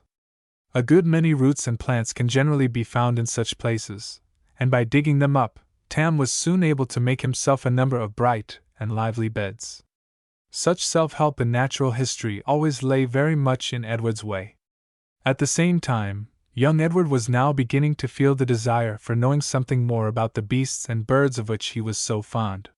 He used to go in all his spare moments among the shops in the town, to look at the pictures in the windows, especially the pictures of animals, and though his earnings were still small, he bought a book whenever he was able to afford one. In those days, cheap papers for the people were only just beginning to come into existence, and Tam, who was now 18, bought the first number of the Penny Magazine, an excellent journal of that time, which he liked so much that he continued to take in the succeeding numbers. Some of the papers in it were about natural history, and these, of course, particularly delighted the young man's heart. He also bought the Weekly Visitor, which he read through over and over again. In 1831, when Tam was still 18, he enlisted in the Aberdeenshire militia, and during his brief period of service an amusing circumstance occurred which well displays the almost irresistible character of Edward's love of nature. While he was drilling with the awkward squad one morning, a butterfly of a kind that he had never seen before happened to flit in front of him as he stood in the ranks. It was a beautiful large brown butterfly, and Edward was so fascinated by its appearance that he entirely forgot, in a moment, where he was and what he was doing. Without a second's thought, he darted wildly out of the ranks, and rushed after the butterfly, cap in hand. It led him a pretty chase, over sand hills and shore, for 5 minutes. He was just on the point of catching it at last, when he suddenly felt a heavy hand laid upon his shoulder, and looking round, he saw the corporal of the company and several soldiers come to arrest him. Such a serious offense against military discipline might have cost him dear indeed, for corporals have little sympathy with butterfly hunting, but luckily for Edward, as he was crossing the parade ground under arrest, he happened to meet an officer walking with some ladies.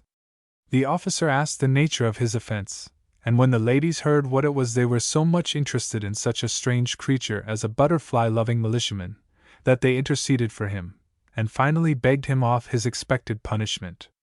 The story shows us what sort of stuff Edward was really made of. He felt so deep an interest in all the beautiful living creatures around him for their own sake, that he could hardly restrain his feelings even under the most untoward circumstances. When Edward was 20, he removed from Aberdeen to Banff, where he worked as a journeyman for a new master. The hours were very long, but by taking advantage of the summer evenings, he was still able to hunt for his beloved birds, caterpillars, and butterflies. Still, the low wages in the trade discouraged him much, and he almost made up his mind to save money and emigrate to America. But one small accident alone prevented him from carrying out this purpose.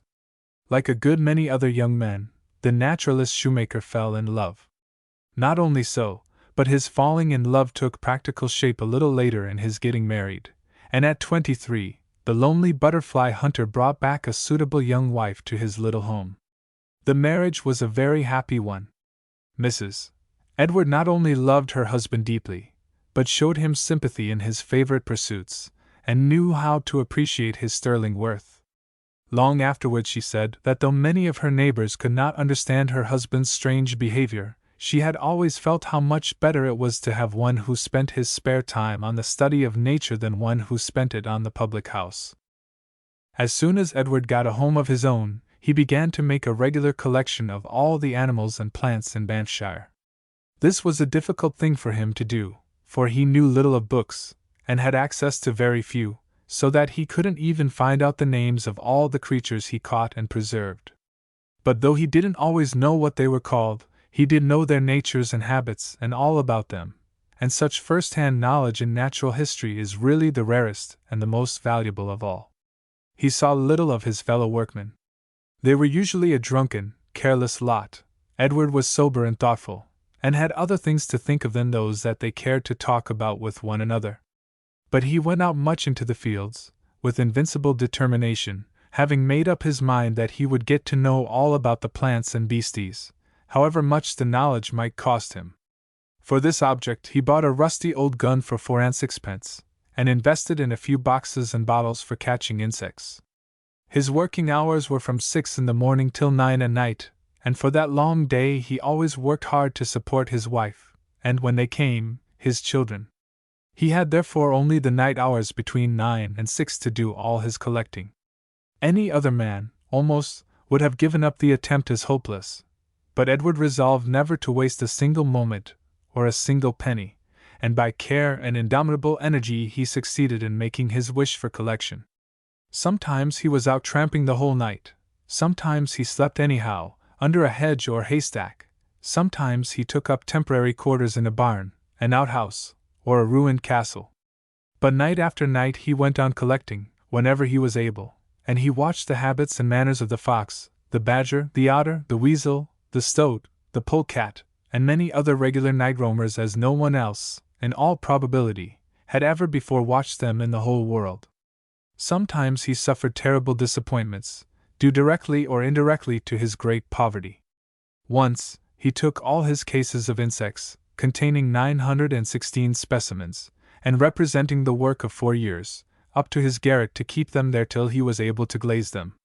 When he came to take them down again, he found to his horror that rats had got at the boxes, eaten almost every insect in the whole collection, and left nothing behind but the bare pins, with a few scattered legs, wings, and bodies sticking amongst them. Most men would have been so disgusted with this miserable end to so much labor, that they would have given up moth hunting forever. But Edward was made of different stuff. He went to work again as zealously as ever, and in 4 years more, he had got most of the beetles, flies, and chafers as carefully collected as before. By the year 1845, Edward had gathered together about 2,000 specimens of beasts, birds, and insects found in the neighborhood of his own town of Banff. He made the cases to hold them himself, and did it so neatly that, in the case of his shells, each kind had even a separate little compartment all of its own. And now he unfortunately began to think of making money by exhibiting his small museum.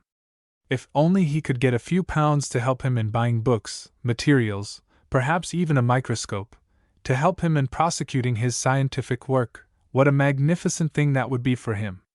Filled with this grand idea, he took a room in the Trades Hall at Banff, and exhibited his collection during a local fair. A good many people came to see it, and the Banff paper congratulated the poor shoemaker on his energy in gathering together such a museum of curiosities. Without aid, and under discouraging circumstances which few would have successfully encountered, he was so far lucky in this first venture that he covered his expenses, and was able even to put away a little money for future needs. Encouraged by this small triumph, the unworried naturalist set to work during the next year, and added several new attractions to his little show. At the succeeding fair he again exhibited, and made still mere money out of his speculation. Unhappily, the petty success thus secured led him to hope he might do even better by moving his collection to Aberdeen. To Aberdeen, accordingly, Edward went. He took a shop in the great gay thoroughfare of that cold northern city, Union Street, and prepared to receive the world at large, and to get the money for the longed-for books and the much-desired microscope. Now, Aberdeen is a big, busy, bustling town. It has plenty of amusements and recreations. It has 2 colleges and many learned men of its own, and the people did not care to come and see the working shoemaker's poor small collection. If he had been a president of the British Association for the Advancement of Science, now, some learned knight or baronet come down by special train from London, the Aberdeen doctors and professors might have rushed to hear his address. Or if he had been a famous music hall singer or an imitation Negro minstrel, the public at large might have flocked to be amused and degraded by his parrot-like buffoonery.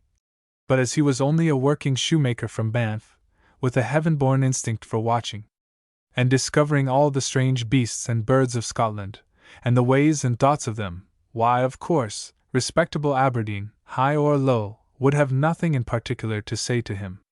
Day after day went by, and hardly anybody came, till at last poor Edward's heart sank terribly within him. Even the few who did come were loath to believe that a working shoemaker could ever have gathered together such a large collection by his own exertions. "Do you mean to say," said one of the Aberdeen physicians to Edward, "that you've maintained your wife and family by working at your trade, all the while that you've been making this collection?" "Yes, I do," Edward answered.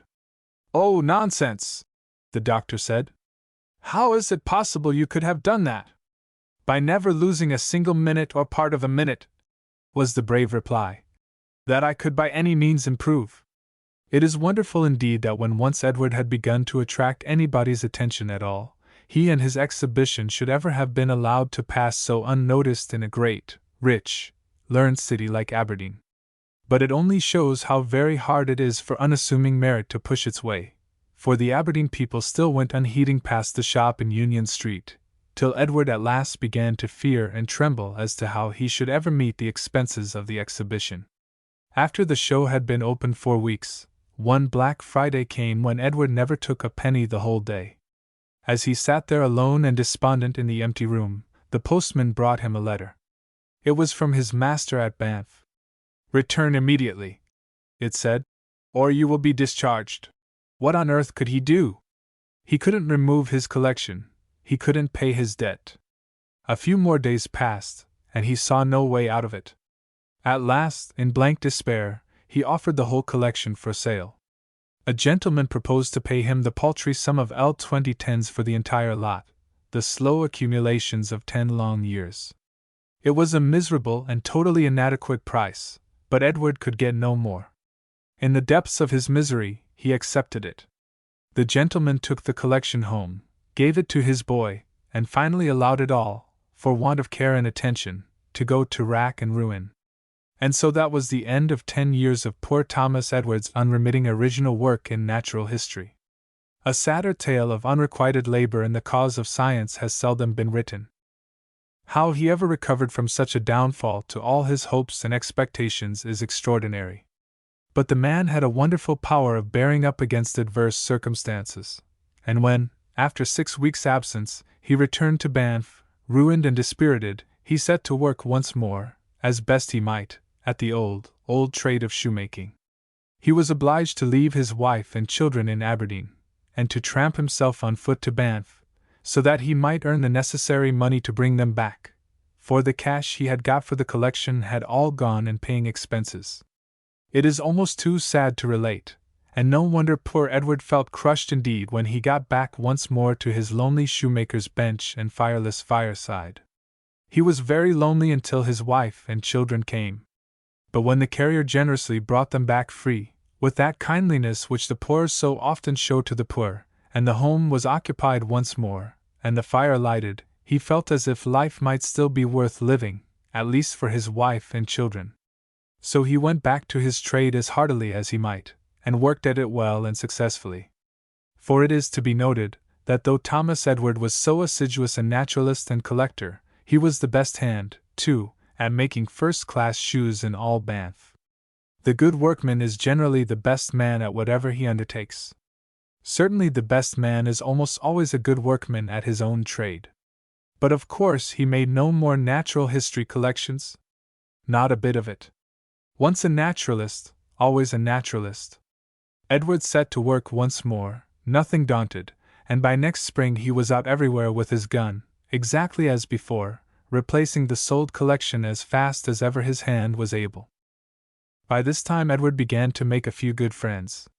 Several magistrates for the county signed a paper for him, stating that they knew him to be a naturalist, and no poacher, and on presenting this paper to the gamekeepers, he was generally allowed to pursue his researches wherever he liked, and shoot any birds or animals he needed for his new museum. Soon after his return from Aberdeen, too, he made the acquaintance of a neighboring Scotch minister, Mr. Smith of Monkweather, who proved a very kind and useful friend to him. Mr. Smith was a brother naturalist, and he had books, those precious books, which he lent Edward freely, and there for the first time the shoemaker zoologist learned the scientific names of many among the birds and animals with whose lives and habits he had been so long familiar. Another thing the good minister did for his shoemaker friend, he constantly begged him to write to scientific journals the results of his observations in natural history. At first Edward was very timid. He didn't like to appear in print, thought his grammar and style wouldn't be good enough, fought shy of the proposal altogether. But at last Edward made up his mind to contribute a few notes to the Banffshire Journal, and from that he went on slowly to other papers, until at last he came to be one of the most valued occasional writers for several of the leading scientific periodicals in England. Unfortunately, science doesn't pay. All this work was done for love only, and Edward's only reward was the pleasure he himself derived from thus jotting down the facts he had observed about the beautiful creatures he loved so well. Soon Mr. Smith induced the indefatigable shoemaker to send a few papers on the birds and beasts to the zoologist. Readers began to perceive that these contributions were sent by a man of the right sort, a man who didn't merely read what other men had said about the creatures in books, but who watched their ways on his own account, and knew all about their habits and manners in their own homes. Other friends now began to interest themselves in him, and Edward obtained at last what to a man of his tastes must have been almost as much as money or position, the society of people who could appreciate him, and could sympathize in all that interested him. Mr. Smith in particular always treated him, says Dr. Smiles, as one intelligent man treats another. The paltry distinctions of artificial rank were all forgotten between them, and the two naturalists talked together with endless interest about all those lovely creatures that surround us, every one on every side, but that so very few people comparatively have ever eyes to see or hearts to understand. It was a very great loss to Edward when Mr. Smith died, in 1854. In the year 1858 the untiring shoemaker had gathered his third and last collection, the finest and best of all.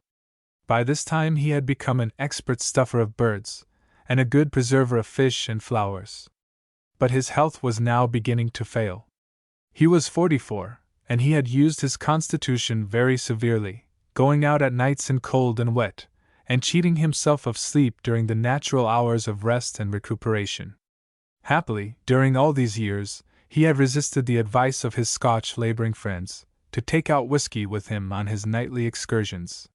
He never took a drop of it, at home or abroad. If he had done so, he himself believed, he could not have stood the cold, the damp, and the exposure in the way he did. His food was chiefly oatmeal cake, his drink was water. Sometimes, when I could afford it, he says, my wife boiled an egg or two, and these were my only luxuries. He had a large family, and the task of providing for them was quite enough for his slender means, without leaving much margin for beer or whiskey. But the best constitution won't stand privation and exposure forever. By and by Edward fell ill, and had a fever. He was ill for a month, and when he came round again the doctor told him that he must at once give up his nightly wandering. This was a real and serious blow to poor Edward. It was asking him to give up his one real pleasure and interest in life. All the happiest moments he had ever known were those which he had spent in the woods and fields, or among the lonely mountains with the falcons, and the herons, and the pine martens, and the ermines. All this delightful life he was now told he must abandon forever. Nor was that all. Illness costs money. While a man is earning nothing, he is running up a doctor's bill. Edward now saw that he must at last fall back upon his savings bank, as he rightly called it, his loved and cherished collection of Banffshire animals. He had to draw upon it heavily. 40 cases of birds were sold, and Edward now knew that he would never be able to replace the specimens he had parted with. Still, his endless patience wasn't yet exhausted. No more of wandering by night, to be sure, upon moor or fell, gun in hand, chasing the merlin or the polecat to its hidden lair. No more of long watching after the snowy owl or the long-tailed titmouse among the frozen winter woods. But there remained one almost untried field on which Edward could expend his remaining energy, and in which he was to do better work for science than in all the rest, the sea. This new field he began to cultivate in a novel and ingenious way. He got together all the old broken pails, pots, pans, and kettles he could find in the neighborhood, filled them with straw or bits of rag, and then sank them with a heavy stone into the rocky pools that abound along that weather-beaten coast. A rope was tied to one end, by which he could raise them again, and once a month he used to go his rounds to visit these very primitive but effectual sea traps. Lots of living things had meanwhile congregated in the safe nests thus provided for them, and Edward sorted them all over, taking home with him all the newer or more valuable specimens. In this way he was enabled to make several additions to our knowledge of the living things that inhabit the sea off the northeast coast of Scotland. The fishermen also helped him not a little, by giving him many rare kinds of fish or refuse from their nets, which he duly examined and classified. As a rule, the hardy men who go on the smacks have a profound contempt for natural history, and will not be tempted, even by offers of money, to assist those whom they consider as half-daft gentlefolk in what seems to them a perfectly useless and almost childish amusement. But it was different with Tam Edward, the strange shoemaker whom they all knew so well, If he wanted fish or rubbish for his neat collection in the homemade glass cases, why, of course he could have them, and welcome. So they brought him rare sandsuckers, and blue-striped wrasse, and sorry pike, and gigantic cuttlefish, 4 feet long, to his heart's content. Edward's daughters were now also old enough to help him in his scientific studies. They used to watch for the clearing of the nets, and pick out of the refuse whatever they thought would interest or please their father. But the fish themselves were Edward's greatest helpers and assistants. As Dr. Smiles quaintly puts it, they were the best of all possible dredgers. His daughters used to secure him as many stomachs as possible, and from their contents he picked out an immense number of beautiful and valuable specimens.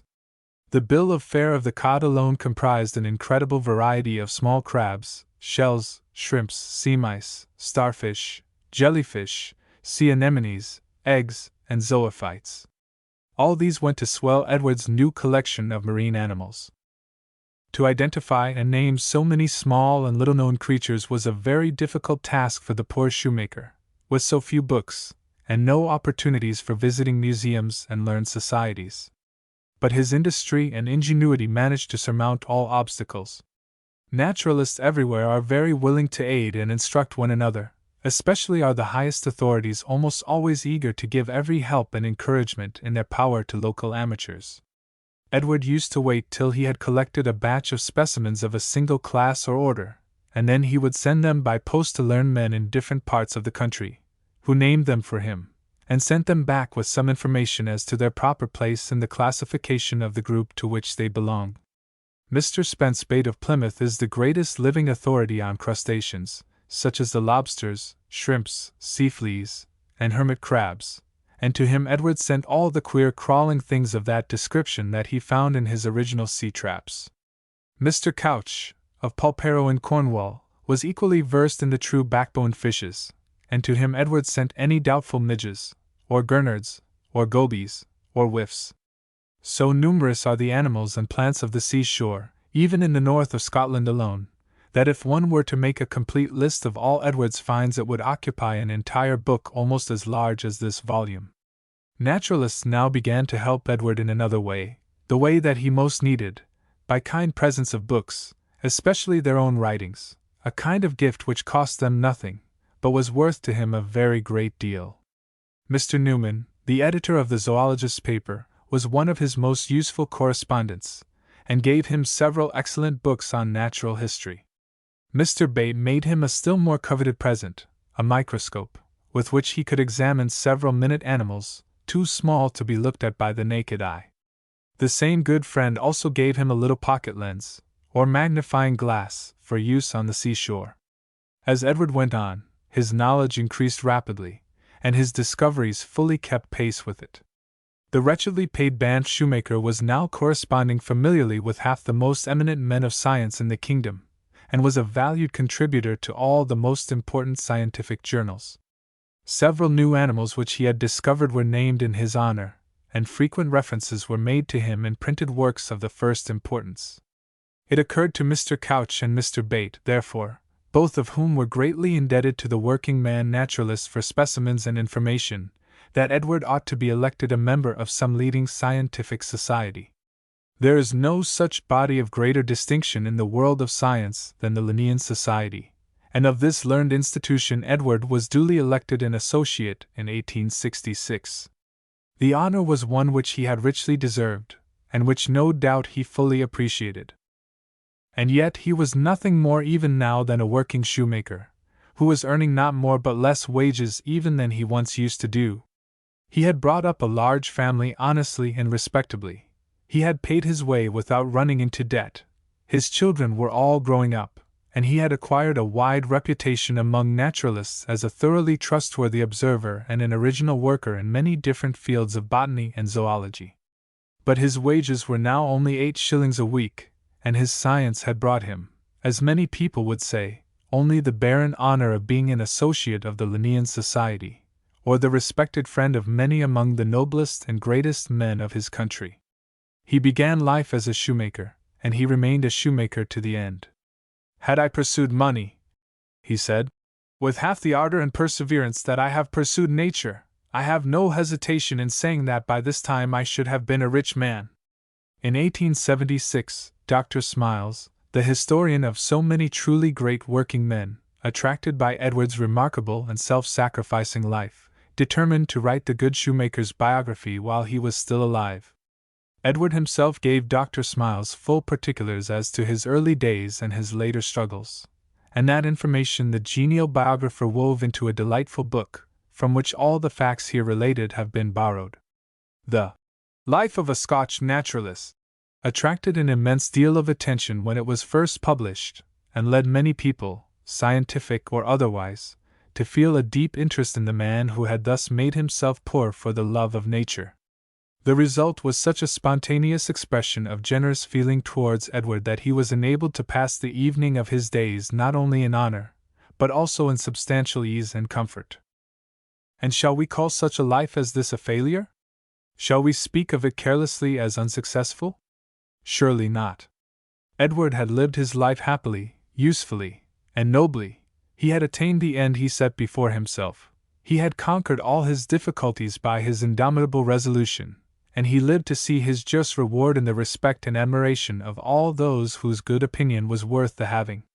If he had toiled and moiled all the best days of his life, at some work, perhaps, which did not even benefit in any way his fellowmen, if he had given up all his time to enriching himself anyhow, by fair means or foul, if he had gathered up a great business by crushing out competition and absorbing to himself the honest livelihood of a dozen other men, if he had speculated in stocks and shares, and piled up at last a vast fortune by doubtful transactions, all the world would have said, in its unthinking fashion, that Mr. Edward was a wonderfully successful man. But success in life does not consist in that only, if in that at all. Edward lived for an aim, and that aim he amply attained. He never neglected his home duties or his regular work, but in his stray moments he found time to amass an amount of knowledge which rendered him the intellectual equal of men whose opportunities and education had been far more fortunate than his own. The pleasure he found in his work was the real reward that science gave him. All his life long he had that pleasure. He saw the fields grow green in spring, the birds build nests in early summer, the insects flit before his eyes on autumn evenings, the stoat and hare put on their snow-white coat to his delight in winter weather. And shall we say that the riches he thus beheld spread ever before him were any less real or less satisfying to a soul like his than the mere worldly wealth that other men labor and strive for? Oh no! Thomas Edward was one of those who work for higher and better ends than outward show, and verily he had his reward. The monument raised up to that simple and earnest working shoemaker in the Life of a Scotch Naturalist is one of which any scientific worker in the whole world might well be proud. In his old age, he had the meed of public encouragement and public recognition, the one thing that the world at large can add to a scientific worker's happiness, and his name will be long remembered hereafter, when those of more pretentious but less useful laborers are altogether forgotten.